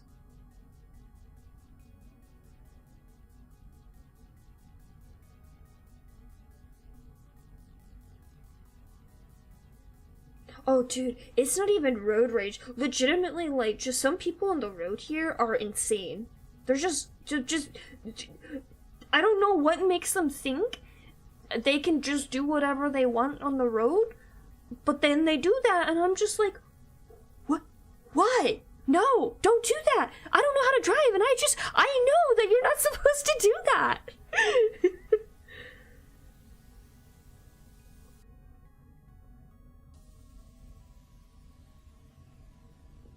Okay, so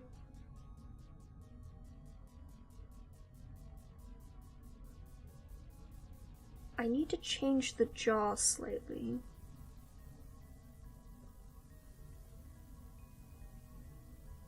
So I do need to attach the jaw to these. New Yorker? Nah. To my understanding, and to what everyone complains about here, it's the Californians.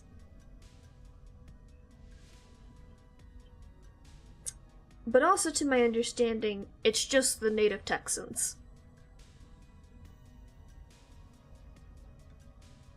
Oh, it's all good. That's pretty typical for YouTube. If it does get too delayed for you, Lucas, a very common way to at least help alleviate it is to set the video to 2x speed. It will then zoom until it catches up to whatever, like, as close as it can to the current timestamp, and then you're good for a little bit. Unfortunately, on YouTube, there is the way that the delay is often kind of just sticks around. You won't notice it slowly getting more and more delayed as time goes on.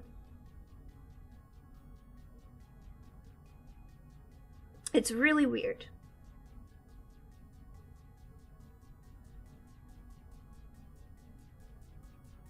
Ooh, dear. That's not the right color.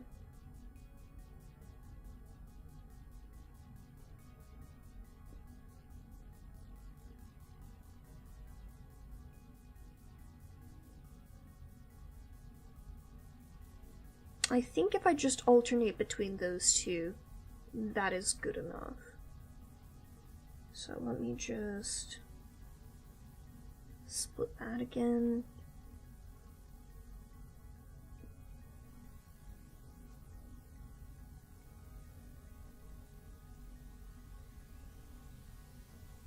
Like, this one should just be normal, I think. Oh, hello! Hi, Daishima. Look, I'm good. I'm good at this. I pay attention when people raid me. It won't take 5 minutes for me to notice every time. Hello. Oh my god, wait, is it 2 of you again?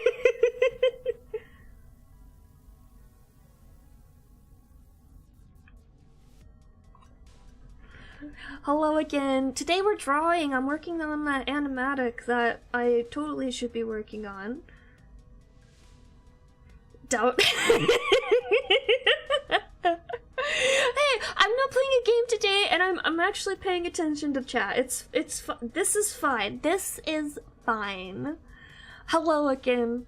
Hopefully I can actually catch you this time, Power Gamer, if that was actually a double raid and not just somebody fucking with me.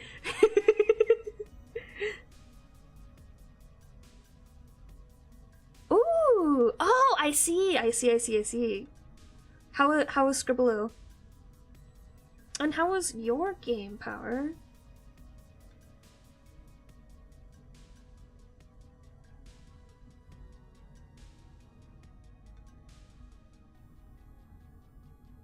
I don't know what that language is. It looks like Spanish, but I do not understand it, and thus I must ask you, please English. For my sanity's sake.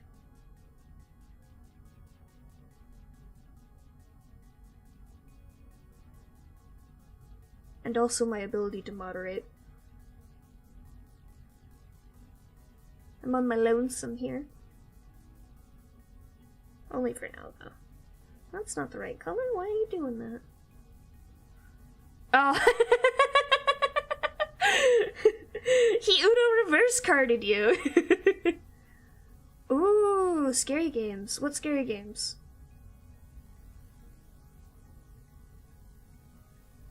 Oh, I forgot. I forgot in the midst of my friend playing Amnesia for the first time. Wild choice there. I was planning on playing Amnesia this month sometime. Again. I will have you all know the only achievement I have in that game is close the game when things start getting good. Essentially meaning I closed the game after it started getting too scary very quickly.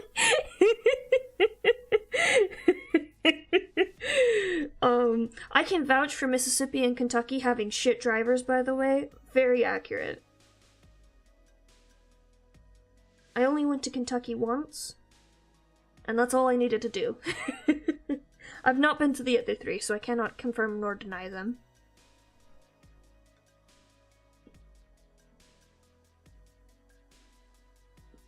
Northern states get a little bit of leeway in that driving in snow is fucking awful, but also you should be a good driver if you have to drive in snow.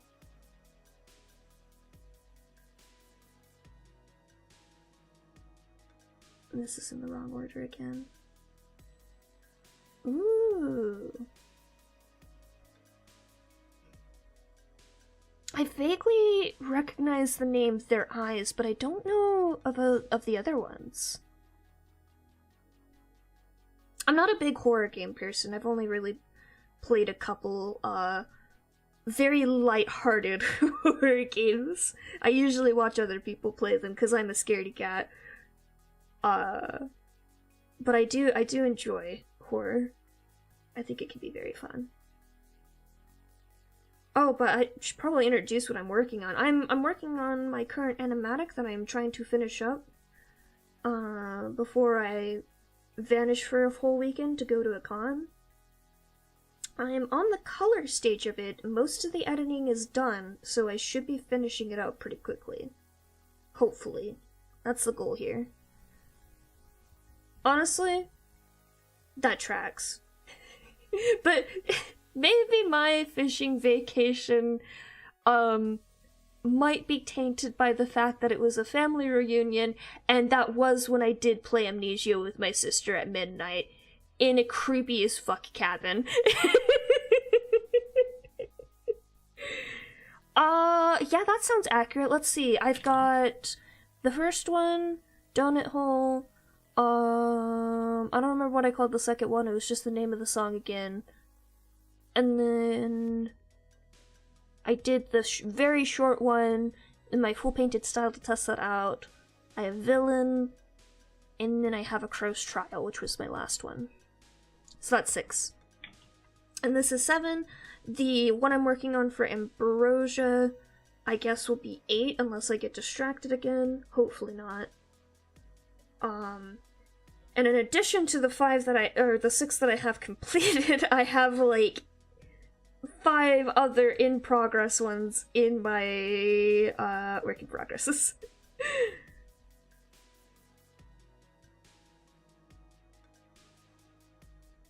I see. I will remember that. Thank you for clarifying.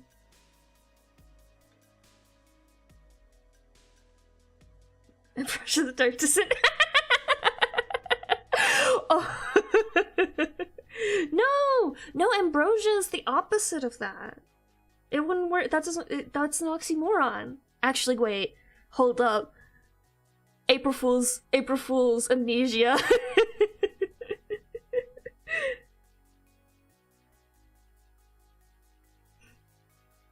I can make it work.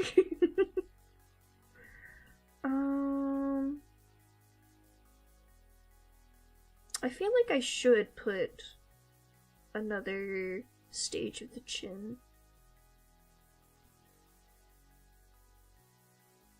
Yeah, because this is too long, but the default is too short.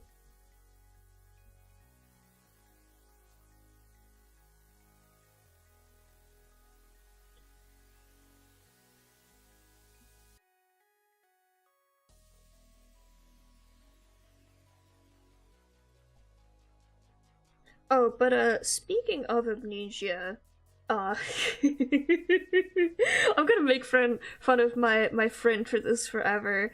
He wanted to play a scary game for October this year, and was somehow unaware of the fact that Amnesia is well renowned for being one of the scariest games of all time. Went into it completely blind, and then got freaked the fuck out after only about 40 minutes and had to quit out of the game.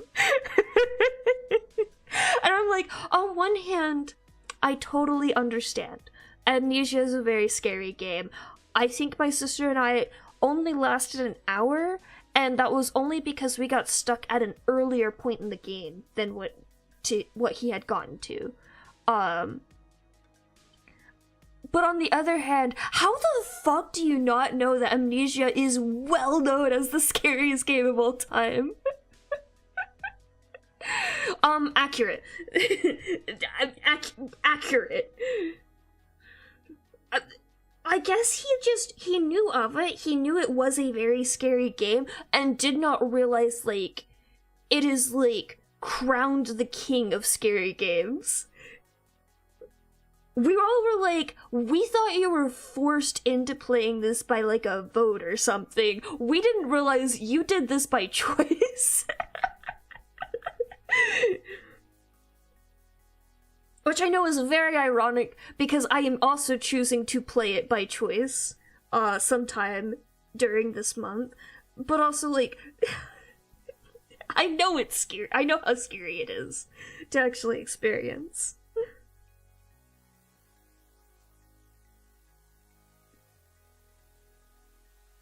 I think that will work. Yes, I think that'll be good enough. I'll have to double check and tweak all of these when I go back and work on the editing for this section again. Lip syncing is very difficult. I have learned this the hard way. It is incredibly difficult.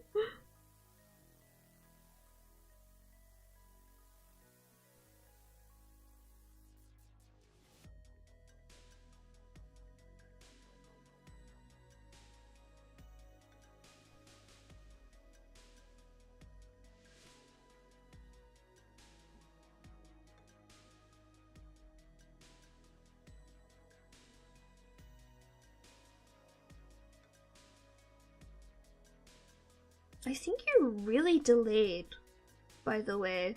You might need to do the 2 times thingy to catch up. Cause I'm seeing, like, old conversation for some reason. Maybe it's me. Let me check. No, yeah, okay. I'm getting it right. Oh my god, it really is. Like, I went into this animatic going like, oh hey, I've got like a whole chart for lip syncing. I should be able to do this no problem. And then I realized. Because like I drew like a bunch of mouth movements for the phrases that this character is lip syncing to. And then I went to go editing and I started trying to put them in, and it was so disjointed, and it wasn't just like the chin movements were disjointed, because I knew those were going to be disjointed until I added them, but it was just, all of it was bad, and I was just like, what? What did I do? Hello? Come back! And it's just, oh my god, it was a mess. I had to redo this like 3 or 4 times.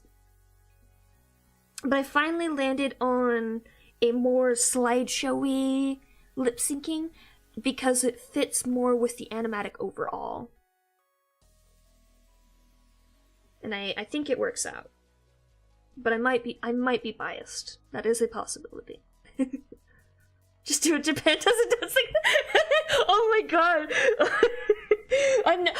I wasn't doing story quests at the time you guys came in yesterday, but holy shit, all of the like Archon quests for Fontaine, like the lip singing was so out of sync. It was so bad.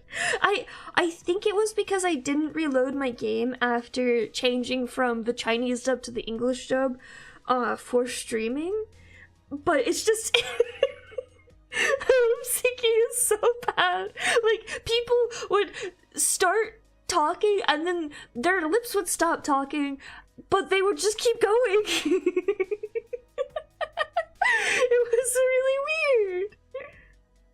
And then, oh my god, I was doing my dailies today, because I have to get as many primos as I possibly can for Farina, my queen, and I forgot that I was still on the English dub, and I came into the game and like just like violently like went backwards like, oh, what the fuck? Oh right, fucking English dub. Also, speaking of the English dub, oh my god, I have been so thrown off by Nouvelette's English voice actor, because I don't know what it is that they have managed to do, but he sounds like Keith Silverstein. But he's not Keith Silverstein. Keith Silverstein is Zhongli! And I literally, when I was looking at the voice actors and I realized that, I was like, what the fuck? I have Zhongli now, so I put them both like in a party and I kept like swapping them in and out so they would do voice lines, and they sound like 2 degrees apart from each other. I'm just like, hello? Excuse me? What? Is my brain like hallucinating this? How? They sound like the same character with just slightly different accents. Also, very true, Philip. A bridge series, like, they have the attention to detail that the original does not.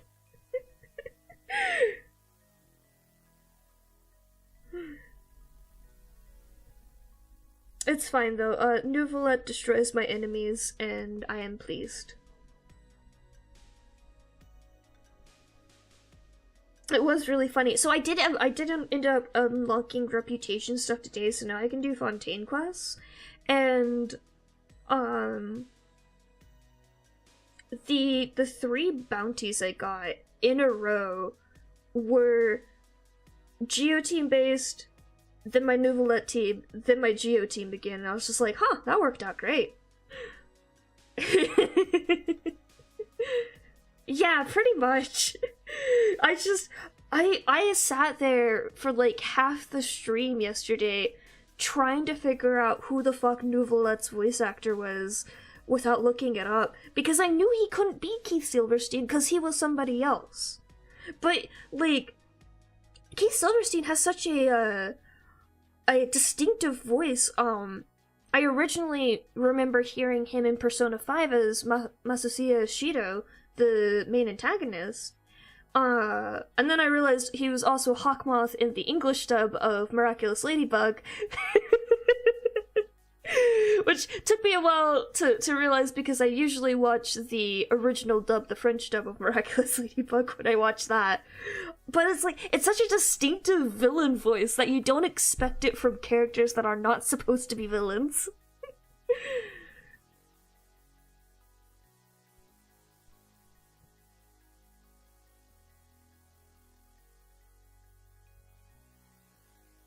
I'm not fully certain what you mean by that, and we were having a little bit of issues with this earlier. I caution against the subject matter.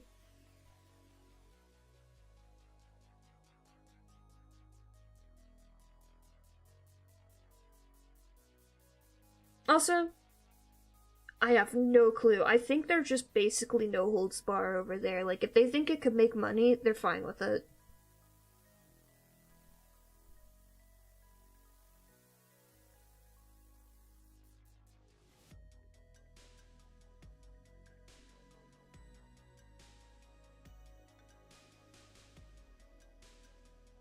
I'm doing alright, Annie. I've got too many projects and... excuse me. Not enough time. And it's my own damn fault.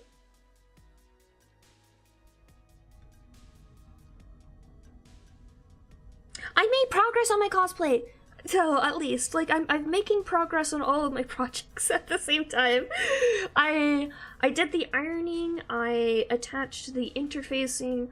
Tomorrow I will be sewing the shirt, and if I can keep up the energy for it, I will also start the ironing and interfacing for the jacket portion. I don't know when I'm gonna do the quilting bit, but I know it's gonna take an age to do it, so... Yeah, I've got, like, 6 work in progresses at the same time happening in my art files. And the only reason the other ones aren't getting worked on is because I want to finish this one by November. I was hoping actually to finish it over the weekend and then be able to fully focus on the cosplay, but... Farina. Farina, and I didn't want to put off the cosplay for too long. And then end up not having enough time for that.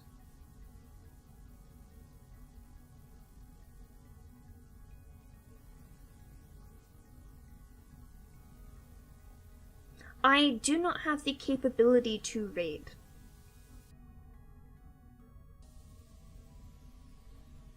That is a thought, Daishima. I could attempt to do that. Let me check how many things I have left in it. After I finish the coloring of the mouth here. Because if it's like little details, I can finish that over the next week, but if I can get all the coloring done today, that would be massive.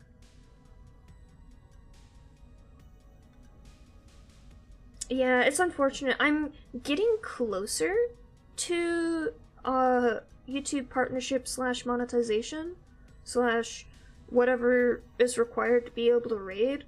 I forgot. I think it's the same as those. I'm mostly lacking in watch hours, which is unfortunate because the videos I make are pretty short. I actually, Daishima, I think my requirements are at 500 because I upload videos. Because it's the same as the monetization requirements, isn't it? If you upload at least 3 videos within 90 days? It is? Okay, alright.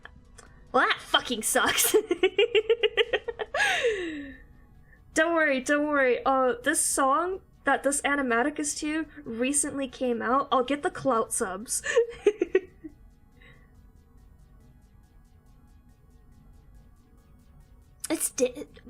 This is all so complicated. What the heck? Cause like the partnership, it's 1,000 if you don't post videos often enough, and it is 500 if you post enough videos often enough. Where? This is what I needed.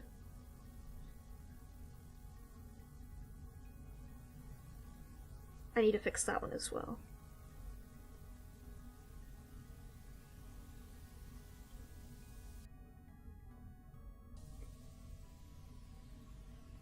That is really confusing. Also, it is, like, impossible to find where they put all these requirements.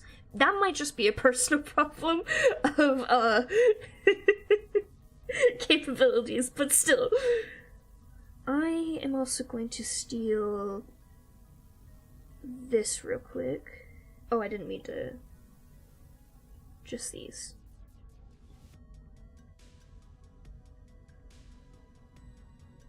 And then that goes in here.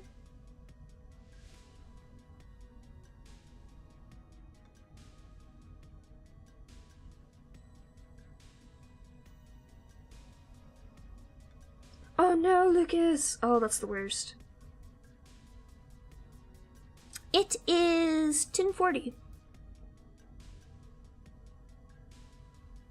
Just draw one cartoon that's popping off. Which cartoon?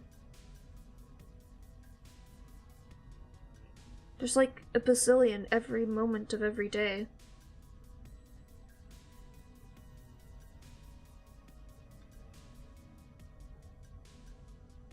Also, I'm not really good at fan art. I can try, but...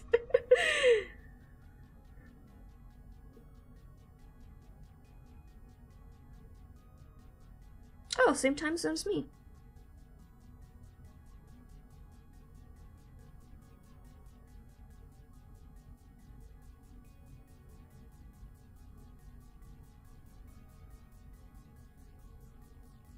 I thought about drawing Dungeon Meshi, but I would struggle with the designs. I live in Texas.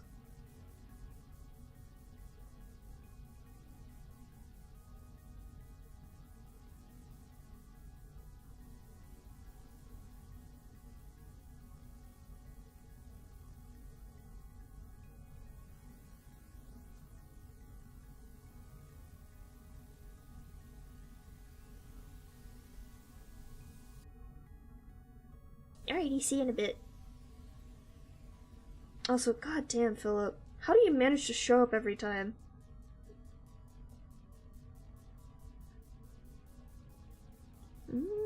Can you confirm or deny if Oklahoma drivers should be in the top 10 of terrible drivers? Sorry, we were talking about it earlier.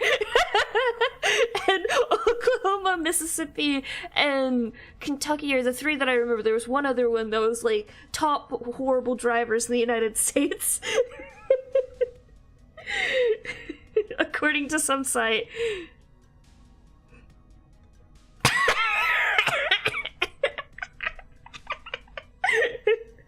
Thank you for confirming.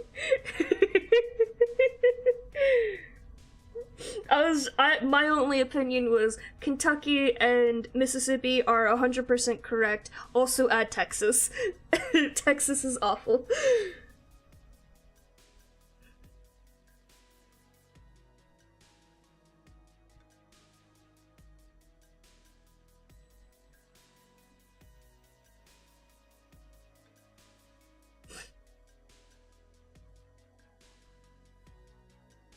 Honestly, other than Texas, which not often, thankfully, like, normally being on the road, I'm not the driver, but normally being on the road here is fine. There's just occasions where it's just like, yo, dude, what the fuck? But, I had a friend from Texas who was the most terrifying person I have ever been in a car with. Which, definitely personally confirms that Texan drivers are terrifying. But typically my experiences with very bad drivers have been, I'm the passenger in their car and I'm holding on for dear life. But the only experiences with bad driving outside of those have really been that, we would be on the road up north in an area where there was a lot of heavy snow, and it was the weather that was the thing causing the bad driving, rather than it just being these people were bad drivers typically. Or like when I lived in Tennessee, because they never got snow there, everyone would flip the fuck out, and they wouldn't have snow tires or some shit, and just everyone would be immediately terrible at driving because of that. I have not paid attention to that being a thing, Deshima, but honestly, probably.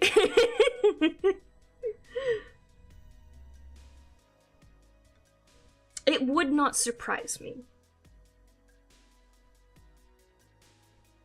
Oh, I probably fucked that up. Yep, I did.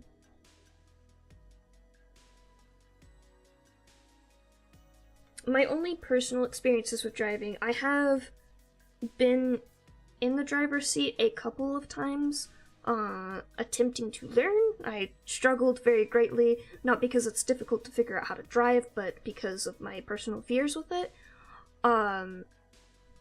I had, when I was younger, driven one of those four-wheelers, and when I was driving on a really rough off-road in the back of the property I was on, I hit like a root or like a really big stick that was hidden in like a rut, and I flipped it on its side and ran into a cornfield. And I had to limp back and tell everyone what happened so that someone could pull the unflip it and bring it back. I was unharmed, the vehicle was unharmed, mentally I was scarred for life.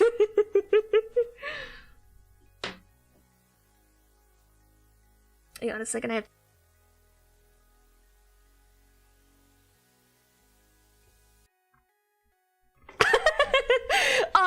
Long story short, I was driving a four-wheeler, I accidentally hit like a hidden branch or root. It was something I couldn't see, and it flipped on its side and I ran into a cornfield. Oh yeah, it was fucking terrifying. Everything was fine. I am incredibly fortunate that was the case. There was no injuries. The worst I had was like a couple scrapes. 0 out of 10 do not recommend. Four-wheelers are fun to drive. Please wear a helmet. And don't be like me. Please. Please. Other than that, I was in a car accident once where I was in the passenger seat again, and essentially, like, I turned and I saw the car hit us. Is the most I'll say about that story, because I know that kind of thing can be pretty uncomfortable. And it was incredibly terrifying as well. But because of those poor experiences with driving, I unfortunately cannot bring myself to learn to drive, no matter how hard I have tried. I have done a fucky-wucky. That's not good. I have to fix my fucky-wucky here. Oopsie. The line art is the wrong color. I changed the color that I was going to do for the main line art. Oops. We'll just cover that up, and none of you are allowed to tell anyone this happened. Wait, I was gonna check how many frames I had left. I have... Let's see. 1, 2, 3, 4, 5, 6, 7, 8, 9, 10, 11, 12. So, I could get through a good portion of these. I've gotten through 1, 2, 3, 4, and this one was a pretty complicated one. And I'm gonna fix this one real quick, so I don't have to count that. Y'all have a parasite? Oh, God! I think I've had ringworm before, but I think the most I've ever had to deal with was fleas or ticks. Otherwise.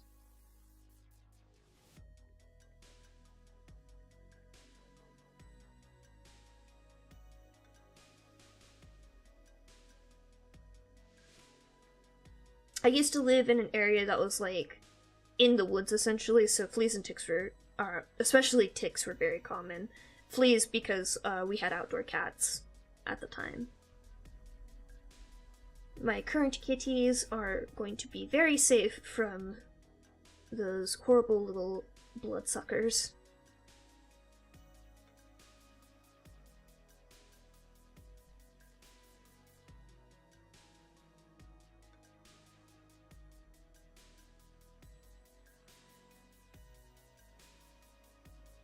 If you're getting prevention from any sort of bugs, please make sure you get tick prevention, by the way.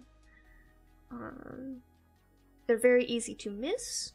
Trying to get them out of you is very, very difficult, and the diseases they carry are very, very dangerous. I unfortunately lost a friend of the family who we were very close with to Lyme disease.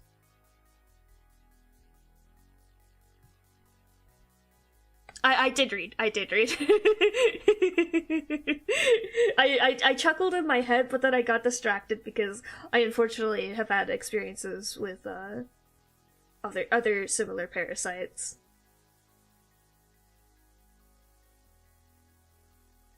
Yeah. I haven't met anyone who's had the issue with the meat thing, but yeah, I knew someone who died to Lyme disease, unfortunately. It was quite a while ago. They were someone who was still close to my heart just because it was a childhood neighbor, it was an older childhood neighbor. They were like the grandparents across the street who hosted like their grandkids every now and then, and we always hung out at their house, and they were super, super cool.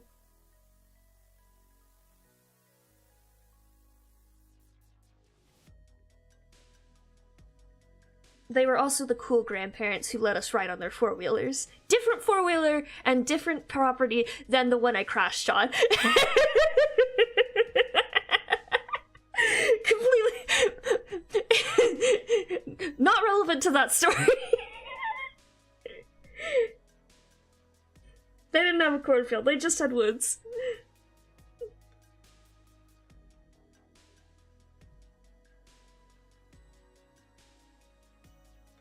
On another note, their property wasn't haunted, but the property that we were living on across the street from them was haunted as fuck. I don't know what was there. I don't know what was in that fucking detached garage, but there was something in there. And there was also, I don't know what it was, but there was like this weird like shed thing all the way back off the property behind all of us. Just, there was no connections to it, no paths, no streets, nothing. And, like, I don't know what the fuck was there. I don't know what was there, but I got bad vibes. Like, it was the kind of place that you walk into and all of your hair, all of the hair on your arms just stands on end. Oh my god, Lucas, don't mind. Do not worry, do not fret. My brain is going into strange places right now. I don't know what has kicked me into overdrive recently, but I cannot shut up for the life of me. And like, it's that thing where like your brain just like fires off random connections of things you remember, and you don't think about it being that horrifying until you say it out loud, and then you see everyone's expression, you go, oh yeah, that's right.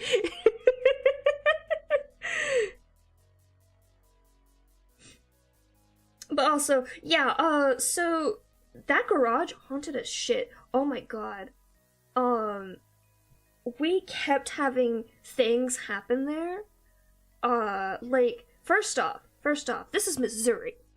If you're not familiar with Missouri, it's kind of wet there, it rains a lot, but it's not necessarily cold. Like, you actually get your 4 seasons there.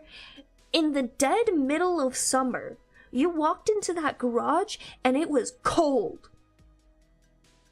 It was cold in there, which was weird. Even more oddly, it was only part of it that was cold. The back of the garage had like a little side room that my mother used as a sewing room sometimes because she didn't have room in the main house. It was a very, very small house on a very large property for some reason. And if you walked into that room would be warm as fuck. It would be fine. It did not have an AC. There's no AC in this building. I don't think there was AC in the main house. I think they had to install AC in there because it kept getting so hot. I remember having to use like a lot of box fans and stuff like that. I would guess that it would be something like maybe just the way that the air filtered through this place just happened to do so in a way that made it a lot cooler. But I don't know. It was weird. Speaking of ninjas, at that house, there was somebody who had collected, I guess, random paraphernalia? I don't know. At one point, my mother was using it as a place for her to host a daycare, and there's, like, tons of kids running around, but, like, as chaotic as we all were, including these children, that were just there temporarily, they wouldn't, like, throw rocks at windows or anything. And there was one day where, like, someone yelled, "Hey, look outside," to everyone that was in the garage area, and so we all pressed our faces against the window, and it just shattered in our face. And it didn't shatter outward, so it couldn't have been us cramming up to it and pressing on it to make it shatter. It shattered inward, and there was not a rock to be found or anything like that. And if it was a small pebble, it couldn't have been large enough to shatter it the way that it did. Physics-wise, it just would not have worked. And it was weird. It was weird. Fucking weird. That was the first time we were all like, huh, that's a little weird about this garage. Anyways, later, that, like, same day or the day afterwards, my sister, like, opened the door to the outside that was right next to that window, and for some reason there was a ninja star behind it. My sister and I just, like, looked at each other like, what the? Do we have, like, a fucking ninja ghost for some reason? What? That doesn't make any sense at all. We're in the middle of Missouri. Really? Huh? Anyways, our mother claimed it was someone she knew collected ninja, like, just random shit like that, and we were just like, what? No, that's bullshit. That's just bullshit. Also, you believe in spirits and shit way more than we do. Why are you being calm about this? I know! It's so random, but it happened. It is one of the clearest memories I have of my childhood. It is so weird. We didn't have any instances of anything, like, particularly weird happening anywhere else on the property. The only really weird thing was just, like, I think this is just a thing with daffodils that I've learned later is just a thing with them, is there was daffodils all over the place. No one in our family had planted them. We don't know if they were planted before we moved in. I thought my mother had planted them at some point, but they just were, like, taking over the property slowly. Like, every spring, they would bloom everywhere in all of these random patches, and we were just like, what the fuck? And then every year there'd be more? Yeah, it was just a fucking ninja star behind the door. It was embedded. Somebody had to throw that like a dart to get it embedded behind the door, the way it was. Hey, please don't yell in chat. Please don't, no all caps, please. At least not to that extent. But, like, those weren't the only two haunted places. It was, like, all the little sheds around the place. Because there was a bunch of ones. I don't know why this place had so many, like, random tiny buildings. But there was, like, a tiny greenhouse, and then a tiny shed next to the greenhouse that was probably just for that greenhouse. Those also had weird vibes to them, and it should be noted, this place was kind of in, like, a little... It's, like, midway between a suburban neighborhood and just straight up rural areas. Where, like, our property was definitely not suburban, but there was, like, a whole couple of streets of suburban houses, like, right next to us type of thing. And, like, there was a distinctive change. I don't know if any of you play horror games or anything like that, but if you've played Phasmophobia, that thing where, like, you cross the threshold of the house and the sound of the game changes. I think that's the one thing about Phasmophobia when I started hearing about the game and I started playing it myself that actually, like, legitimately freaked me out, because that is something I have experienced in real life. Is whenever you would step into one of these places, it felt like the sound of everything changed. It would get quieter, you wouldn't hear, like, the different noises of nature. And it's not like these places were, like, fully insulated houses or anything, where you would expect that to change. These were just random little boxes, essentially. Hey, I don't think this is a really appropriate, thing to talk about in chat, and I would appreciate it if you would stop. It's really not appropriate for stream chat. Anyways, as I was saying, but, like, yeah, like, oh my god, you would, like, all of the sounds of, like, crickets or anything like that, you would stop hearing them. There'd be no rustling of branches like you might hear small creatures. There's plenty of birds and stuff around like that, and you could still hear those just because of how loud they are. But it was just a distinctive tone change, and when I heard that in Phasmophobia, like, it legitimately, like, freaked me out.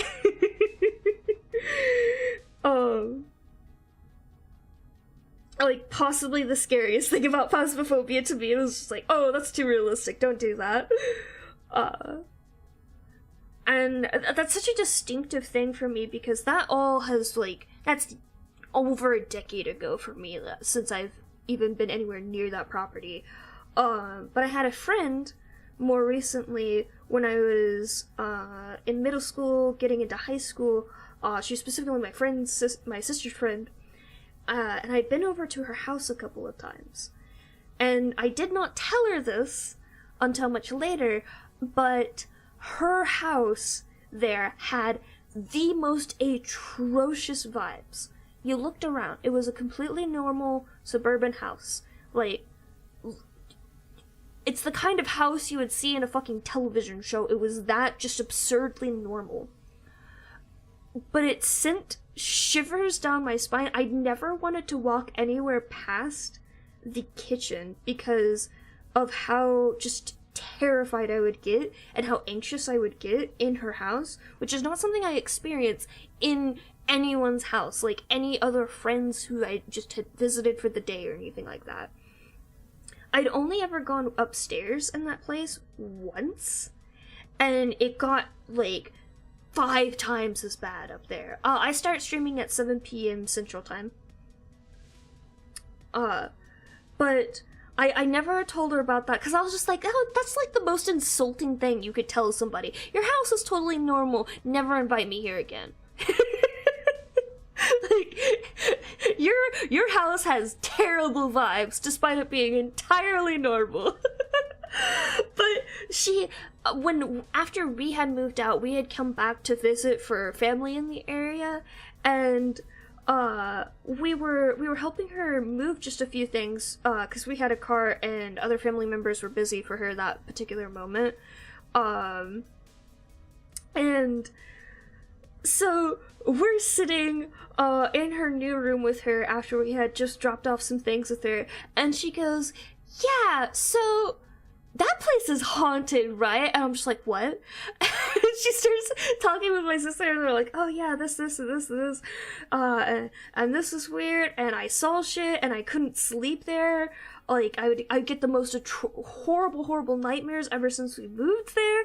I'm just like, wait, okay, I wasn't imagining things? And she's like, no, I've been living with this most of my life. And I'm like, what the fuck? And she described this experience of actually seeing some sort of creepy thing in the dark where there should not, like, there was no possible way it could have been something else. She triple checked this shit because she was just like, she's very skeptical about it just to make sure. But like, oh my god, it was a wild experience.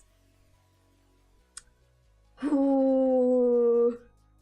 Yeah, woods are, I feel like woods are always haunted. There's always something in the woods. It's not a woods if you don't walk in there and immediately don't get like weird vibes about the place. Because that's Mother Nature, and she's making sure you don't fucky wucky. You don't do a little fucky. You don't mess with her. You don't fuck with anything. You don't hurt anything when you're in her woods. Amazing Digital Circus. I do not recognize that name. I'm not a good judge of like if something is big at the moment though. Oh, I do too. Please, if you have spooky stories, tell me about them. Huh. This... Oh, those are clowns. Nope. Thank you for the recommendation. Unfortunately, I am not a fan of clowns. Very unfortunately. I'm not afraid of clowns. I don't have a phobia of them. I just don't like their vibes. They can do their tomfoolery elsewhere. I am in full support of them. They can be very cool. But also, you know, sometimes they do be a little sus. It's more like, yeah, it did look a little gestury more than clowny, but I did see some clown face paint, and I'm not here for it.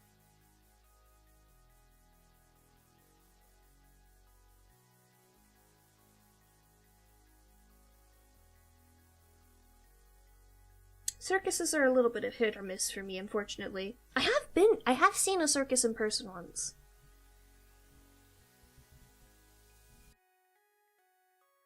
That is incredibly hilarious. Actually. What a way to do that trope.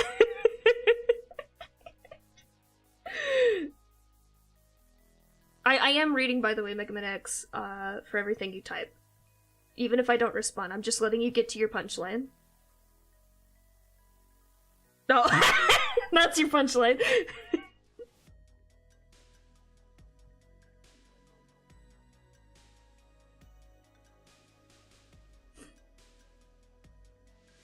I legitimately thought you were going to go into Manhook and Mandor. I didn't realize you were just gonna end it. Can I find that copy pasta? I'll read that for you guys. I know I reblogged it recently, but I also just reblogged, like, all of my art at once. Yeah.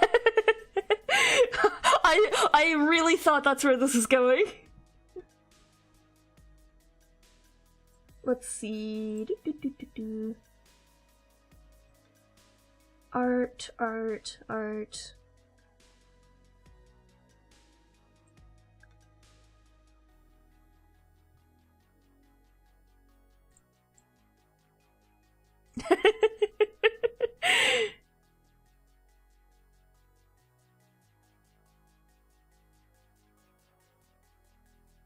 I swear I won't do this as long as I did earlier when I was trying to find that one character.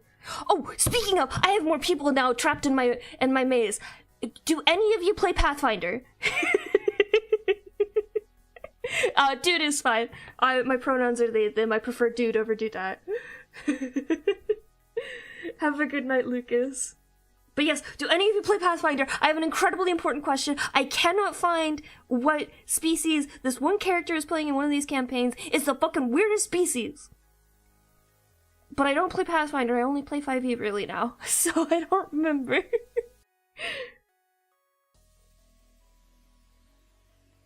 I was trying to find it on the wiki earlier, and I spent like 30 minutes on stream just trying to find it, and I couldn't.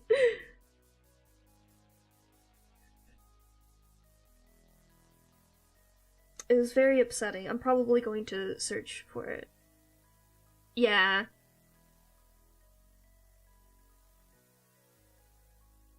Okay, Daishima, on the off chance you recognize this, do you know a species with 6 arms? 4 of them are smaller human-sized arms, 2 of them are giant. The creature is at least large size, kind of bug-like, and it has the burrow ability.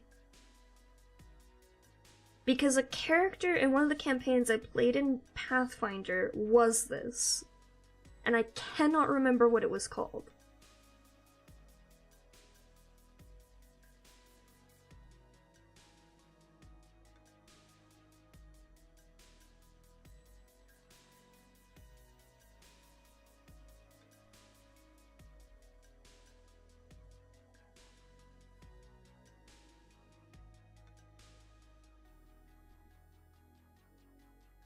I don't know where the Manhook and Cardor post went, unfortunately. I guess I didn't reblog it. No, it is not.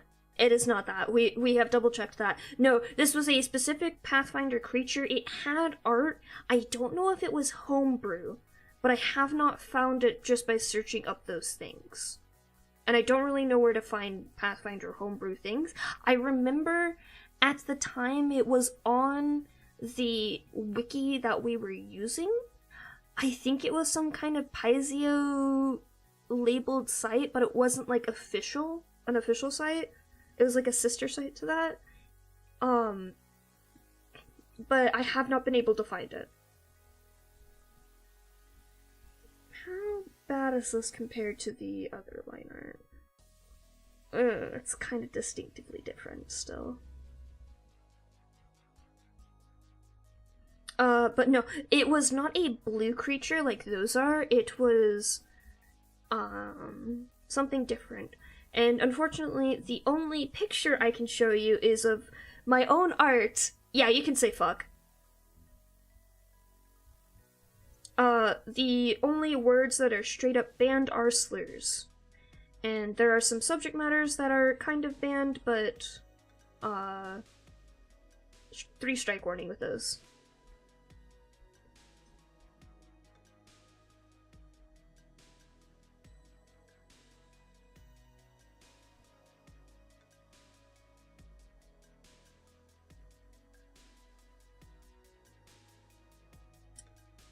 But yeah, I'm trying to find this creature, because the only art of it I have is something I drew myself very poorly. Yeah, but I know there was art of it because I had to reference it, cause, like, they tried to describe the creature to me, and I was just like, what the fuck?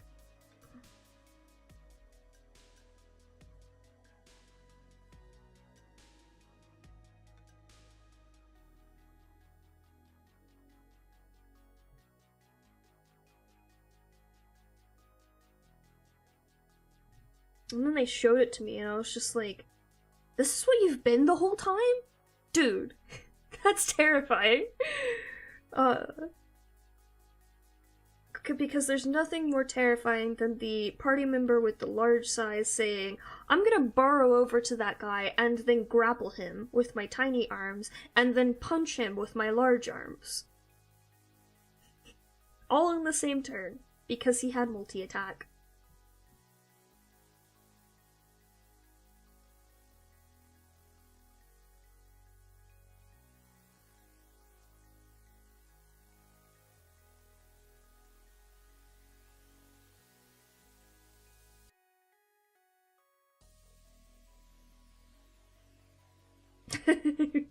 We'll see how long I stream. Thank you though. Good luck with your work, and I hope it goes well. You know what? Fuck it. These will just be weirdly thick lines for one frame. It's what I get for my mistakes. I need to fix the colors of the thingamajig though. Oops, oops, oops.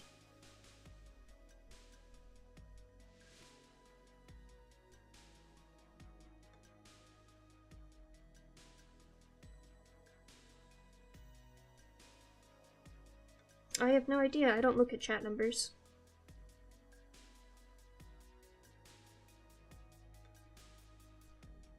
I find it distracting.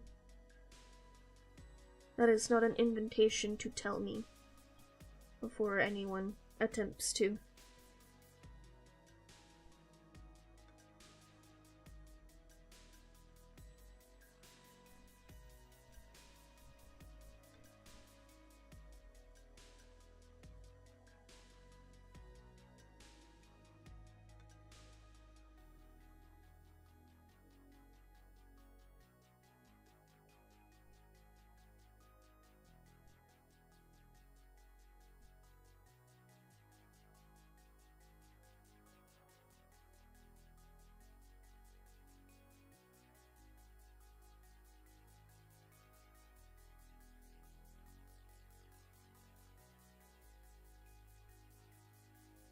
Let's see. Blue and then pink. No, wait, pink and then blue. It is easier to blend that way. It is getting to that time of night where I do slow down just a tad. But do not fret, I am perfectly fine. I'm just a little silly.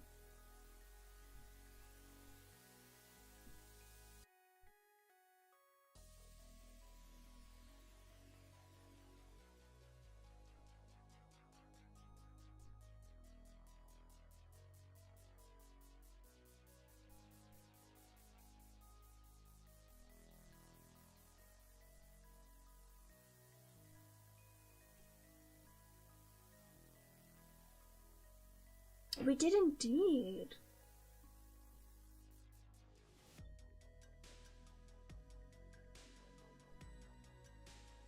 I'm sad there wasn't as much freaking out about it this year, I felt. I feel like in past years when we've had a Friday the 13th, like everyone freaks out. They're like, oh my god, so many mad things are gonna happen because it's Friday the 13th. And I'm just like, no. It's just a day. And then everything was fine. It's the days that aren't Friday the 13th that you have to be wary of. Because then you'll never know what'll happen.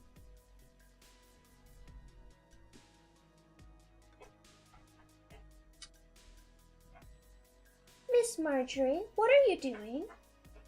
Marjorie? Oh, you're fine. You're scratching the proper thing you should be scratching. Okay, good kitty. Good job.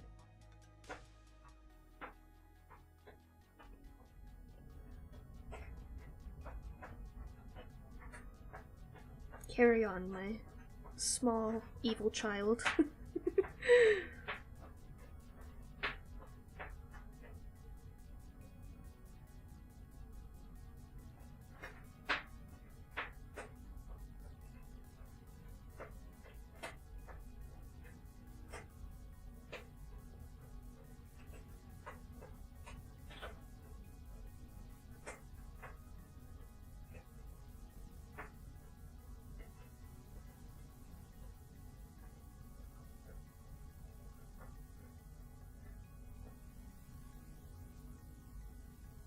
Oh, really? Nice.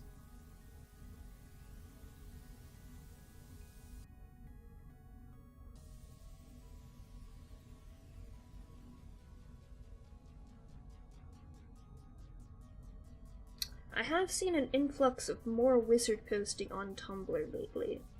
That could be because of either the eclipse or this, or just people decided to put on more wizard hats for Halloween, but who knows.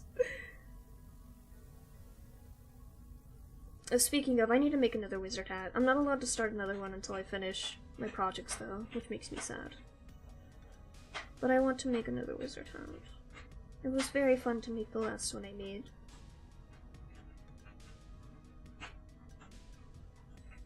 Really? Why? Wait, do you not like witchcraft?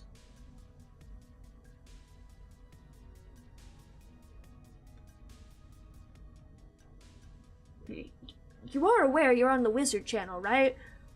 We're very big fans of witches and wizards here. except for one particular flavor of that.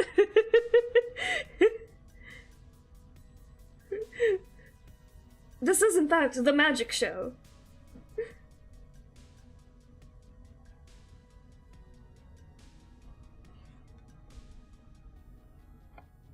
Who on earth is... Oh.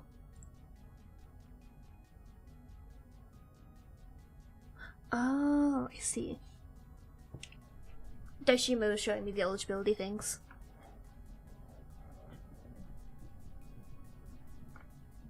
And people are pinging me in another server for some reason. What? Who dares speak to me? Oh, it's just Raid being annoying.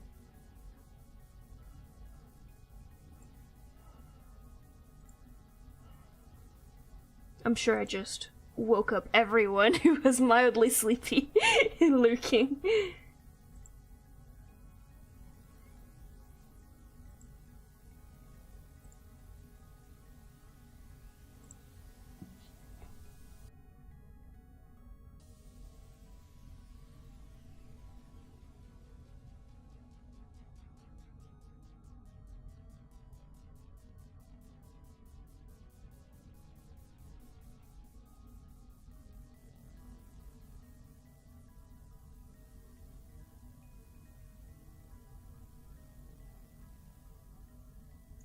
Was it the scary voice? Do I need to not do the scary voice, even though the scary voice is very fun to do?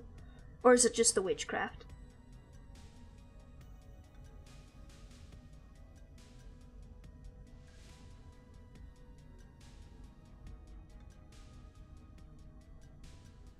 I haven't messed with my tarot cards recently. I should do that more. They're fun.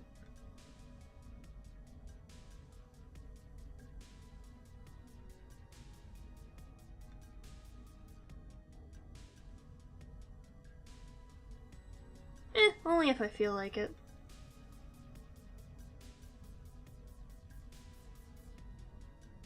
You don't have to answer if you don't want to.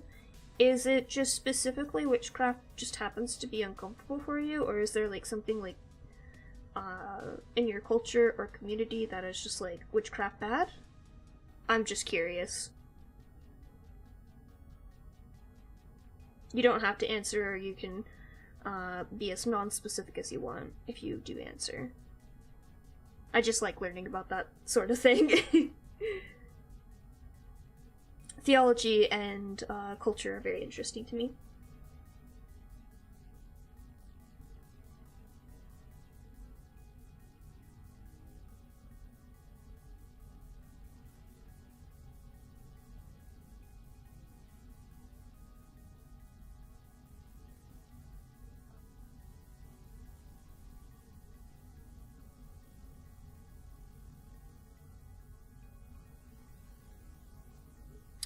I can do a few voices. I'm not particularly good at accents, but I can do the spooky, scary voice. I can do a Stitch voice. That sounds something a little bit like this, but it's not very clear, so I have to really enunciate if I do use it on stream. I can do some pretty high-pitched woo voices, but my voice is pretty crackly right now, so I don't think I'd be able to pull this off. Not familiar.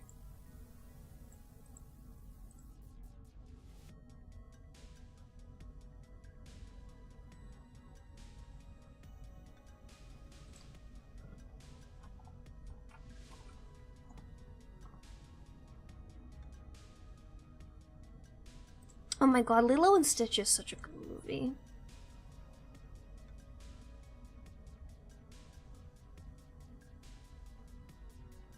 I am getting a lot of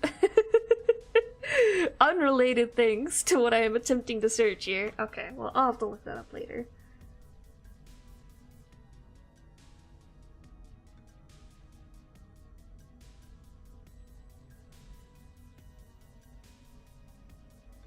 It's very funny because my Stitch voice, I figured out how to do it out of jealousy that my sister could do a better Stitch voice than me, and I was just like, well, I have to be able to do a good Stitch voice now, and then I learned how to do it.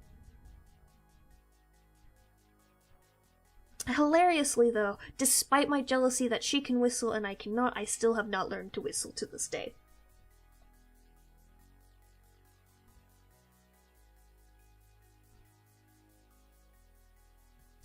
Young lady, what are you doing on my desk? What are you doing? Hi, yeah, I'm aware you're here. I'm being nice today and I'm letting you sniff around. I have a kitten on my desk. What are you doing? Yeah, you're just looking? Well, I scared you a bit earlier with the harness training, so I'll let it slide. Because you're being good. Okay, you're not being good anymore. Nope, we don't stand on that. That's mine. You wanna come over here? Here, I'll move this so you can walk by. As long as you're being a good kitten and being respectful of my belongings, you are allowed to be on the desk for a little bit. Hi.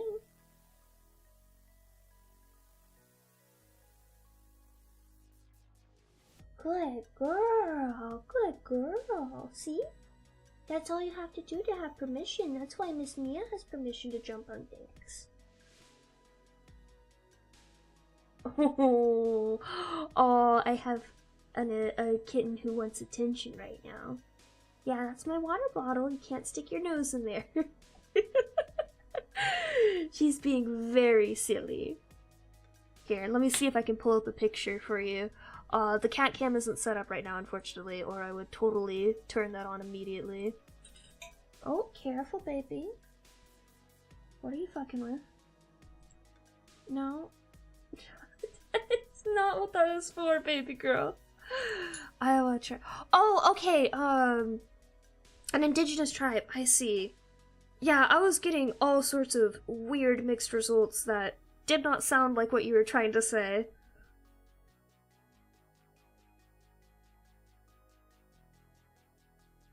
Honestly, makes total sense now. I understand.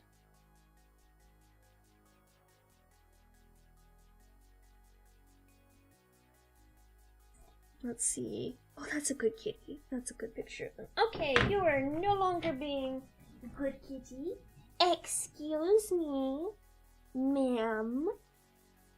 Ma'am. You are purring, though. Can the microphone pick up your purring? Okay. No, you're all good. I was just trying to look it up because I was curious. As I said, I'm very interested in various cultures and stuff, as well as I'm not trying to make you uncomfortable by mentioning topics that may seem fine to me, but clearly are not fine to you. I did try to be careful of that. Like, I remember people's usernames and stuff, fairly often. Not always, I do forget things, but that is something I try to remember.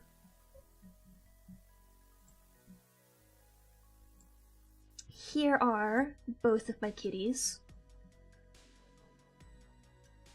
The black one is the one who's being a menace right now, and was on my desk. And the gray one is my older kitty. She looks smaller there. She is bigger than the black kitten. They're just silly little gals. I'll put them in the corner.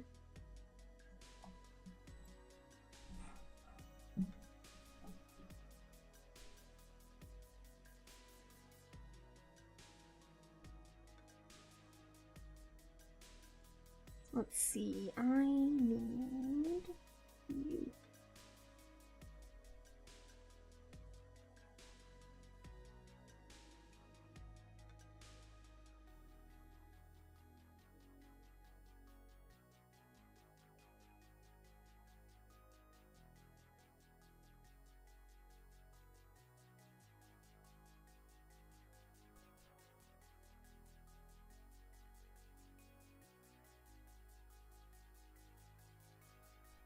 I wonder if I should change the other line art for this. I'll decide after I finish the rest of the coloring for this frame. Because I kind of like the purple as it is, but this is supposed to be the same kind of material as her jacket, which does have a different kind of quality to it.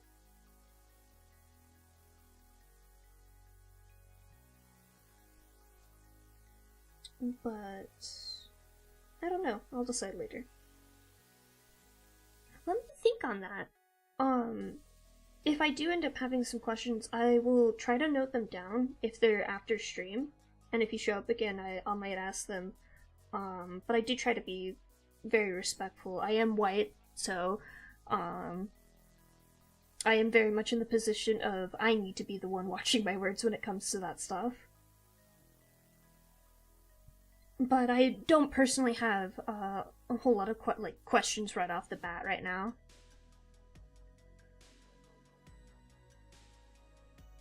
But it is always nice making connections with people with cultures different than mine, because I like to do a lot of story writing, and I try to be conscientious of the fact that not everyone should be in the same culture in your fantasy world. You should have different varied cultures of all sorts of kinds, and it's important to me to represent those sorts of things accurately. And just as much as it's important to me to be respectful of all sorts of people in real life.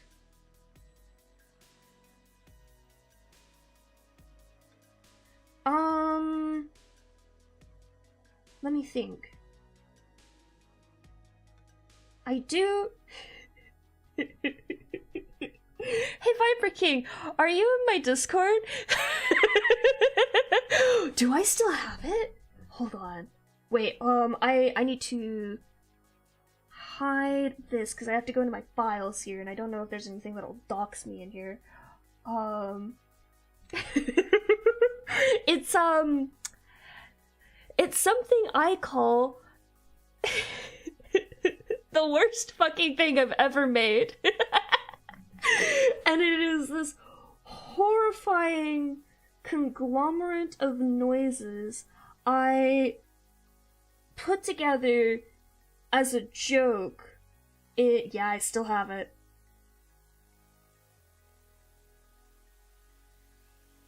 Will you play?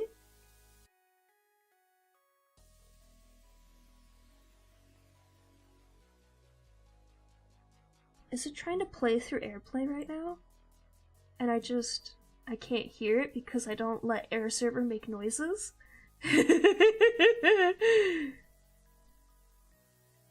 If you can find the link to the Discord, it's technically a public Discord. No, it does not. It does not sound good, Viper. It was purposely made to be the most ear-splitting, awful thing you've ever heard. Oh, that is not the right thing. This is. But otherwise, I guess, like, are you trying to test out something bassy or something high-pitched or just volume control or quality? Because all of those types of things would affect it. I don't really particularly have any good picks for songs that would do that. You would probably want to look up that sort of thing. It depends on what you're trying to test there.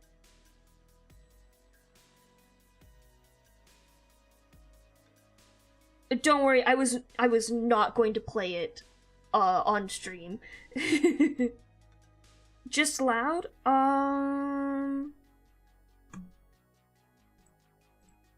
Well, my version of loud is usually most people's version of quiet.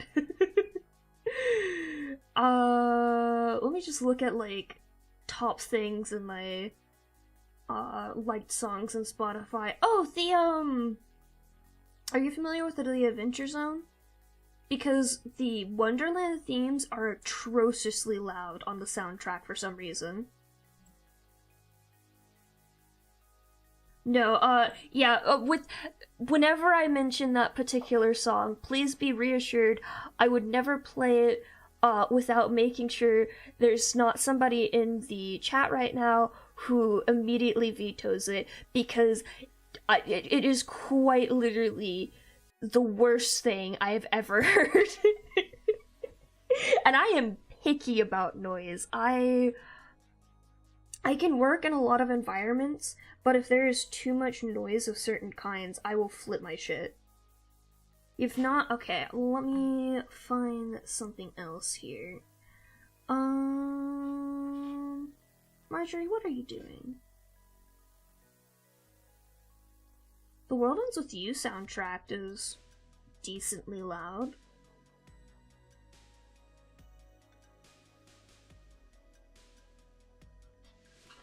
And I think that's pretty much the loudest I've gotten here. I am most certainly more on the quieter end of music I like to listen to.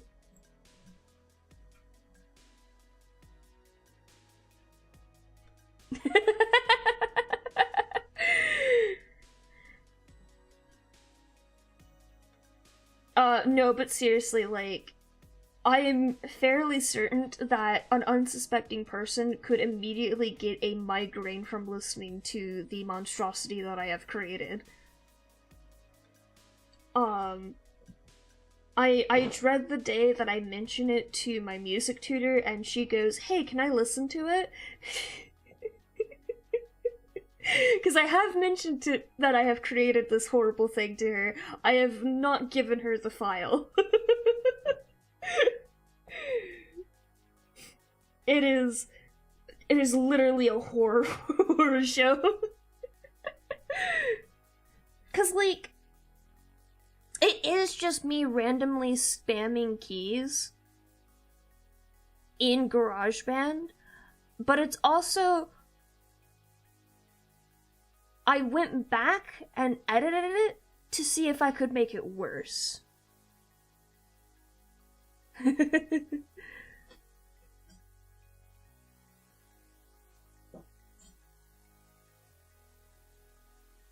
Oh my gosh, happy birthday! That means you're a Libra? Or is that... Yeah, you'd be a Libra. Because it's the 21st. Or you might be a Scorpio. Maybe I'm mixing it up.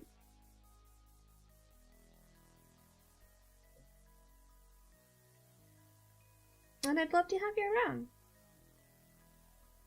Honestly, we're just chill vibes here. I chat while I draw to help me not get too sucked into it. Young lady! Yeah, Viper, if you join the Discord, I will DM you it. So long as you or I'll, you know what, we'll hop into voice chat and I'll play it for you. I honestly am terrified of the idea of, like, spreading this file around, because I don't want people to get, like, jump scared by it. That was just my cat. That's my only thing. It is ear-splitting to listen to. And I quite literally made it as a joke, but I always do things 110% when the vibes are right, and the vibes were atrocious that day. And thus I have made a horrible, horrible mistake.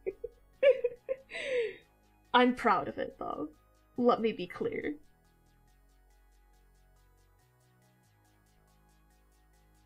I actually have to send you the file, because it is literally just a file on my iPad that I made.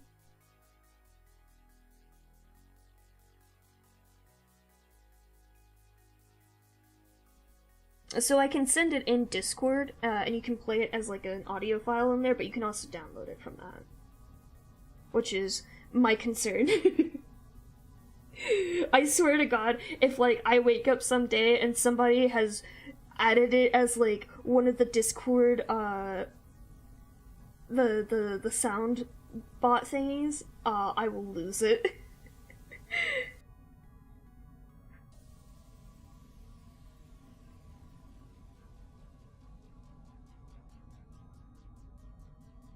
Megman, I think it's in my description. Which is why I was like, you just gotta look for it. It should just be in the description of all my videos. Yeah, it's in there. Yeah.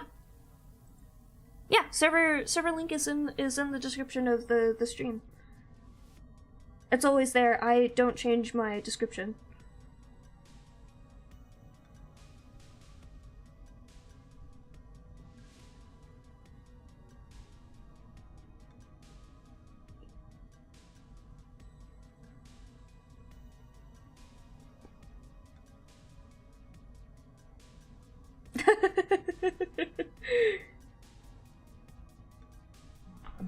Alright, let me send it to myself, because I need to change the file name of it, because it's a reference to a friend that literally no one here knows of, so. Let's see. And thankfully my desktop noise is muted, so when I send this to myself, you guys will not be witness to me testing to make sure it still works. It's not letting me attach it. Do I have to do it for something else? No, do not tell me that. I want to share this in Discord. Marjorie, stop that.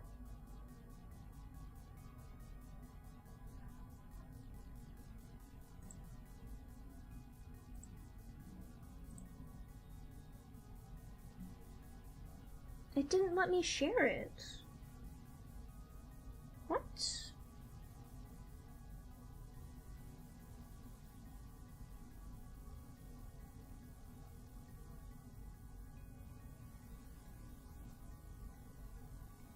Is this not an MP3? Why can't I just share this?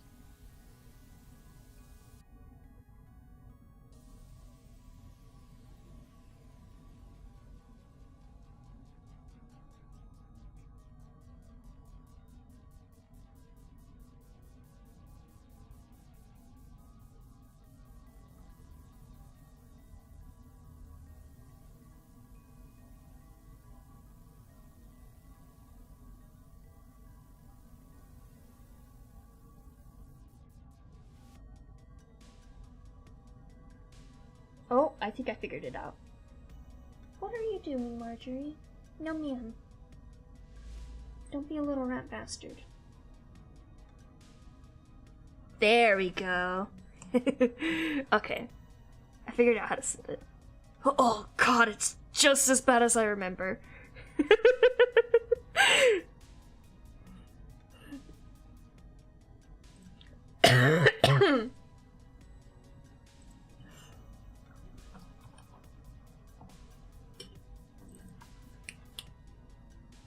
Hey.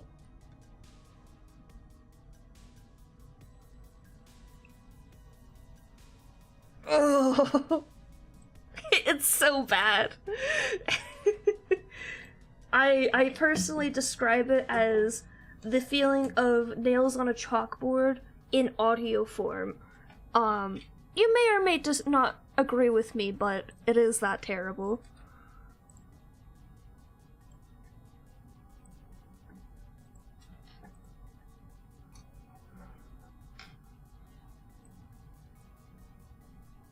I'm not sure why it exported as an MOV file, but it sure did. Turn them down more. Go to 33%. At least.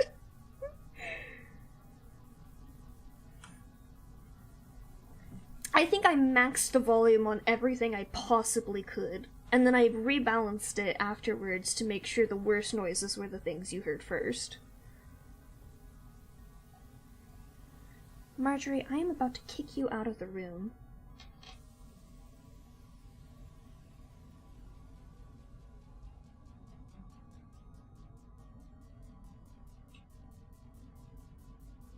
Alright, you're getting kicked out of the room, baby girl.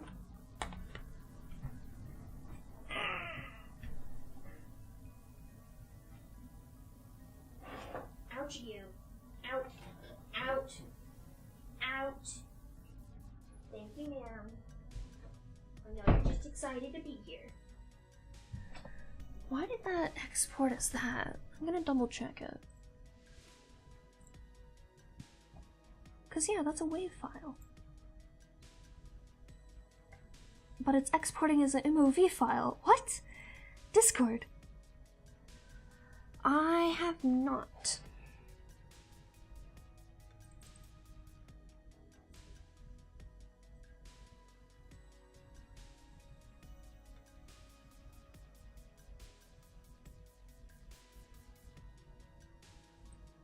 So weird. It won't let you download it? What the fuck? It's haunted.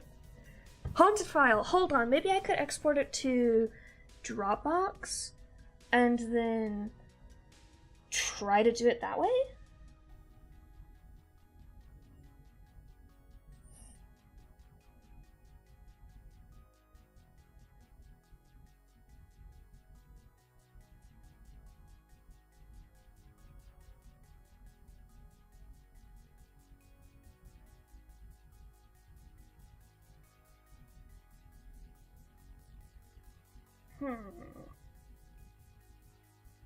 Very strange, very odd.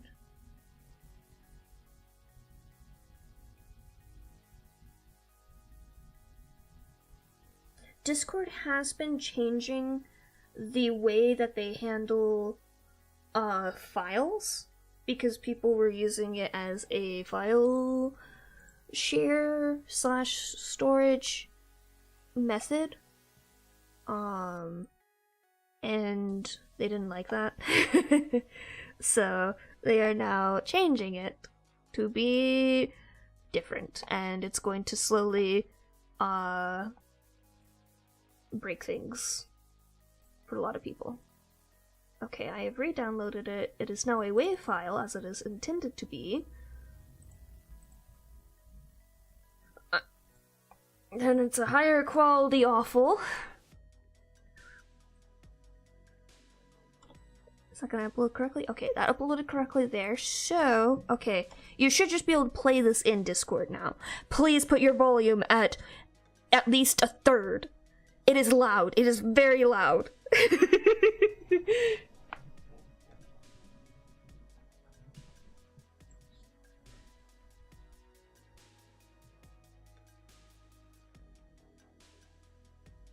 Alright, I can get back to drawing.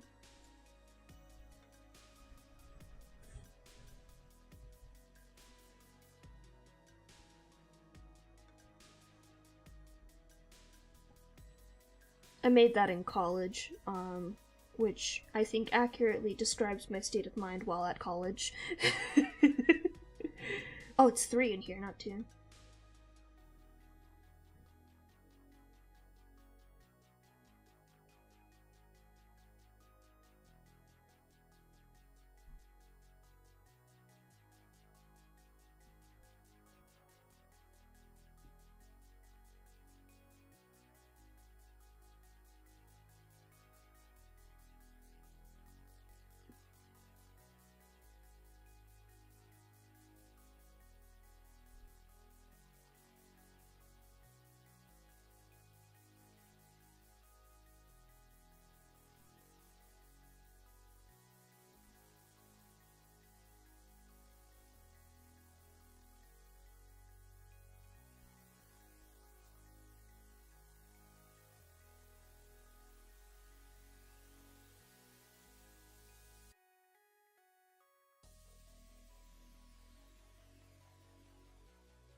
Please share your thoughts with the class. I have not shown this to someone in the longest time. I would be delighted to hear your experience and how you would rate it.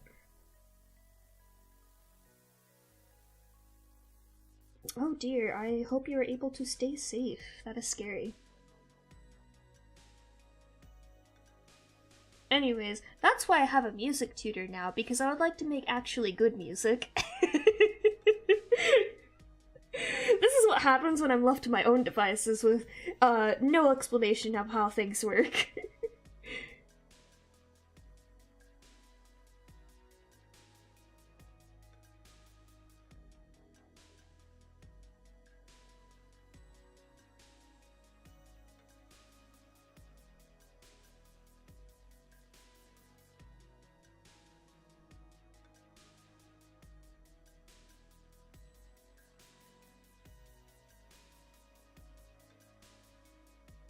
Yeah.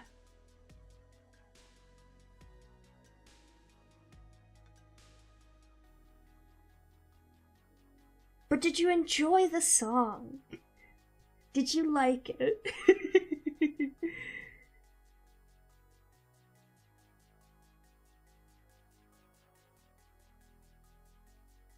How was the melody, the chorus, the harmony?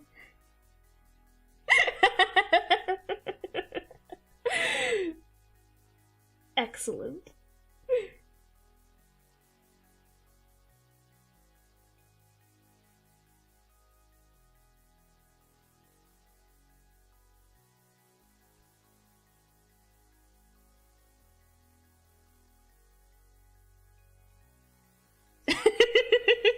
It has that like weird like noise at the especially at the very beginning too, and it just cracks me up every time.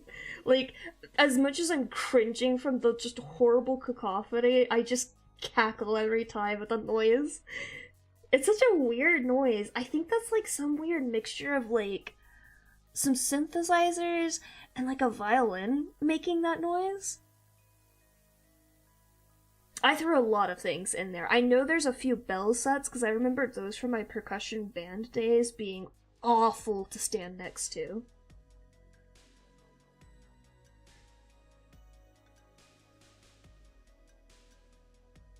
Those are the metal xylophones that they have a very high-pitched noise. Kind of similar to what an actual bell would sound like, or like a ding noise. Very reminiscent of the noise that when somebody taps a spoon on a glass or something in one of those uppity scenes in a movie. It's very similar to that. It's really high pitched and it's awful. Turn it off!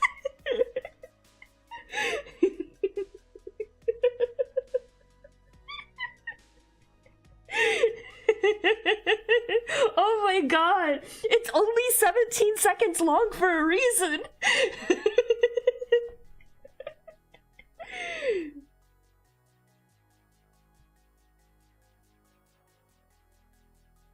You can barely see it, but there's actually two tones on these socks, and I hate myself for keeping it, but I can see it, and thus I have to make sure that you can see it, if you can see it, because most people's sensitivity to color is not this high.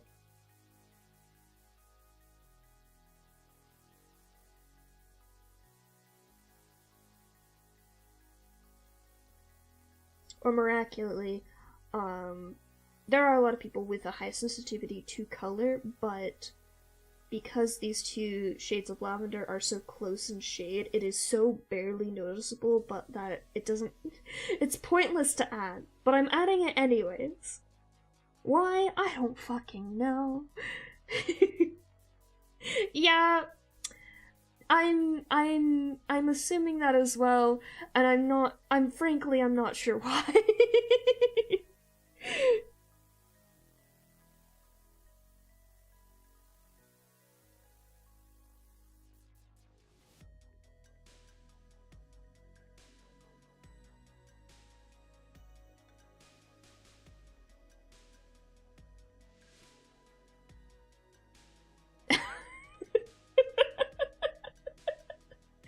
Please, please, I beg of you, do not troll people with this audio. It absolutely does have some trolling capabilities, but I beg of you, please refrain. Please refrain. I do not jest when I say I think this can literally cause migraines for certain people if they listen to it inadvertently. I am very careful when I happen to share this audio track because of that. I enjoy a little bit of trolling. I do not enjoy hurting people by my trolling on accident.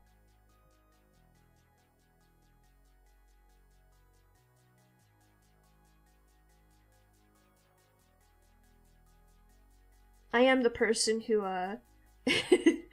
added the soundboard for D&D, and now we have gunshot noises as well as literally one of the PC's catchphrases that we can play on command.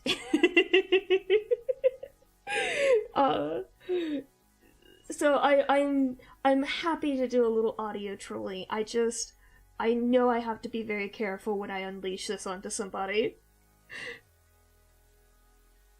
I will be perfectly honest, it is midnight here now, and all of my brain cells have shut off.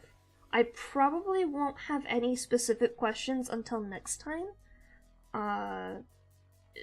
Mostly because my brain cells at the moment are really focused on getting this art done. Like I said, I do have a deadline that I'm trying to meet for this, because I have a lot of projects all going on at once, and I'm trying to finish up projects so that I have the capability to work on other things.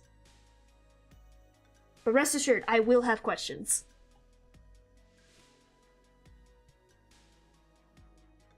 Just not immediately. Holy hell. That means it's bedtime. Go to bed. What the fuck are you doing here? Unless this is normal for you, in which case, I will not... I will attempt to not be rude about bedtimes, but as someone who is incredibly fucked up bedtime schedule recently, sleep is good for you. And I highly recommend it.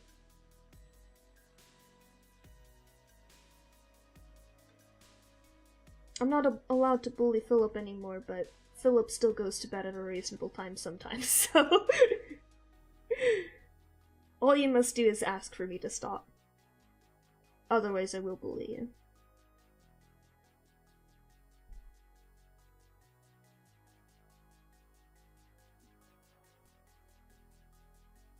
I've had a lot of friends who are just like, oh, I should go to bed, and then it's like 30 minutes later, oh, I haven't gone to bed yet, but I should go to bed.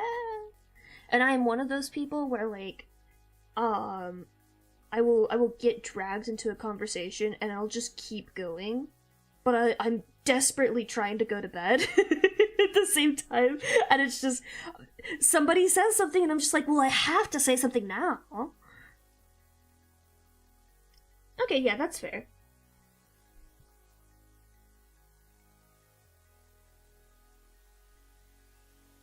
Usually I have a very set bedtime. On weekends I try to go to bed by 1 a.m. or on weekdays I try to go to bed by 11 p.m. Unfortunately, I have been going to bed at 1 a.m. every day. And it feels awful. And I don't like it, and I'm trying to fix it. Unfortunately, I have projects that I am constantly working on. And also, unfortunately, I don't function great, but I still function on less sleep, so...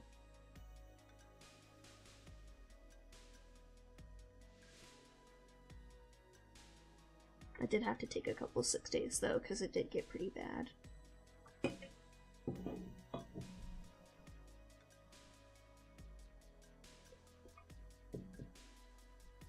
I'd ask how you looked like that, but I know internet people are just like this sometimes. But also, hey, what the fuck? Do you have a day job? How on earth do you stay? Do you just, like... How? How? Huh? That's not how that works. That's really not how that works. Also, sorry, I do usually try to pay attention and make sure my avatar doesn't get stuck, but unfortunately, I'm getting more and more focused on the art, so it's getting stuck more often.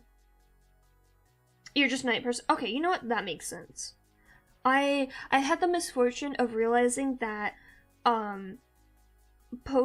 directly after work naps in the evening, which is the time of day that I have the least amount of brain cells, work or no work, are, like, the best thing in the world. And now I take post-work naps, which is awful.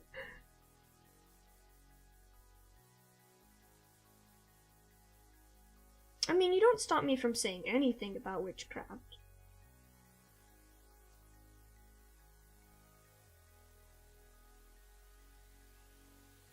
I'm just not gonna be, like, rude about, making jokes about it. Which there's certain jokes I wouldn't make in the first place. What's the way I'm trying to put this? Like, I wouldn't joke about you being into witchcraft, because that would be incredibly rude. But I'm still gonna crack jokes about witchcraft. It's unfortunately, magic is the theme of my channel. My character is a wizard. My name outside of my character is straight up Merlin, so it's kind of a theme with me. I do write a lot of stories with magic as well. So it's simply, like, if you're not comfortable with that in general, this might not be the right channel for you, but also, like, I'm not gonna be a dick about it. I know there are a number of cultures and religions and all sorts of things that are not comfortable with witchcraft in the same way that I am, and that's perfectly fine. I should also note that everything is fictional. I do believe in some sort of I don't even know what to call it, being out there. As I said, I have experiences that feel supernatural to me, although I cannot fully prove them because that is something very difficult to prove. But yeah, this is the magic channel.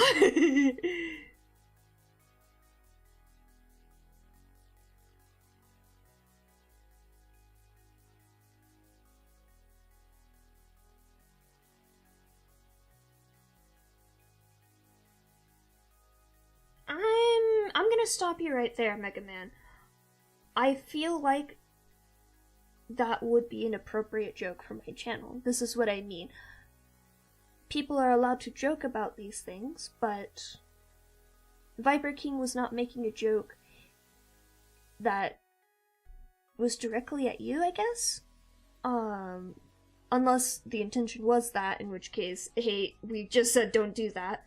That is under the law of don't be mean, don't be rude, don't be a bitch, which is one of my rules, but that is something that is appropriate to this channel, and that's what I mean. Like, there's a difference between a subject matter being allowed and a subject matter being uncomfortable specifically to you.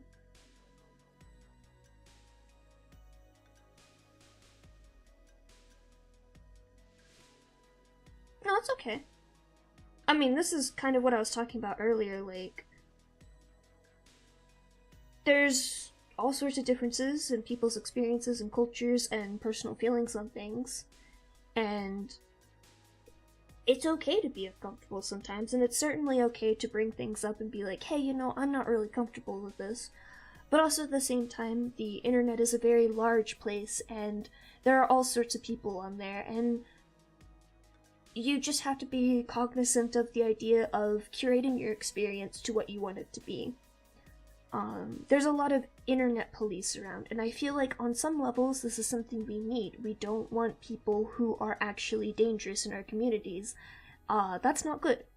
That leads to a terrible, terrible downhill slide. But also at the same time, like, there's gonna be people who have interests in things that you don't have interest in. Like, personally, literally a banned subject on here, despite being a very magic and wizard based channel, is fuck Harry Potter and fuck J.K. Rowling. It is quite literally, I haven't added it to my stream rules because I know people will just be dicks about it, but if somebody were to bring up that subject, I would tell them to shut up and not talk about it. It's a banned subject both in my Discord and in my channel. Why? Because I will go on a rant about it. But at the same time, there's a reason behind that is beyond just, well, I'm not comfortable with Harry Potter. It's, well, I'm trans, and people are very, very bad with, the way that has all been handled recently. Is that a joke, Viper, or is that a, you don't actually know who I'm talking about? And that is... Oh, that's legitimate? Okay, yeah, alright. Oh, you know what? I will lift the ban temporarily. I've stated this before, it's in my Discord specifically, that if I do start talking about it myself, then it's okay to talk about Harry Potter and J.K. Rowling. J.K. Rowling is the pseudonym that she uses when she was writing the Harry Potter series. It's a series of 7 books about a boy learning that he is a wizard and going to a wizarding school, if you're not familiar with that either. The unfortunate issue is the author, J.K. Rowling, is, in fact, incredibly transphobic, among other things. Very specifically, more prominent very recently, although the transphobia has been going on for quite a while, as well as she being anti-Semitic. I can't say the word properly. Anti-Jewish. This was especially prominent in a recent video game that came out about the series, that literally had blood libel in it, which if you don't know what that is, just look up. Just look it up. I don't think I could describe all of this very well. I'm not Jewish myself. It is a huge rabbit hole to go down, but it is something very easy to confirm, and very well known at this point if you're familiar with the series. But yeah, I personally have gotten to the point where it is an incredibly frustrating thing. In streaming communities recently, over the past year, this has been a big problem with people actively supporting this game that has been incredibly blatant about being transphobic and all of these other things, and people either rallying behind supporting the game because it is a part of something that was in their childhood, and a lot of us didn't notice these things while we were children because they weren't as obvious then. They have become more obvious over time as the series and franchise has expanded, and J.K. Rowling has gotten more vocal about her views on places like Twitter.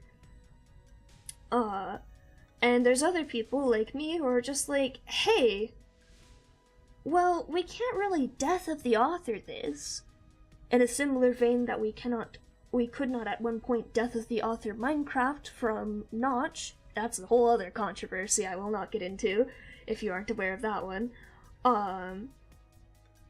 Because J.K. Rowling actively makes money from these things. She actively gains something every time you talk about it, you argue about it, you give money to these games and whatnot, and that is why it is a problem. And some people agree with that, some people disagree with that, and I've just personally, while I disagree with that, I personally just don't want to have to talk about it constantly. I don't want it to be a constant subject on my channel, so I'm just like, let's just not talk about it. If I'm up to it, if I feel like it, I'll talk about it then, and then it's a subject we can all talk about, and I'd love to hear people's views. But in general, it's just kind of one of those things where it's just like,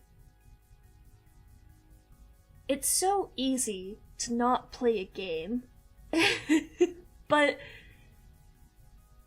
and yet, all of these people are so caught up in their nostalgia for something that, yes, could have been a very large part of their childhood, and they refuse to see how that is being used against them. Here's the thing, Viper. I'm not saying don't watch Harry Potter. I would say, if you choose to do so, please look at it with critical eyes.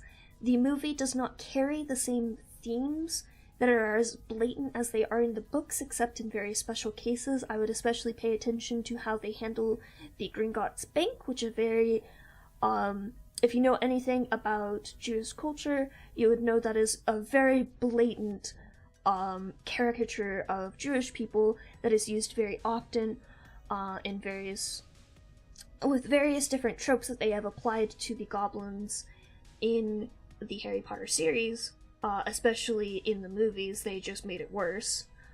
Another one with the transphobia, I believe people typically reference Rita Skeeter, who doesn't show up until the later ones, and it's definitely not as blatant in the movies from what I recall. It's more blatant in the books. Other common things that have been brought up about the Harry Potter series is certain characters have particularly racist names, and I wouldn't say necessarily racist roles, but it's a little bit blatant when you have a girl named Cho Chang who is Asian, and she shows up to be the protagonist's girlfriend for a short while and then not. And that is her entire character.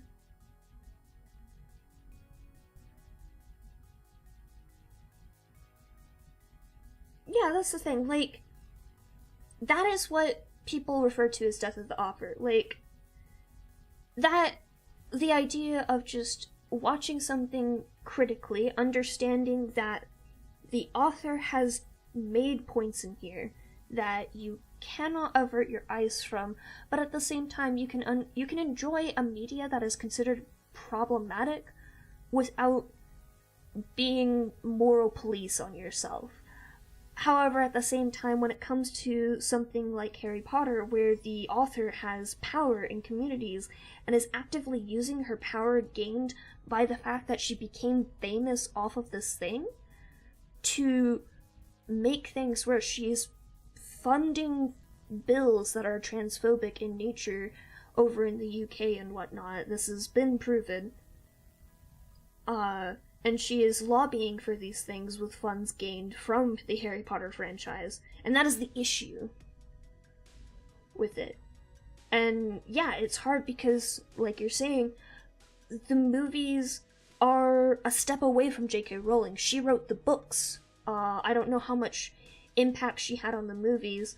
The goblins thing is in the movies for sure, and I know that's not one, unless you are familiar with anti-Semitic tropes and common things that you see associated with that. That's not something you'd really pick up on, but it's incredibly blatant once you realize what's happening there.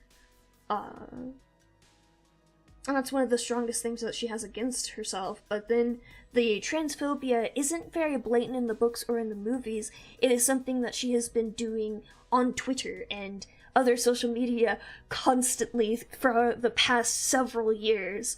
Like, she's just incredibly blatant about her views on these things.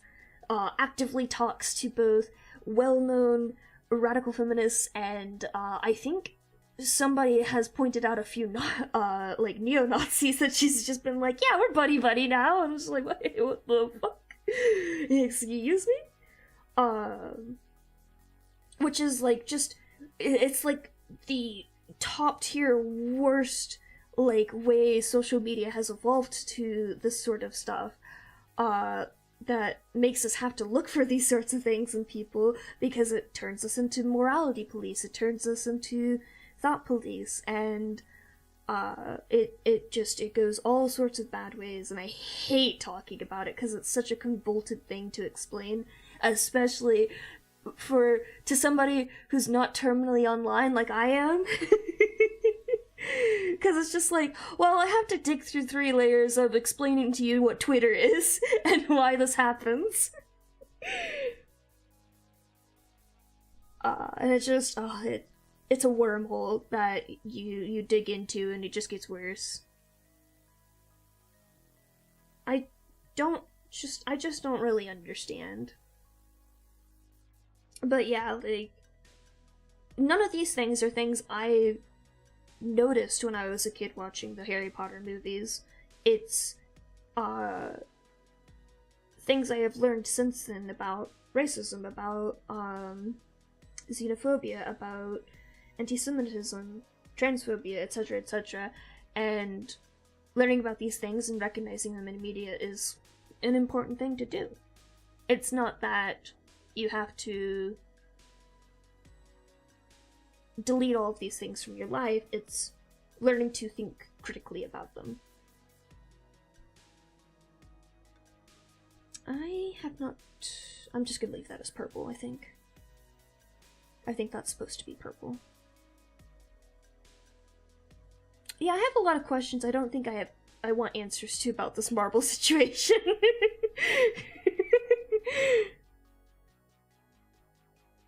Marbles are forbidden snacks.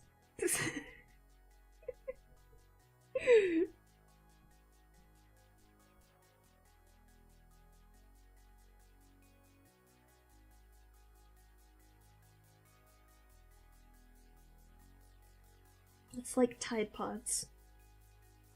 They look tasty, but you should definitely not eat them.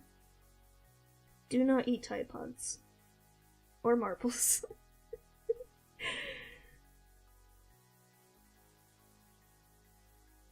But yeah, sorry to get into all of that, but there's a lot of things to think about when it comes to that sort of stuff.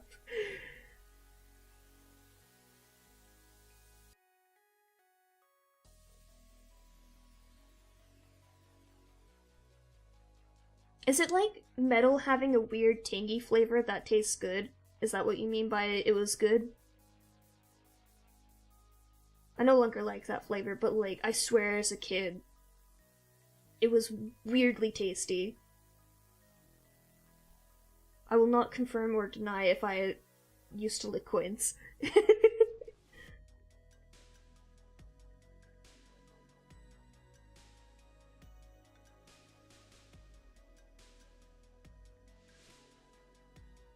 Oh my god. I think the worst I ate as a kid was possibly some sand on a dare. Sand or dirt on a dare. My sister dared me to eat a worm, but I refused to do that one. It tastes like candy. What the fuck? Why the fuck does it taste like candy? That is not what I would expect a marble to taste like.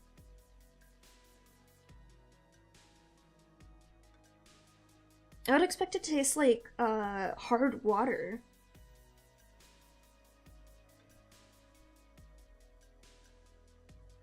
It's fine. Kids are pretty resilient. That's not the worst. Worst I've heard, at least.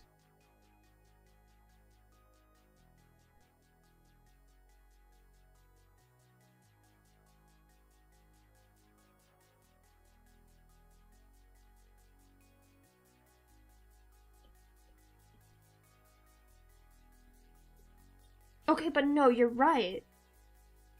You're right. It's the same thing as metal. It has that, like, tangy flavor to it that's so weird.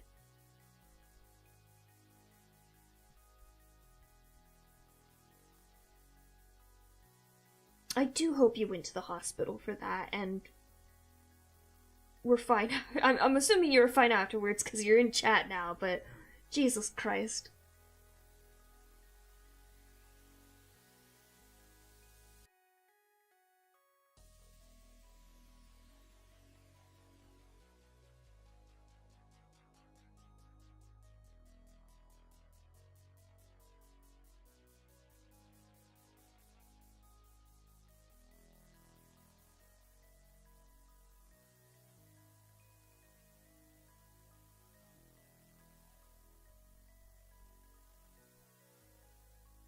I forgot the earrings on this one too.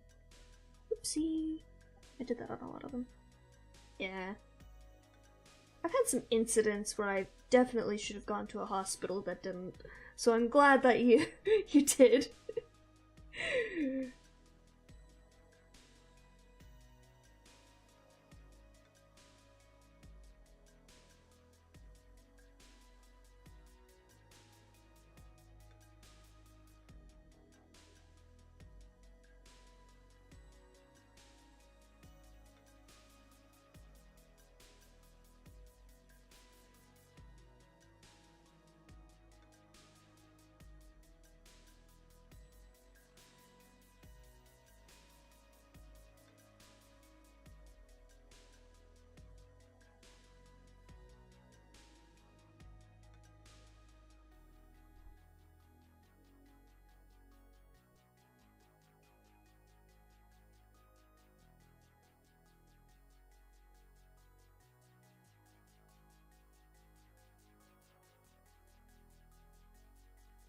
Oh, for sure. Absolutely.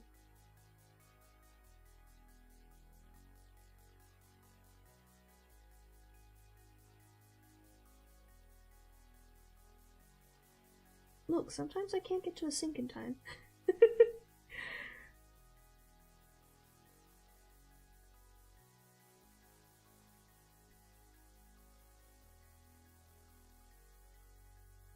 Look, as long as you clean out the wound and everything afterwards, it's fine. Technically, your saliva has something in it that, like, helps your mouth heal faster than most of the rest of your body in it, so I'm sure it's fine.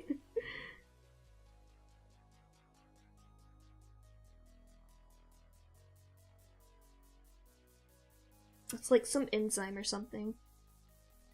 Although I think it only applies to the type of skin that you have in your mouth, so I'm not sure if it applies elsewhere.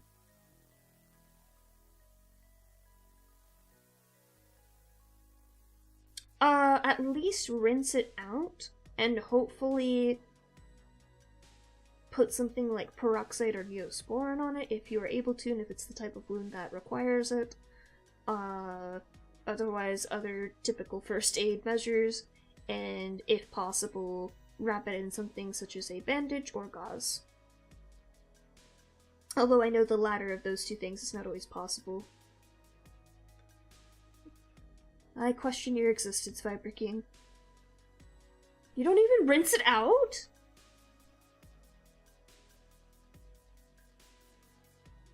That's how you get infections.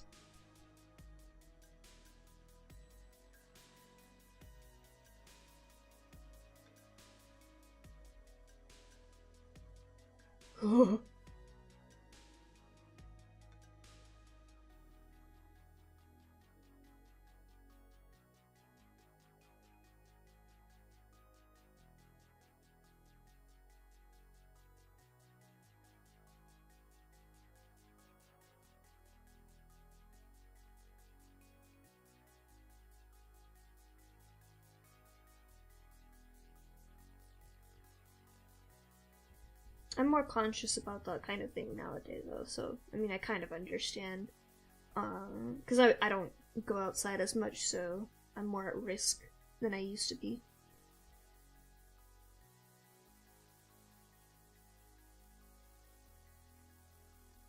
I guess I can kind of understand that. I used to get, like, really bad scrapes on my knees and stuff like that, so it was the kind of thing where there'd be, like, gravel and grit ground into it. So I'd really need to, like, rinse that out. Like, if it's a tiny, like, little cut, then I can kind of understand, okay, yeah, maybe you wouldn't rinse that out entirely, you'd just, like, make sure nothing touches it as best you can. And yeah, having it on your hand or it being larger enough to, warrant, like, hey, let's make sure this is okay, that makes sense.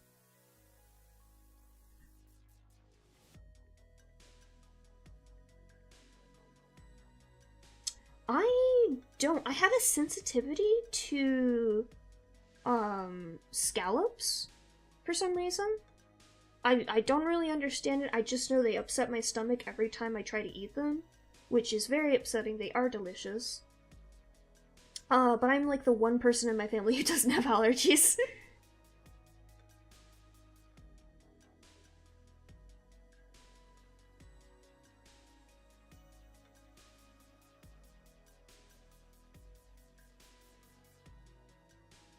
You should be careful about that, because,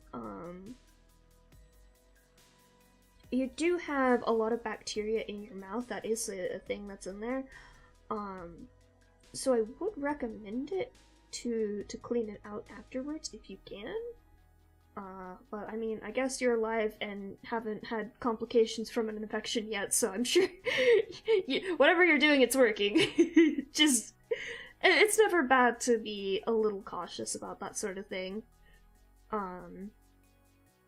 Very notably, especially wounds on your face, you should definitely, if there are any wounds that I would beg you to make sure you clean out, it is wounds on your face. Those should actually often be checked out by a doctor, even if they're small. Yeah, I've heard allergy tests are god-awful. when I did an allergy test recently, they actually just drew a bunch of blood and tested it on that.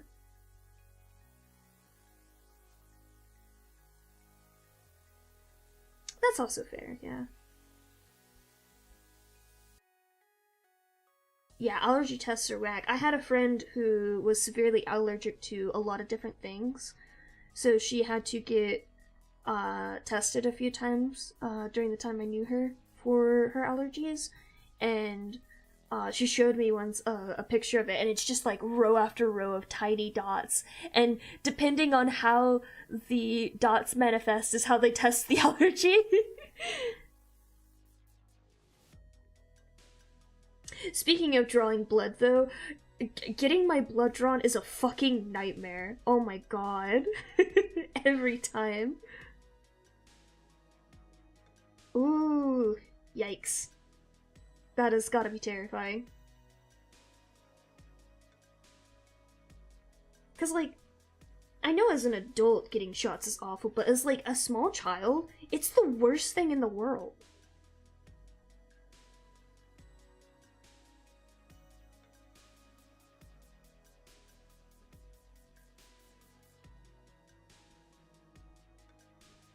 Here we go.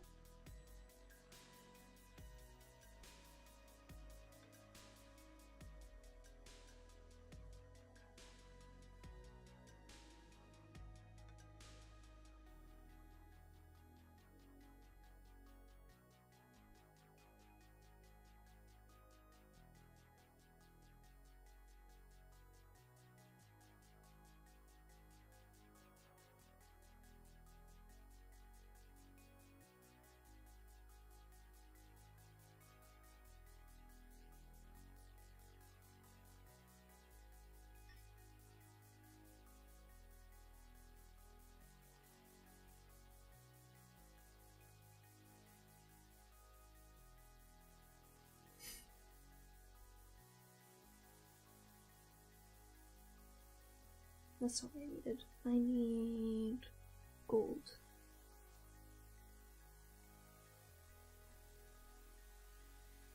I actually had to force myself to change the colors I used for gold for this design because I knew it was going to be flat colors. I usually do a very dark gold in comparison.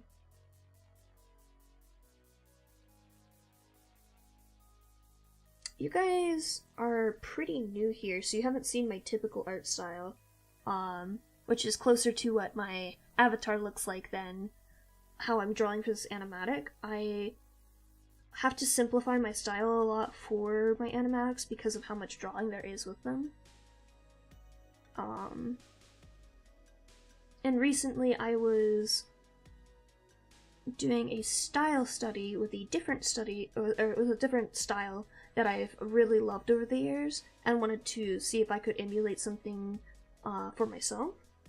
And I ended up not liking the results of that, but I mixed it with the style I use for animatics typically, and that's how this style came about, and I was like, oh, I like that, I'm gonna use that from now on.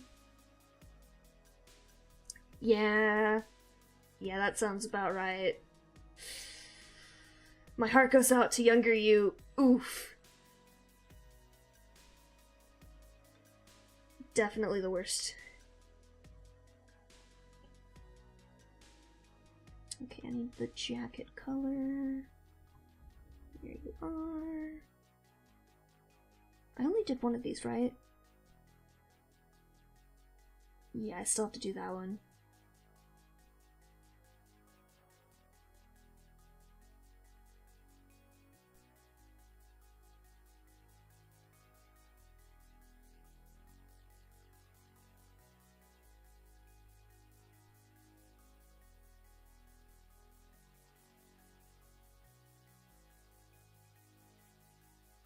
Oh, goodness.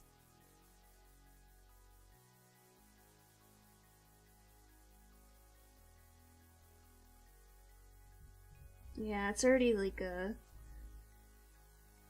trial and a half to get me as an adult to go get my vaccine, so I can only imagine trying to convince a child, it's okay, we only got like 20 left, it's fine. You're 2/3 of the way through it.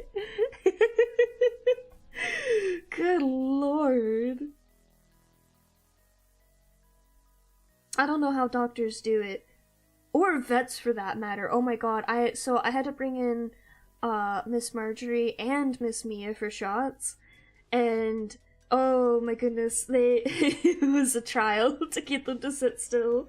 Especially Miss Mia. They're asking why you're laughing. Oh no.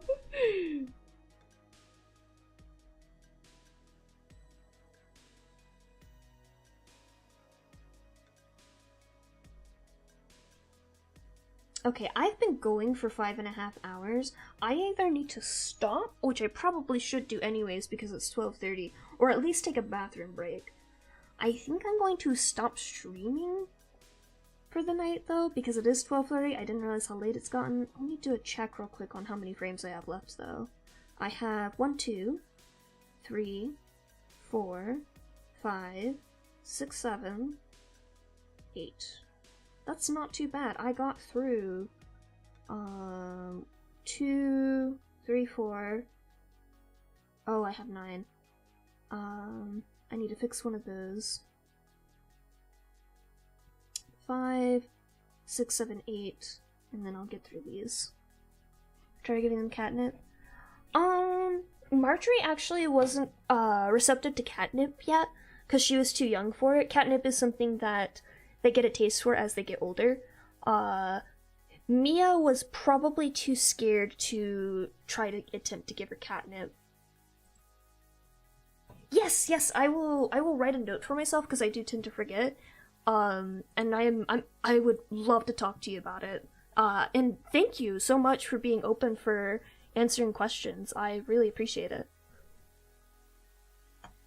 That's not something I would like to force on somebody, but it is something where it's just like, please let me ask questions. I would love to learn things. I love learning. But yeah, I will catch you guys around. I will be back next week. My stream days are Friday and Saturday at 7 p.m. Central. I don't guarantee that I stream every time, but I do try, and I am trying to get back on track. Usually I do get the Friday stream in, and then I slip up on Saturday, or vice versa. There's usually at least one stream a week, though. And I'm always active in the Discord, so you can always chat with me there. I'm active on Tumblr. I'm not active on Twitter, 'cause fuck Twitter. But yeah.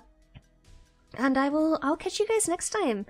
I'm glad you guys had fun and you guys decided to stick around for so long. It was great chatting with you. I hope you have a lovely evening. Please get some rest when it is your time to do so. And goodbye.